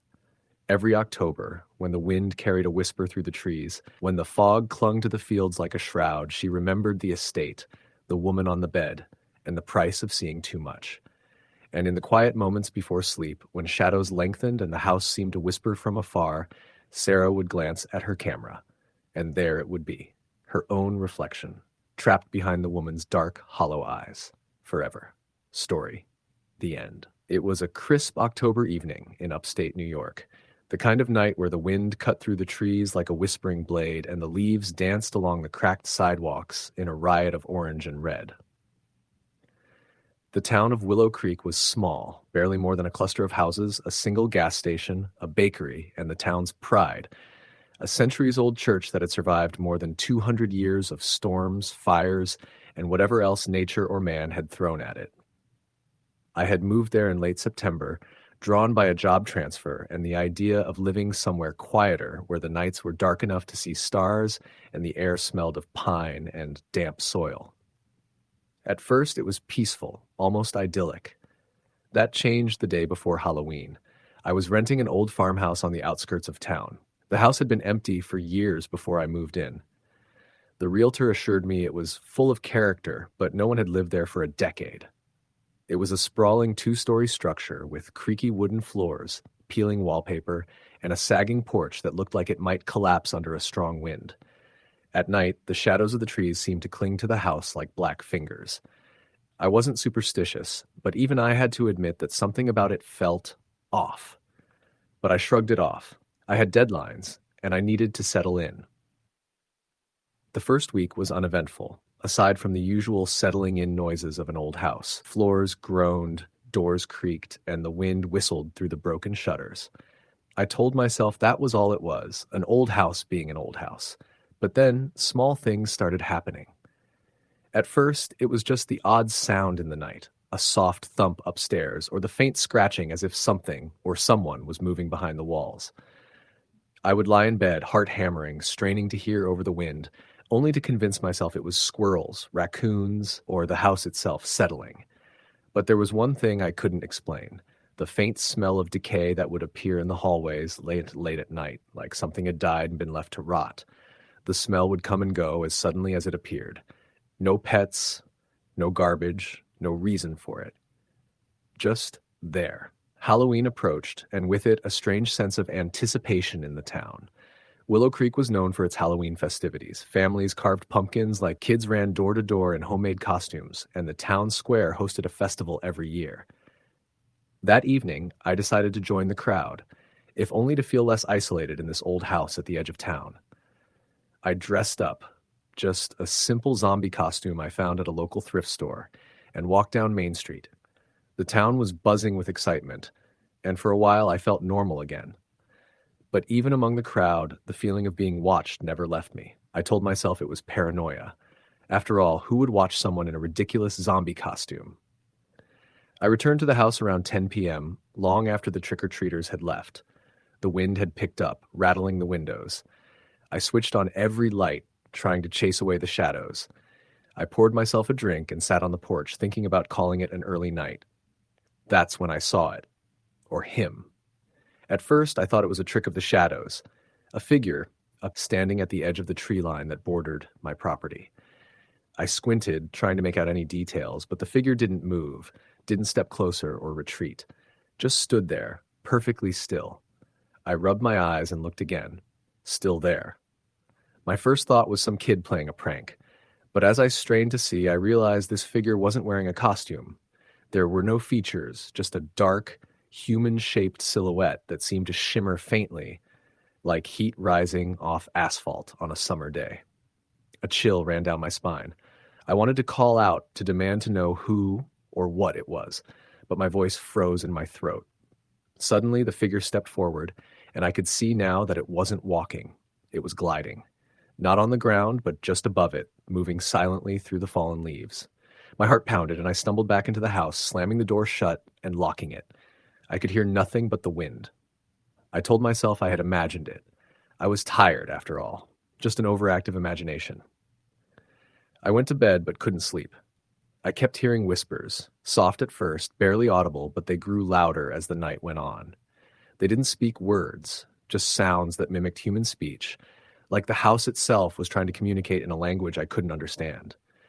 The next day, I decided to explore the house more thoroughly. I had been so focused on moving in and setting up my office that I hadn't really examined every corner. I started in the attic. It was dusty, filled with old furniture draped in yellowing sheets. As I moved a covered chair aside, I noticed scratches along the floorboards, deep, angry gouges that looked like someone had tried to claw their way out of the wood. I felt a cold draft, even though all the windows were closed. Then I saw the writing. Carved into the wall behind the old wardrobe were letters, uneven and jagged. "Leave before it finds you." I stumbled back, heart racing. My first thought was a previous occupant, some vandal before the house had been empty. But there was something about the writing that felt alive, as if it had been carved in panic by a terrified hand, not for decoration, but as a warning. I took a photo with my phone and the screen flickered oddly, showing static for a moment, before returning to normal. Shaking off the unease, I decided to ignore it. Rational explanations exist for everything, I told myself. That night, the phenomena escalated. Around 2 a.m., I woke to the sound of footsteps coming from the kitchen. Slow, deliberate, heavy. My apartment cat, if I had one, would have run, but the house was empty except for me. I grabbed a flashlight and crept down the hallway. The light caught the edge of the kitchen, and I froze. There, standing by the counter, was the same figure I had seen outside. Only this time it was closer, its features faintly visible. Hollow eyes, a mouth twisted in a grimace, skin pale and almost translucent. It turned toward me, and I felt my body lock in fear.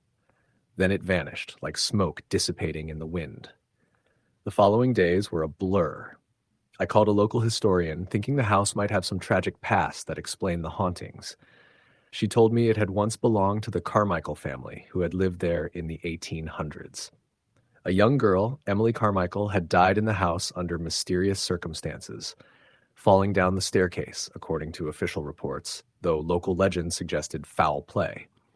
People said her spirit never left, and those who stayed in the house too long reported strange noises, shadows, and sudden chills.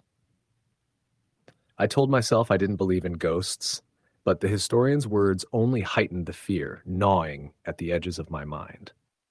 Halloween night arrived, this time with a storm rolling in. Wind battered the trees, lightning flashed across the sky, illuminating the house in brief, stark bursts. I tried to keep myself busy, watching movies, drinking tea, but the house felt alive in a way that went beyond creaks and groans. Around midnight, I heard a voice calling my name from the living room. Low, mournful, almost like a child whispering through a crack in time. I grabbed my phone, intending to call 911, but the line was dead. The power flickered and went out, plunging the house into darkness. I lit a candle and moved toward the living room, heart hammering. The candlelight trembled, casting long shadows along the walls. There, in the corner, I saw her. A girl, perhaps 8 or 9, dressed in a tattered white dress, hair matted, face pale as moonlight. She raised her hand, pointing toward the attic. I didn't think. I ran, up the stairs, feet pounding against the wood, into the attic, slamming the door behind me. The attic was empty, or so it seemed. The air was thick, cold, and I could feel eyes on me. Then, from the corner of the room, I saw the wardrobe move, slowly. Trembling, I approached, and the doors creaked open on their own. Inside was a small journal, yellowed with age. I opened it and read the entries, Emily Carmichael's thoughts, written the week before her death. She spoke of a presence in the house, something dark and terrible that had come for her. She described whispers, footsteps, the feeling of being watched, and the fear that it would not leave her alone. The last entry was simply a single line. It waits for Halloween. The storm outside intensified. The attic door rattled violently. I grabbed the journal and ran downstairs, intent on leaving the house. The moment I stepped into the hallway, I felt it, a cold, wet breath on the back of my neck, and a hand that wasn't mine brushed my shoulder. I spun around, but there was nothing. Just the shadows, moving as if alive. I ran to the car, rain lashing against me, the house looming behind me like a dark sentinel. I didn't stop driving until I reached the edge of town, where the lights of the gas station promised safety. I returned the next day with friends, determined to document everything and prove it was all in my head. But when we entered the house, it was empty, clean, as though no one had ever lived there. The wardrobe in the attic was gone, the journal vanished, no scratches, no writing on the walls, just a quiet, ordinary farmhouse basking in the sunlight. I wanted to laugh, to breathe easier, but that evening, as I pulled into my driveway, I saw it again. A shadow at the edge of the tree line. Watching, waiting, and somewhere deep in the house I could hear the faintest whisper. A voice carried on the wind.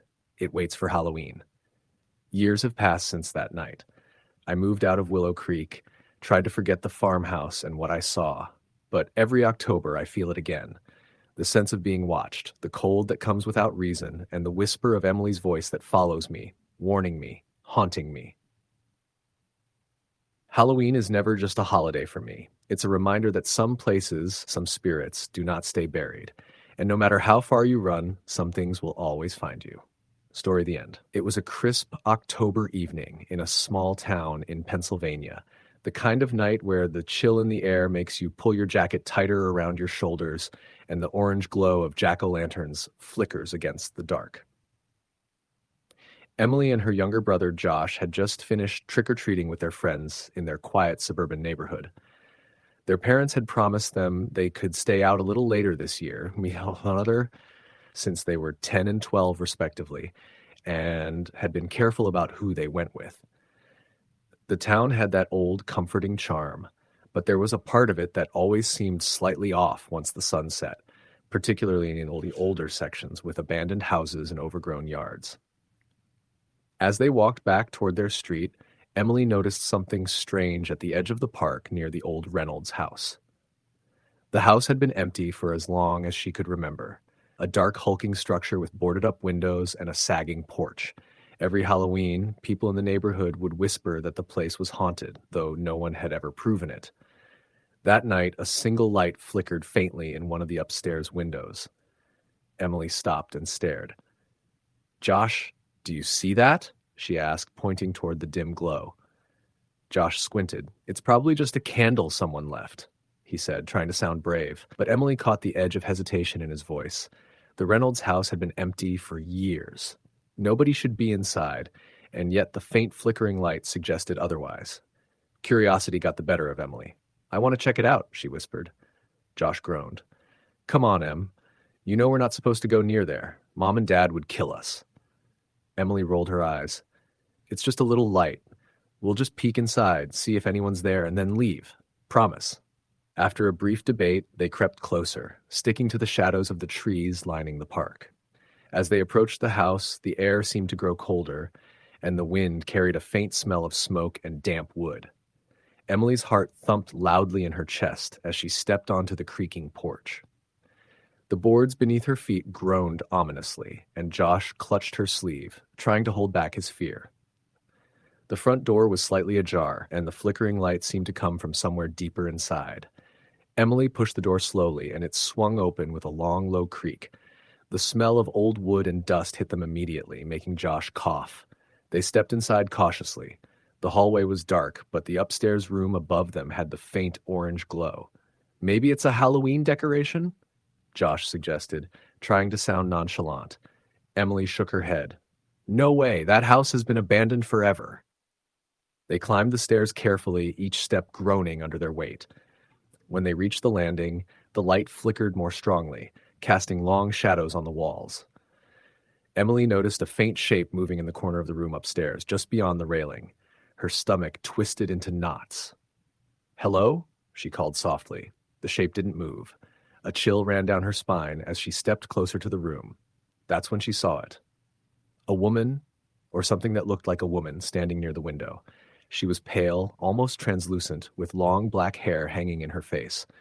She was wearing a tattered dress, and her eyes, or what Emily thought were eyes, glowed faintly in the dark. Emily froze. Josh grabbed her arm, whispering, "We should go now." But it was too late. The figure slowly turned toward them, tilting her head unnaturally. She lifted one hand, pointing directly at them. Then, in a voice like a distant echo, she whispered, "Get out!" The sound was impossible to ignore. It wasn't loud, but it vibrated in their bones. Josh yanked Emily down the stairs, nearly tripping as they ran. The door slammed shut behind them with a force that rattled the windows. They didn't stop running until they were safely back in the street, panting and terrified. At home, their parents scolded them for being late, but neither Emily nor Josh could shake the image of the woman in the window. That night, Emily lay in bed, staring at the ceiling, when she heard it. A faint scratching at her window. Her heart nearly stopped. She told herself it was probably a branch, but the sound continued, slow and deliberate. Then a whisper, soft but unmistakable, "Get out."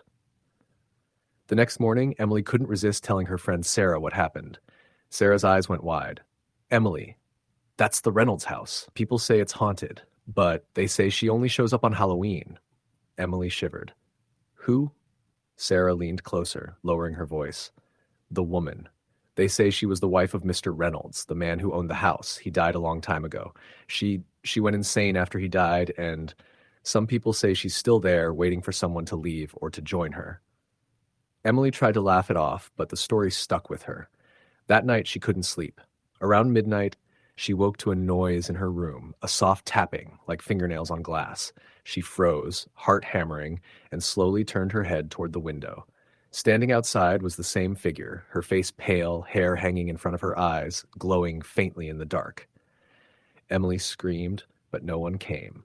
The figure slowly raised one finger, then disappeared. By morning, the window was intact, nothing broken, nothing out of place.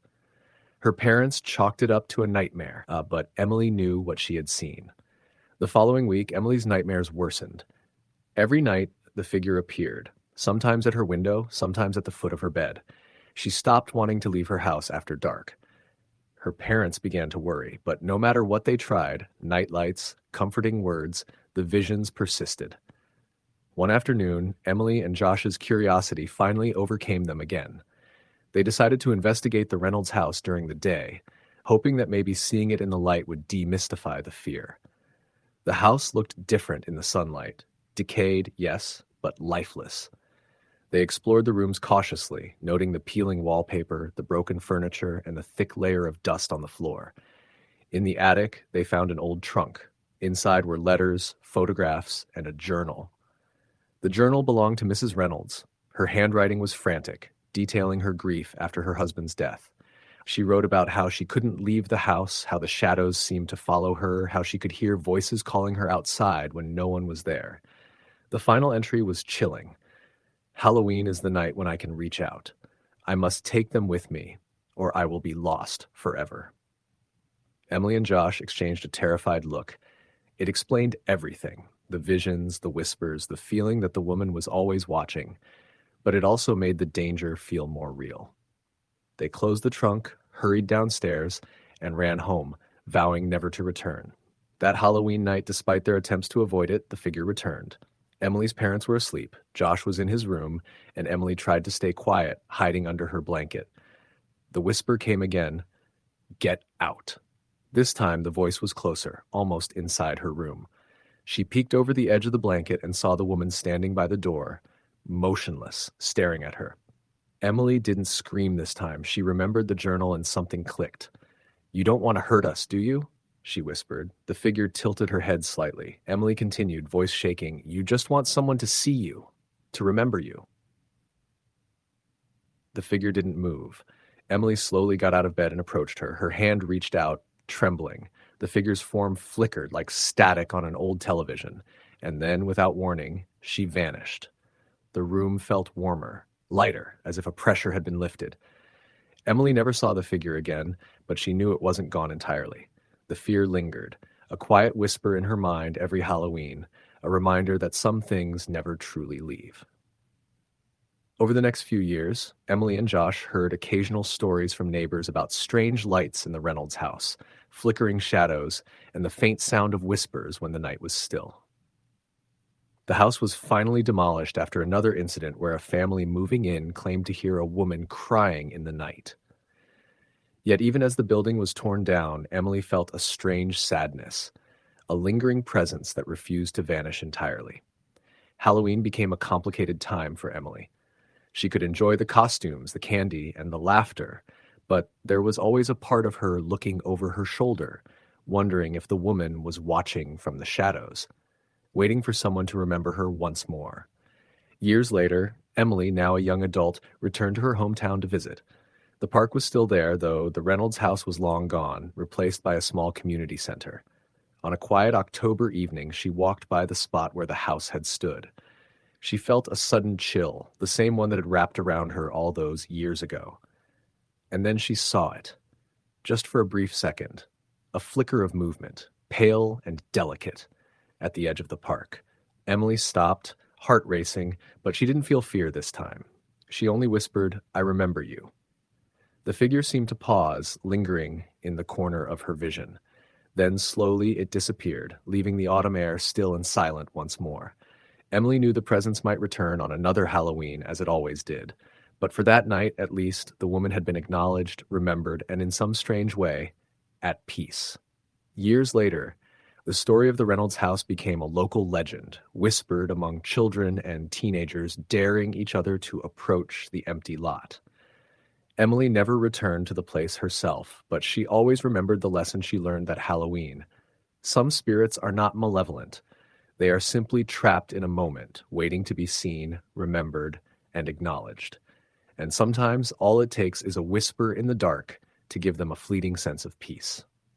Emily's life continued as normal, but Halloween always carried a certain weight. The chill in the air, the flicker of distant lights, the faint brush of a whisper against her ear, it was a reminder that the world had more to it than what she could see. And some nights, the dead weren't as far away as they seemed. Even when she moved to another state, started her own family, and built her own life, she never forgot that night, never forgot the woman in the tattered dress, and never forgot the lesson that some things exist beyond understanding. And every Halloween, without fail, Emily would leave a small candle burning in her window, just in case someone or something was watching, hoping to be remembered.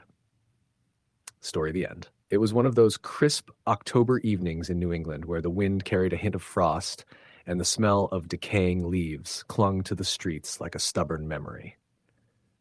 I had moved to a small town in Vermont for the first time after college, seeking a quieter life, far from the chaos of Boston. The town, Cedar Hollow, had a population so small that everyone seemed to know everyone.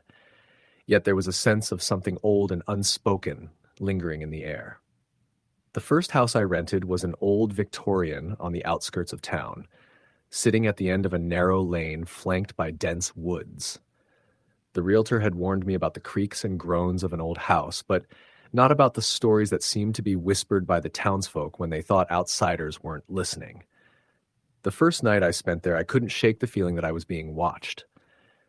The house was quiet, too quiet, save for the occasional sound of wood settling or the wind tapping against the shutters. I told myself it was just my imagination and the town's eeriness, amplified by the darkness of Halloween season. That night, I dreamt of a girl, maybe 12 or 13, with a pale face and hollow eyes standing at the end of my bed. She whispered something I couldn't understand, a soft, almost melodic hum that sounded like it could have been a song once.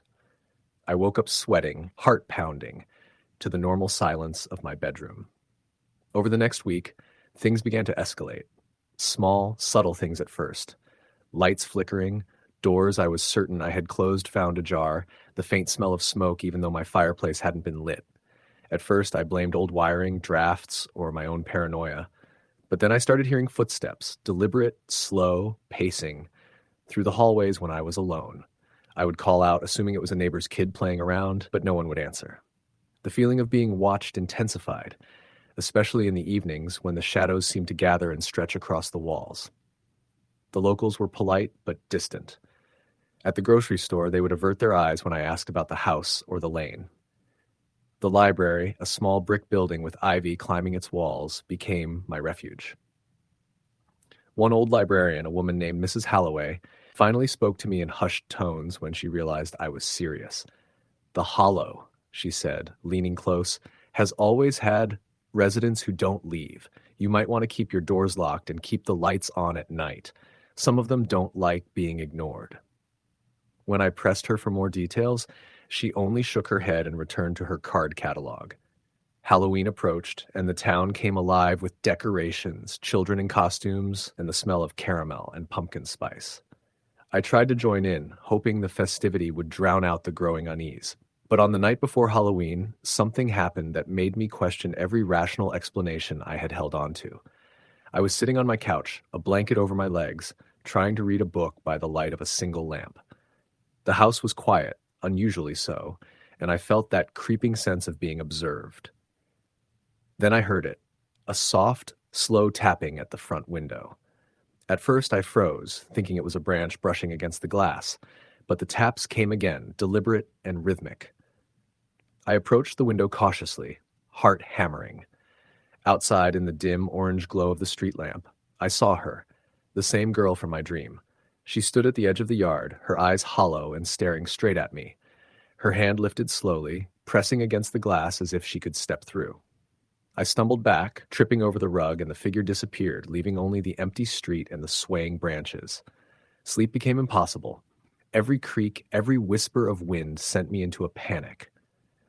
I started recording audio at night, hoping to capture something explainable, strange, but explainable. The first playback was chilling. Faint, almost imperceptible whispers, shifting from one corner of the house to another, murmuring something that sounded like, "You see me, you see me," over and over. Then came the knocks, heavier now, on doors and walls, almost like someone or something was pacing through the rooms. I tried to rationalize. Maybe it was the previous tenants playing a trick, though the house had been empty for months. Maybe it was rodents or the house settling. But deep down, I knew it was something else, something that didn't belong to this world. I confided in one of my few friends, Mark, who lived a town over. He laughed at first, but agreed to come by on Halloween night, just to see the house for himself. Mark arrived as the sun dipped below the horizon, the sky a deep indigo. I tried to keep my fear in check, showing him around, explaining the sounds and flickering lights. He was skeptical, as expected, until the old grandfather clock struck midnight. Then came the cold, a sudden drop, like a wall of ice sweeping through the room. The candles on the mantel flickered violently, and the taps at the windows started again, this time in unison, like a heartbeat. Mark's skepticism faltered as the lights in the hallway began to pulse and the faint outline of the girl appeared at the end of the corridor. Her eyes met mine, and I could feel a crushing weight in the air, a sorrow so deep it seemed to cling to my chest. Mark whispered, "We should leave," but I couldn't move. I was frozen, trapped in a gaze that felt like it could see through every layer of my being. The whispering grew louder, a chorus of voices now, chanting in a language I couldn't understand. The girl lifted her hand, pointing at me, and the room seemed to twist, walls bending and shadows stretching unnaturally. Then, she was gone. The room was quiet again, the lights steady, the temperature normal. Mark and I stared at each other, pale and trembling. We decided to leave, driving aimlessly through the darkened streets of Cedar Hollow, both of us silent, unable to speak of what we had just witnessed. Over the next few days, the hauntings didn't stop. Objects moved on their own, the whispers returned at night, and the girl appeared sporadically, always in the same spot, staring. I started researching the history of the house and the lane. The town records were vague, but one story stood out. Decades ago, a young girl named Eleanor had died in that house on Halloween night. The townspeople said she had wandered into the woods and never returned, though her body was found days later near the edge of the hollow. There were rumors that she'd been playing a game of hide and seek with other children when she vanished. From then on, every Halloween, people claimed to see her ghost wandering the lane, searching for someone to notice her, someone to remember her. I tried everything. Blessings, sage, even reaching out psychics and paranormal investigators, but nothing worked. The entity was persistent, tied to the house in a way I could not untangle. I started keeping a journal, documenting each encounter, each whisper, each appearance. Some nights she would just watch silently, and I would sit for hours, too terrified to move. Other nights, she would mimic voices, calling out names of people I had never known, yet somehow the voice was familiar, like a memory just out of reach. The turning point came when Halloween arrived. I had barricaded myself in the house, refusing to let anyone in, refusing to leave. That night, as darkness fell, the air grew thick, heavy with the smell of decay and damp earth. The girl appeared, but she was different, angrier, more defined. The whispers were now screams, echoing through the walls.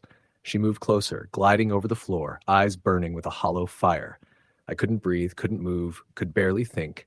And then I heard her voice clearly, cutting through the chaos. "You forgot me, but I remember you." That night, I lost hours. I woke up at dawn on the living room floor, the house silent, empty, yet somehow changed. The air was heavier and the shadows clung to the corners like living things. Mark visited later, and when he looked around, he paled. "This isn't right," he said. "It feels different." "Wrong." I nodded, unable to describe it. I realized then that the house had imprinted itself on me, just as I had imprinted on it. There was no leaving. From that day forward, every Halloween, the girl appears, her eyes fixed on me, silently accusing, endlessly waiting. I have learned to live with it, to keep the lights on, to document the activity. Friends who visit don't notice anything, just the creaks and groans of an old house. But I know. I feel her presence in every shadow, every whisper of wind, every flicker of light.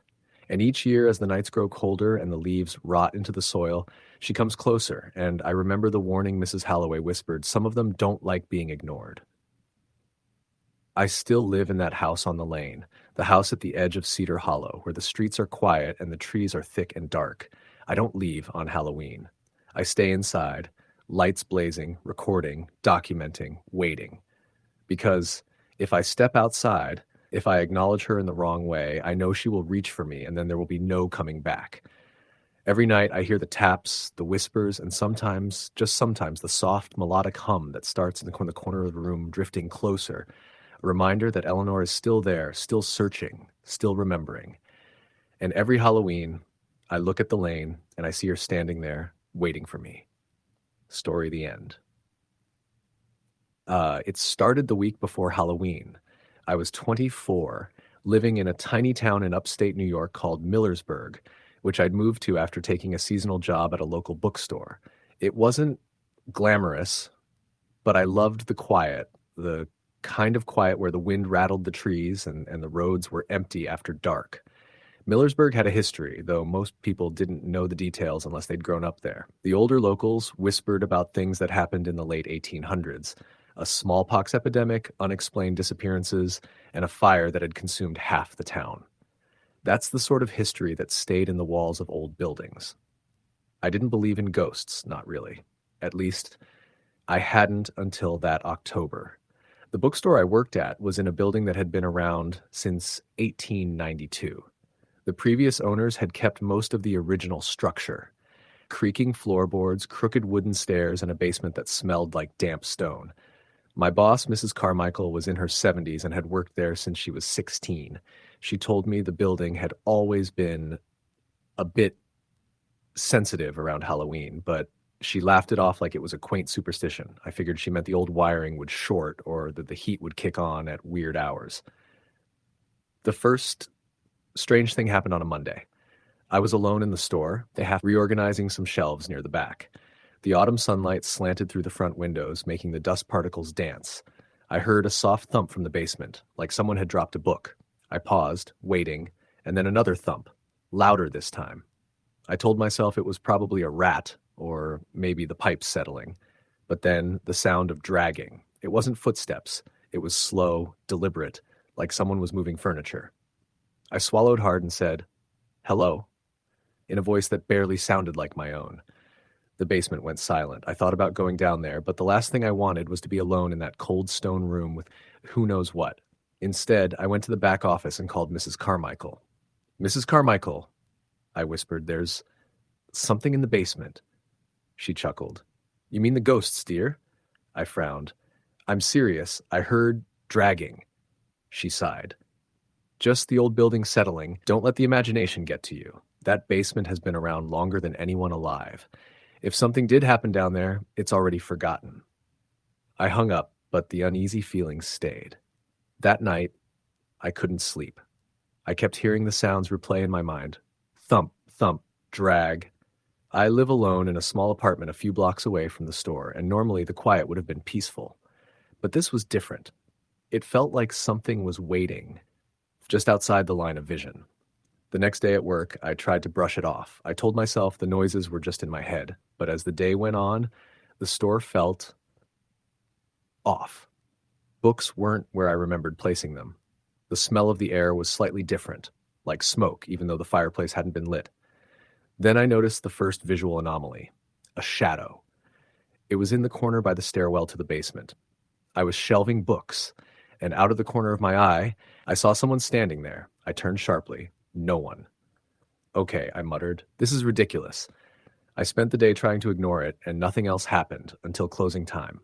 I was locking up when I heard a soft voice, almost a whisper, say, "Don't leave." I spun around. No one. My hands were shaking, and I locked the doors quickly, muttering to myself about the wind or maybe my own nerves. That night, I couldn't stop thinking about it. I researched the building's history online. Turns out the previous owner before Mrs. Carmichael had vanished in the 1930s. Officially, it was a missing person case, but locals had stories of him going insane and locking himself in the basement. They never found him. The basement, apparently, was partially sealed off after that. I told myself it was coincidence. Buildings in New York that old had a lot of creaks and groans. But Halloween was only a week away, and the atmosphere in Millersburg was different. People were unusually quiet. The wind had picked up, and the bare trees scratched against the windows in ways that sounded like fingers. Wednesday night, I decided to confront my fear. I brought a flashlight and went down into the basement after closing. The air was cold, almost icy, and smelled of damp stone and something else I couldn't identify. Iron, maybe. I shone my flashlight around. The basement was mostly empty, except for stacks of old books, a wooden table, and some boxes. The light flickered. I heard it again, the dragging. I froze. I followed the sound to a corner where the floorboards were warped. My flashlight caught the edge of a hatch in the floor. The dragging came from beneath it. Heart pounding, I lifted the hatch. Stairs descended into darkness. I didn't want to go down, but curiosity got the better of me. The air below was thicker, musty, and smelled like old blood. The dragging stopped, and then I saw it, a figure at the far end of the room. It was blurry, indistinct, but definitely human-shaped. It turned slowly to face me. I froze. Its face, it wasn't right. Pale, stretched, and hollow-eyed. The room grew colder, and the flashlight flickered out. I ran. I didn't stop until I was back in my apartment. My hands were shaking, and my whole body felt icy. I told myself it was a hallucination, my imagination after reading too much about the missing owner. The next day, I told Mrs. Carmichael what I'd seen. She didn't seem surprised. "You saw him, didn't you?" she said quietly. "The owner. He doesn't like people near his old haunts. You shouldn't have gone down there." "Is he real?" I asked. "Real enough," she said. "Some things don't move on. He's been here a long time, and Halloween, well, it awakens him." That night, the wind was howling. The streetlights outside flickered on and off. I kept the windows closed, the doors locked, and still I could hear faint whispers. At first, I thought it was the wind. Then I realized they were saying something. "Come down. Join us." I didn't sleep. By Friday, I was desperate. I didn't want to go back to the bookstore, but I couldn't miss work. When I arrived, the front door was slightly ajar. I swear I had locked it the night before. Inside, the air was heavier than normal, almost oppressive. The first thing I noticed was that the books were all off the shelves. Not randomly, they were arranged, almost like a message, but I couldn't read it. The letters weren't forming any words I knew. I spent the day trying to ignore the sounds. But the basement called to me. From time to time, I would catch a glimpse of a shadow moving in the corner, always out of reach. That night, the storm started. Rain pelted the windows, and the wind rattled the building violently. I was closing up when I heard footsteps above me. Not normal building noises, actual steps. They were slow, deliberate. The voice came again, "Don't leave." I froze. Then the lights flickered and went out. In the darkness, I felt something brush past me. Cold, wet, almost like smoke, but solid. I ran to the front door. Locked. Impossible. I tried the back door. Also locked. My phone had no signal. Heard laughter, a high, thin, mirthless laugh that echoed in the basement and throughout the building. I ran down the stairs, blindly. My foot caught a step, and I fell, sliding down into the darkness. At the bottom, the air was freezing. The figure from before stood there, closer this time. And there were others, shapes, shadowy, indistinct, circling me. Their eyes glowed faintly in the dark. I couldn't move. My flashlight was dead, my hands shaking. The figures whispered all at once, a chorus of voices. "Join us. Stay with us." I don't remember how long I was down there. Seconds? Minutes? Hours? I just remember crawling back up the stairs, bolting out of the building, and running into the storm. My clothes were soaked, my shoes ruined, but I didn't stop. I didn't look back. I didn't go back to the bookstore. Mrs. Carmichael left a note at my apartment the next morning. "He is awake. He will wait." I moved out of Millersburg that week. I don't know if I'll ever go back. Every year around Halloween, I get the feeling that someone or something is standing outside my door, waiting. And sometimes, if the wind is right, I hear a faint whisper, "Don't leave." I've learned that some buildings, some histories, carry a weight you can't explain. I've learned that curiosity can be dangerous, and that some things in this world do not move on. Millersburg is quiet again this year, but I know better. I know that the shadows will stir, that the whispers will return, and that the missing will always be just beneath the surface, waiting. I still have dreams about that basement. I dream of pale faces, hollow eyes, and hands reaching for me in the dark. I wake up in the middle of the night, heart pounding, feeling the cold brush of something that isn't there. Or maybe it is. I've tried to tell myself it's memory, stress, imagination, but I know the truth. Halloween is when the veil thins, when the lost and restless remember their world. And once you've seen them, once you've felt them, you can never unsee. I don't go out on Halloween anymore. I don't answer the phone if someone calls. I leave the lights on and I sleep with the door locked, hoping it's enough. But some nights I hear it, a dragging, soft at first, then louder. And I know they're waiting. They always wait. Even now, writing this, I feel it brushing the edges of my mind, always watching, always waiting. I keep telling myself I'm safe, but not really. And I know that one day, if I'm not careful, the drag will come for me again, just like it came for the others in Millersburg. And I will hear the whisper one last time, "Don't leave." Story the end. It was the kind of October night that made the air feel heavier than usual. A wet chill creeping through the streets of a small Midwestern town, sticking to the skin like a cold sweat. The houses were decorated in the usual Halloween fashion, jack-o'-lanterns flickering on porches, fake cobwebs draped across bushes, and the occasional ghost cutout swaying in the wind. But there was something off about the quiet that night. something that made the usual laughter of children running door to door seem distant, almost like it was coming from another world. Sarah Thompson had just moved back to her hometown after years away in Chicago. She'd taken the job as a substitute teacher at the local high school, a temporary position that had turned permanent when a colleague had retired unexpectedly. Coming back to the town where she'd grown up was supposed to feel comforting, but that night, as she walked the familiar streets, she felt an unease she couldn't shake. The leaves rustled more violently than the wind should have allowed, and shadows seemed to cling to the corners of houses, moving just slightly when she thought she wasn't looking. Her destination was her parents' old house, now hers since they had moved to Florida. It was a modest two-story colonial, the kind of home that usually gave a sense of stability and warmth. But tonight, the house looked colder, somehow older than she remembered. The porch light flickered as she approached, and she had to jiggle the key several times before the door finally gave way. Inside, the house smelled faintly of mildew and dust, a lingering odor from when it had sat empty for weeks before she officially moved back. She dropped her bag in the entryway and flicked on the lights. The bulbs illuminated a living room that was practically frozen in time, furniture and family photos carefully preserved as if her parents might walk back through the door at any moment. She ran her fingers over the old oak table and felt a shiver go down her spine, an instinctive warning she chose to ignore. She spent the first hour unpacking her clothes and kitchenware, trying to distract herself from the unnerving quiet. It wasn't until she made herself a cup of tea and settled on the couch that she first noticed it, a faint tapping sound coming from the back of the house. At first, she thought it might be the wind hitting the window or perhaps a branch scraping against the siding. But the taps were too deliberate, too rhythmic to be random. "Hello?" she called, her voice uneven. The sound didn't stop. She froze, listening, and then it came again, a soft knock from the hallway leading to the bedrooms.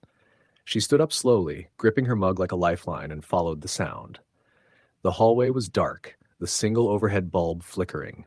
She reached the first bedroom door on the right, the source of the tapping, or at least she thought it was. She hesitated before opening it. The room was empty, a layer of dust covering the floor, furniture untouched. Nothing moved. Nothing should have made that sound. Then she saw it. The closet door, slightly ajar, swaying as if someone had just brushed past it. Her heart pounded as she stepped closer.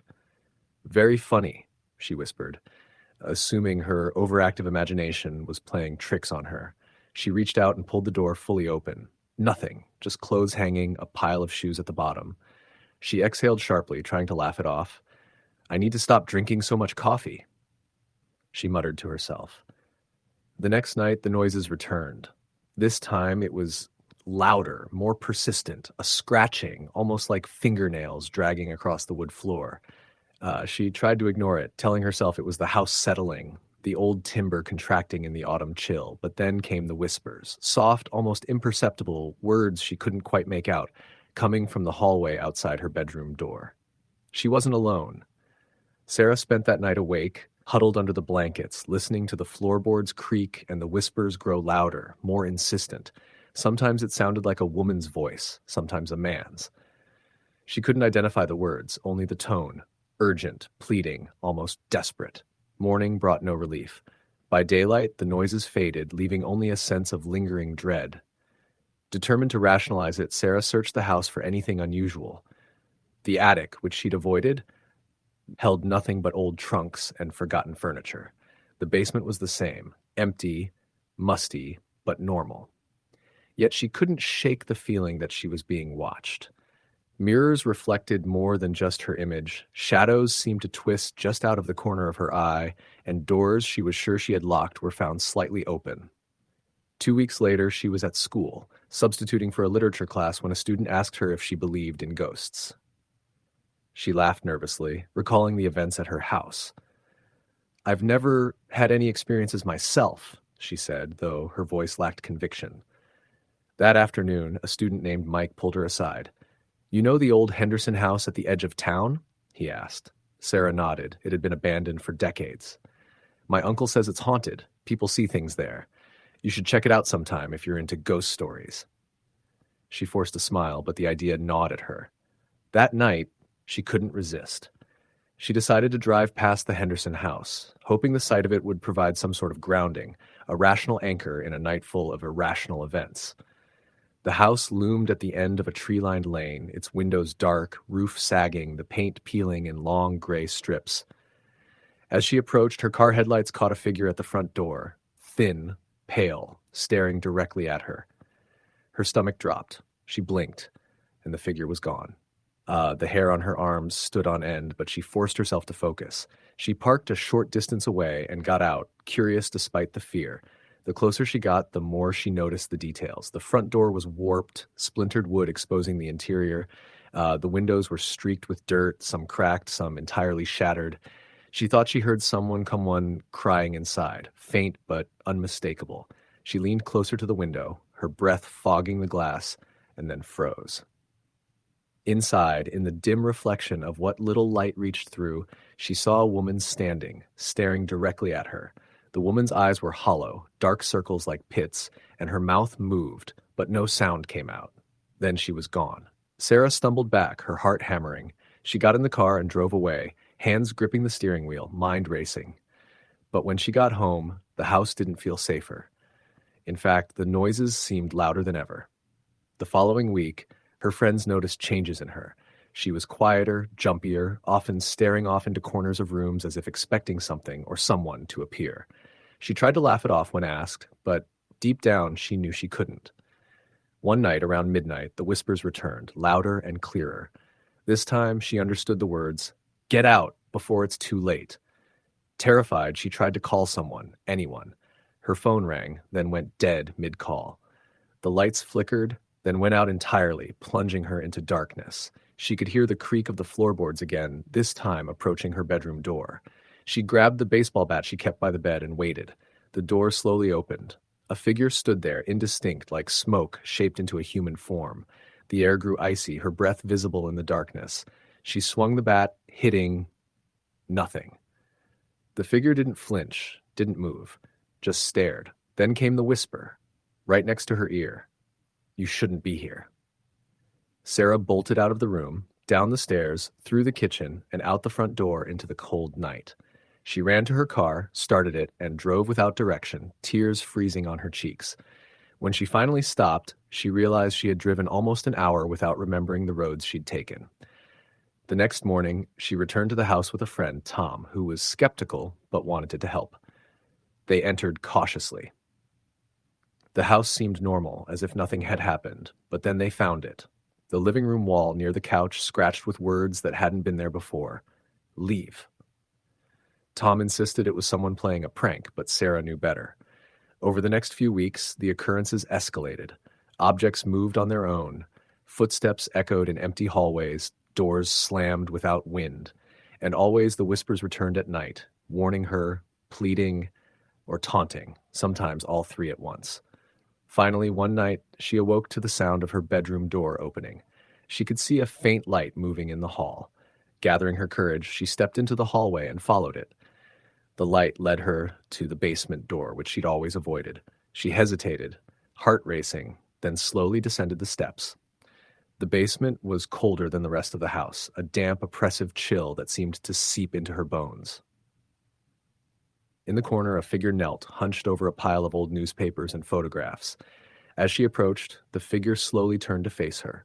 It was her mother, or someone who looked exactly like her, eyes hollow, face pale and distorted, mouth moving soundlessly. A whisper, barely audible, "You can't stay." Sarah screamed and ran up the stairs, out of the house, and didn't stop driving until the sun was high in the sky. She never returned. Friends tried to convince her it was stress, overwork, or even hallucinations, but she knew the truth. Years later, the house still stands, empty and decaying. Neighbors report seeing lights flickering in the windows, hearing footsteps on the floors, and sometimes the faint sound of whispers carried on the wind. Sarah moved across the country, but every Halloween, she dreams of the basement, the hollow eyes, and the whisper that will never leave her. "You shouldn't be here." Even now, decades later, when she passes through that town, she can't look at the street where her old home stood without a shiver running down her spine. The memories are too vivid, too real, A chilling reminder that some presences never leave and some houses are never truly empty. On Halloween nights, she warns strangers, friends, anyone who will listen. Never ignore the warnings. Never underestimate the quiet, because some things linger, patient and watchful, waiting for the moment you think you're safe, waiting for you to notice the tapping, the whispers, the shadows that move just out of sight. And when you do, it's already too late. Story the end. It was a chilly October evening in rural Maine, the kind of night where the moon seemed to hang low in the sky, pale and swollen, casting long, twisted shadows across the empty streets. Halloween was just around the corner, and the townspeople had decorated their homes with plastic skeletons, fake cobwebs, and flickering lights. But at the far end of the main road, past the old church and beyond the abandoned mill, sat a house that everyone avoided, a dilapidated Victorian mansion with boarded-up windows and a sagging porch.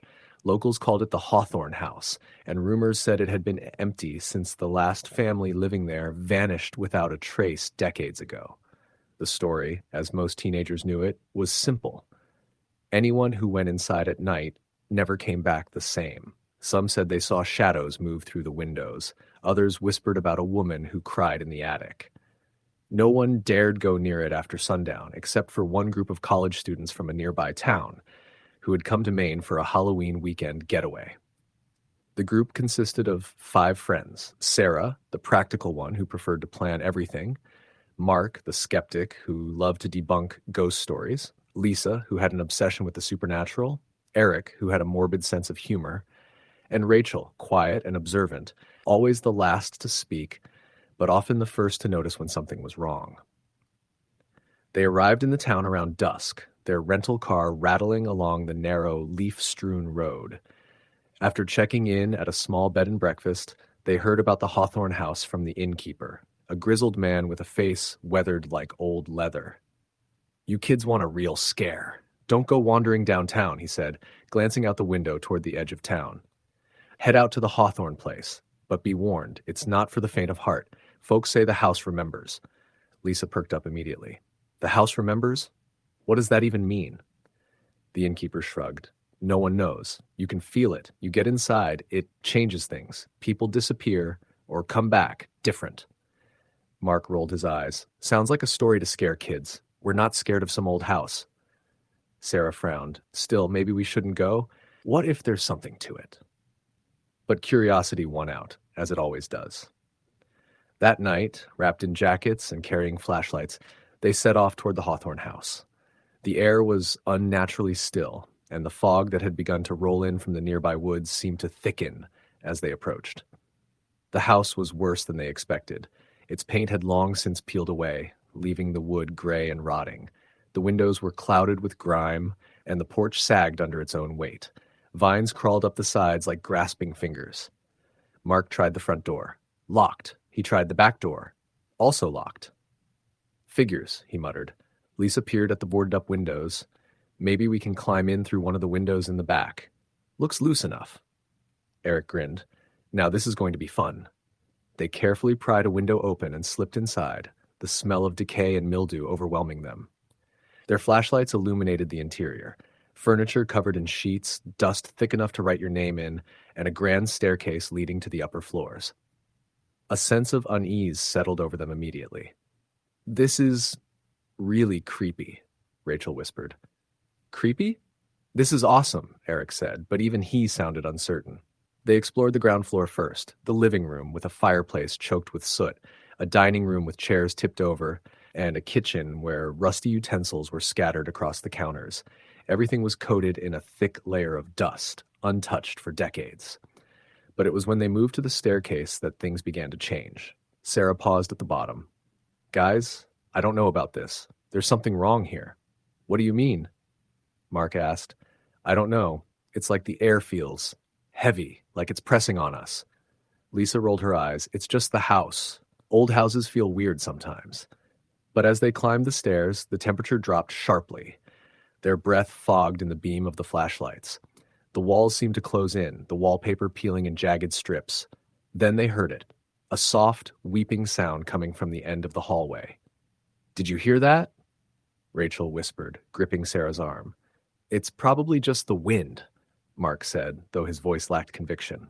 The sound grew louder as they moved closer. It was a woman, sobbing quietly, almost pleading. They reached the source, a small room at the end of the hall, the door slightly ajar. Inside, a rocking chair moved slowly back and forth, though no one was in it. On the floor beside it lay a bundle of old clothes, yellowed with age. Lisa stepped forward. "This is amazing. Look at this." Then the door slammed shut behind them. The room plunged into darkness. Eric tried to open it, but the handle wouldn't turn. The sobbing intensified, now layered with whispers calling their names. "Get us out of here!" Sarah screamed. Suddenly the rocking chair stopped. The whispers ceased. For a moment there was silence. Then the shadows in the corners of the room began to shift, forming shapes that resembled faces. Eyes glinted in the darkness, watching them, studying them. "Run!" Rachel shouted. They pounded on the door, but it didn't budge. The walls seemed to stretch, elongating unnaturally.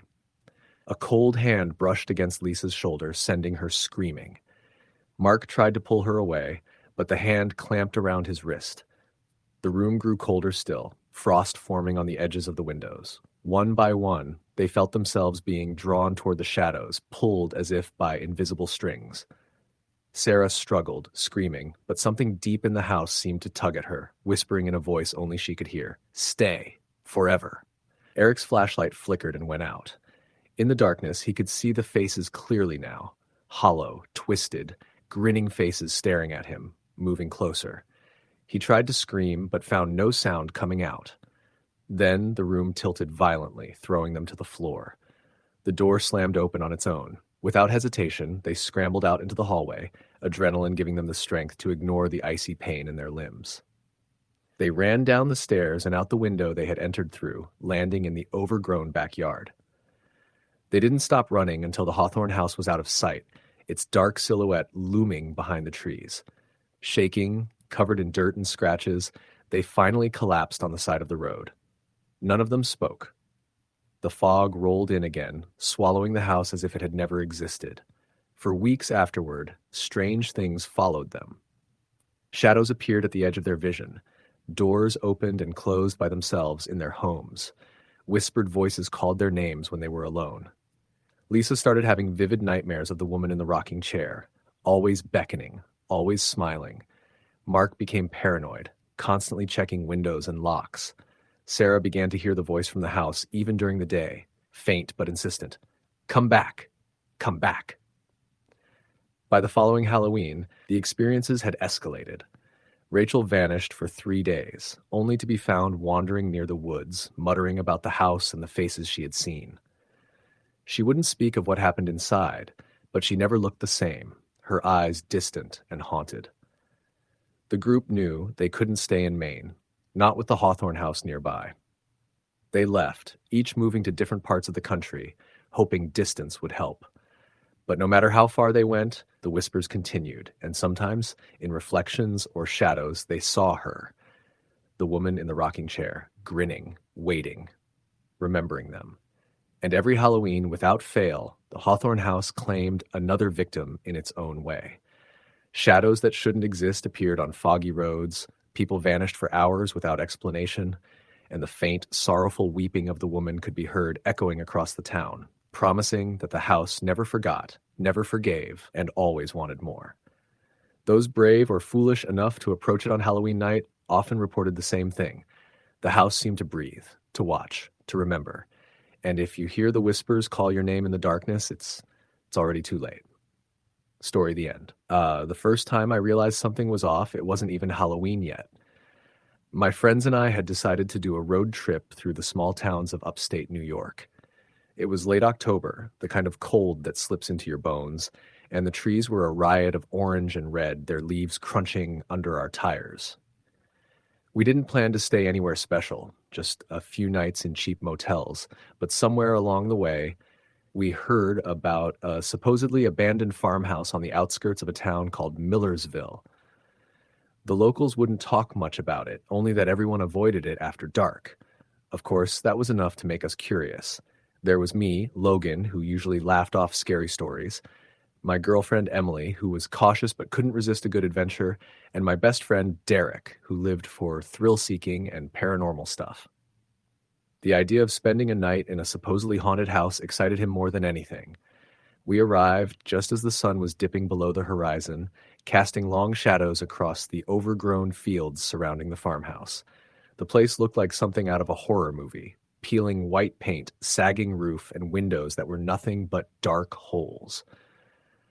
The front door hung crooked on its hinges, swinging gently in the wind. "This place is perfect," Derek said, practically bouncing. Emily wrinkled her nose. "I'm not so sure," she muttered. "There's something off about it." Inside, the air was heavy and stale.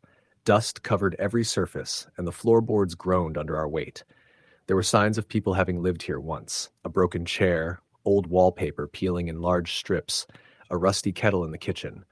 But no one had been here for years. The place felt frozen in time, like stepping into a house abandoned decades ago. We explored cautiously, joking and teasing each other to mask the growing unease. But as night fell, the farmhouse came alive in ways that no amount of bravado could ignore. At first, it was subtle, a door creaking shut on its own, footsteps upstairs when no one was there, a whisper that seemed to float just beyond the edge of hearing. Emily was the first to notice the smell, something foul, like rotting wood mixed with iron, almost like blood. By midnight, it escalated. We had built a fire in the fireplace, but it flickered and died without warning. Derek tried to light candles, but the flames wouldn't hold. Then we heard it, a low, guttural moan coming from the second floor. It wasn't human, not exactly. It was more like a chorus of voices, whispering in pain. Derek insisted on investigating. "It's probably just animals," he said, though his voice betrayed the tension he tried to hide. I went with him, Emily trailing reluctantly. The stairs creaked under our weight, each step echoing through the empty house. The second floor was a single hallway lined with closed doors, all of them cracked and warped from age. The moaning grew louder as we approached the far end of the hall, a room with the door slightly ajar. Inside, the room was empty, except for a single bed. The sheets were torn and stained, but that wasn't what made us stop dead. Written on the wall in what looked like dried blood were the words, "She sees you." Emily screamed, and I shined my flashlight around the room, but there was no one there. Then the door slammed shut behind us. The sound was deafening, and for a moment the beam of our flashlights went out. When it came back, the room looked the same, except the bed was no longer empty. A figure lay there, pale and thin, its head lifted just enough to look at us. Its eyes were black holes, its mouth wide open in a silent scream. We couldn't move. Derek tried to shout, but his voice stuck in his throat. Emily backed toward the door, but it wouldn't budge. The figure's head twisted unnaturally, following our every movement, and then it was gone. The house seemed to respond to our fear.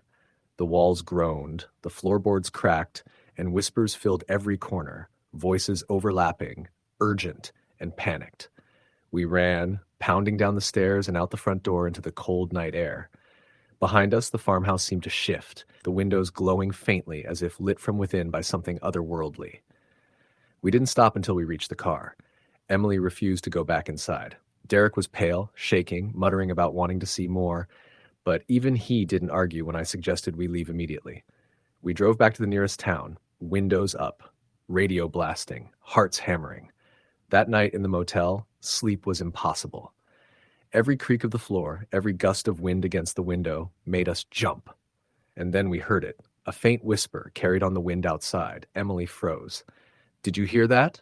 she asked. It was my name. Logan. A chill ran down my spine. I tried to convince myself it was just the wind, but the whisper was deliberate, intimate, and unmistakable. We never spoke about it in detail after that, but the memory lingered. Weeks later, I found an article online about Millersville. A family had lived in that farmhouse in the 1970s. The daughter, a girl named Lila, had died mysteriously one Halloween night. Her body was never found. People in the town said her spirit still roamed the house, angry and alone, waiting for anyone foolish enough to enter. I don't know why we survived that night. Maybe because we ran fast enough, maybe because she only wanted to be seen, not harmed. But I still feel her sometimes, in the shadows and whispers carried by the wind. Every time October comes around, I remember the hollow eyes staring at us from that bed, the blood-written warning on the wall, and the feeling that she could be anywhere, just waiting. Derek swears he hears her calling him sometimes, and Emily refuses to drive past Millersville after dark. I can't pass by it myself, not even in daylight, because I know the truth. She's still there, patient, waiting for the next foolish visitors. And if you ever go near that farmhouse late in October, you might just see her. Hollow eyes, pale skin, mouth open in a silent scream, watching, always watching, story the end. It was late October in a small town outside of Salem, Massachusetts. The trees were nearly bare, their skeletal branches scratching against the night sky as if trying to claw the moon itself. The air was heavy with the scent of decaying leaves, damp earth and wood smoke from distant chimneys. It was the kind of night when the line between the living and the dead felt paper thin. I had recently moved into a rented house on the outskirts of town, a creaky old Victorian that had been converted into a duplex. My side of the house had 2 floors and a narrow staircase that groaned with every step. The landlord, a quiet man in his 60s, told me the house had been built in the late 1800s. He didn't say much else, except to mention that the other side had been vacant for a while. People don't stay long, he said with a shrug, as if that explained everything. It was Halloween week, and the town was buzzing with events, pumpkin festivals, haunted hayrides, ghost tours. I wasn't much for crowds, so I spent my evenings alone, reading or watching old horror movies.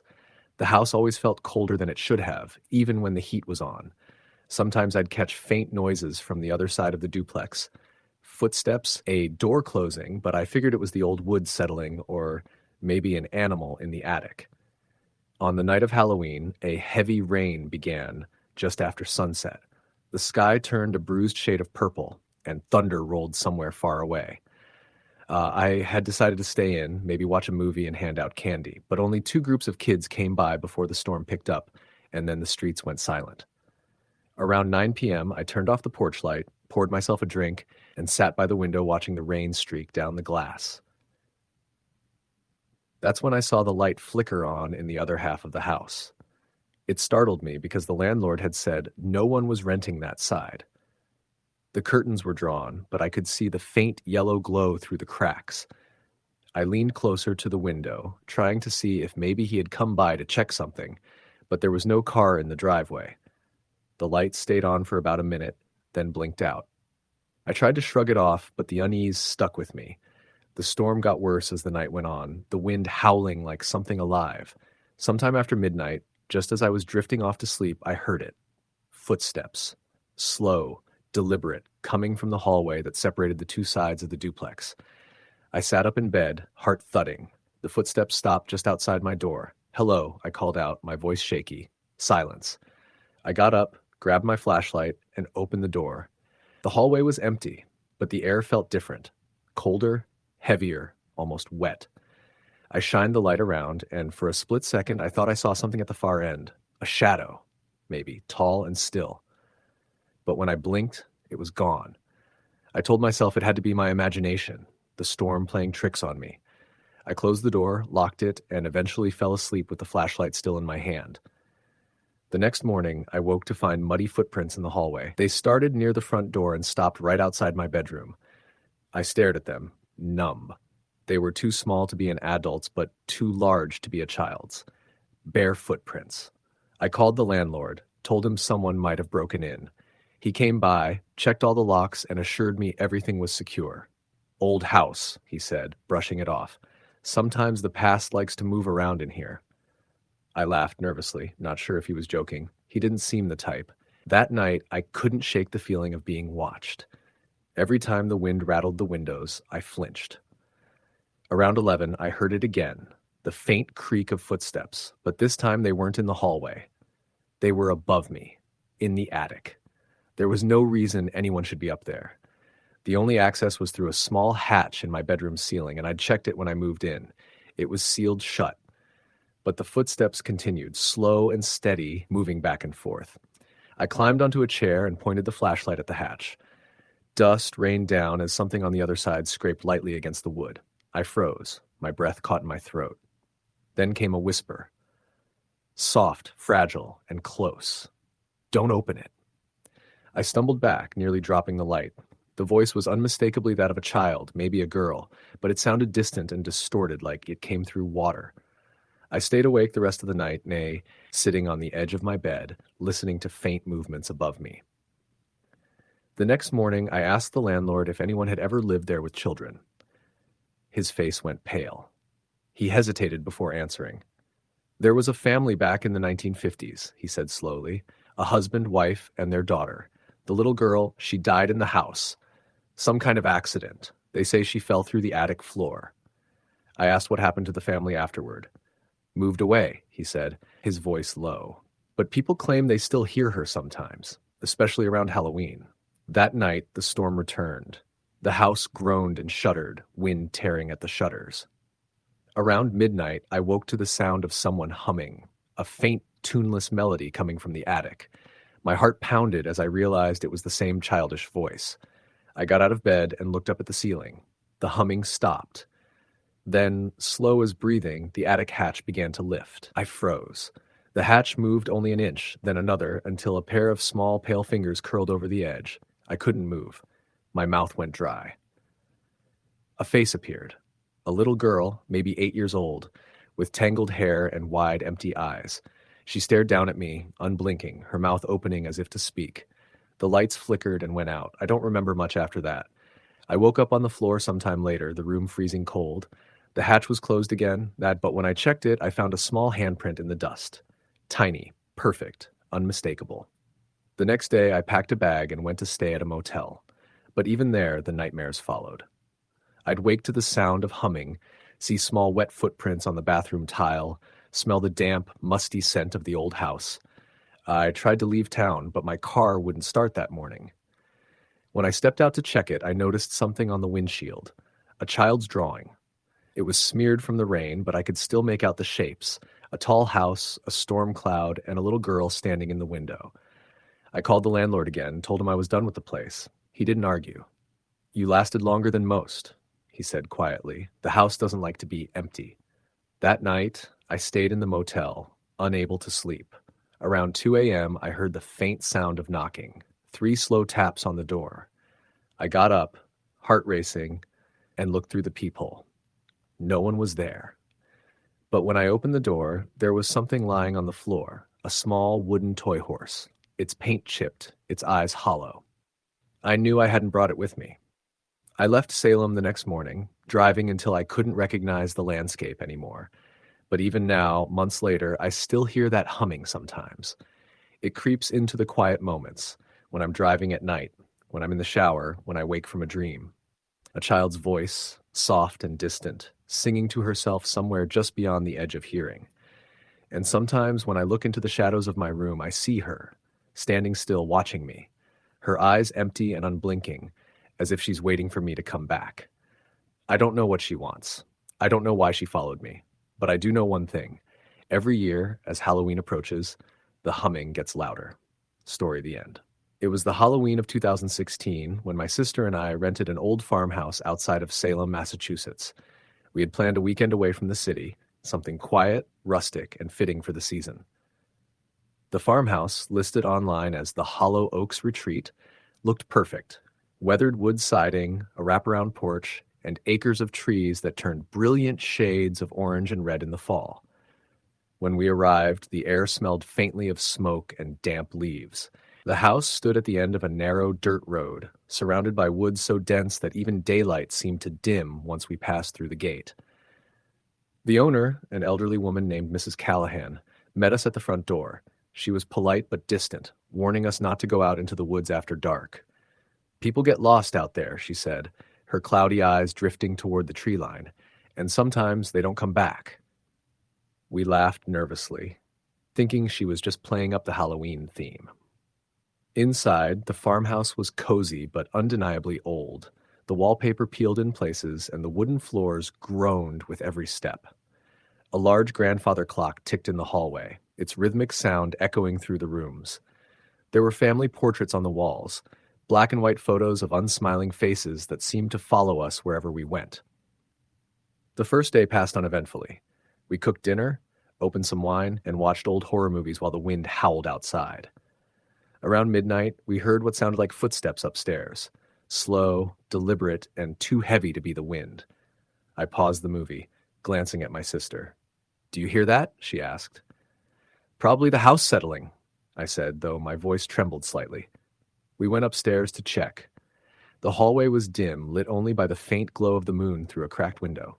All the bedroom doors were open except one at the far end, the attic door. It was slightly ajar, and the air near it felt colder. I reached for the knob, but before I could touch it, something on the other side scraped against the floor. We both froze. My sister whispered, "Did you hear that?" I nodded, heart pounding. "Let's go back downstairs." We locked the attic door and returned to the living room, trying to shake it off.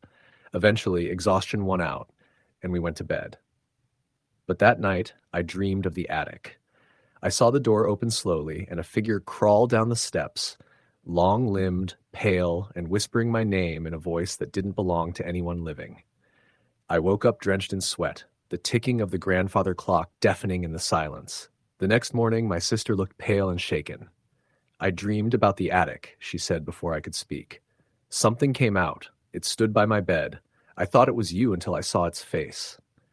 She didn't describe what she saw, and I didn't ask. We decided to leave the house for a while, driving into town for breakfast and to get some air. At a small cafe, we mentioned the farmhouse to our waiter. He froze when we said the name Hollow Oaks. "You're staying there?" he asked, his voice dropping. "That place, it's not right. Back in the 1940s, a family disappeared there. The father went mad. They said he kept hearing voices from the attic, and one night he took an axe and he stopped himself. Look, just don't go in the attic. People who do never come out the same." We left our food untouched and drove back to the farmhouse. Part of me wanted to pack up and leave, but another part, stubborn, curious, needed to know what was up there. That night, as the wind screamed through the trees and the house groaned, I couldn't sleep. The grandfather clock struck midnight, and I heard it again. Footsteps dragging slowly across the floor above. My sister whispered from her bed, "Don't go up there." But I couldn't help myself. I grabbed the flashlight from the nightstand and stepped into the hallway. The attic door loomed at the end, slightly open again, though we had locked it that morning. My hands trembled as I pushed it wider. The smell hit me first, rot, mildew, and something metallic. I climbed the narrow staircase. The light from my flashlight flickered as if something was draining the batteries. The attic was cluttered with old furniture and boxes covered in dust. But what caught my attention was a mirror propped against the far wall. It was tall and ornate, the glass slightly warped with age. In the reflection, I saw movement behind me. I spun around, but the attic was empty. My heart raced. When I looked back at the mirror, I froze. There in the reflection stood a man, tall, gaunt, with hollow eyes and a twisted grin. He wore old-fashioned clothes, his face pale as chalk. He raised a finger to his lips and whispered, "Shh." The flashlight died, plunging me into darkness. I stumbled backward, tripping over a box. Something cold brushed my arm, and I bolted down the stairs, slamming the door behind me. My sister was waiting in the hallway, wide-eyed. "What happened? There's someone up there," I gasped. "A man." We didn't sleep that night. Every few minutes, we heard footsteps pacing above us, slow and deliberate, like someone waiting for us to come back. At one point, the attic door creaked open on its own, though we had nailed it shut with a broom handle wedged under the knob. By morning, we decided to leave. As we packed our bags, I noticed something that made my stomach twist. The mirror from the attic. It was now in the living room, leaning against the wall near the fireplace. My sister swore she hadn't moved it, and I hadn't either. We covered it with a sheet and left without looking back. A few weeks later, I got a call from Mrs. Callahan, the owner. She sounded shaken. "Did you touch the mirror?" she asked. "No," I said. "Why?" she sighed. "That mirror belonged to the man who lived there in the 1940s. He was a woodworker. After he lost his mind, people said he trapped the souls of his family inside it. Every Halloween, he tries to find new ones." She paused. "You're lucky you left when you did." I didn't ask how she knew what we had seen. I didn't want to know. That winter, The farmhouse burned down. The fire department said it was likely caused by faulty wiring, but no one could explain why the attic door was found open when the rest of the house had been sealed tight. They also found something strange among the ashes. The mirror, untouched by the flames, perfectly intact. A collector bought it, and last I heard, it hangs in a small antique store on the outskirts of Salem. The owner says people often report cold spots near it, and sometimes when the lights flicker, they swear they see faces moving behind the glass. Every Halloween since, I wake up at midnight to the sound of faint ticking, like that old grandfather clock. Sometimes I see movement in my own mirror, a flicker of a shadow, a whisper of breath that isn't mine. I tell myself it's just my imagination. But deep down, I know the truth. Some reflections aren't just light and glass. Some hold on to the things we leave behind, echoes of what once was and what should have stayed buried. And when I hear that faint whisper, shh, I turn away. Because I know if I look too long, I'll see him smiling back at me. Story the end.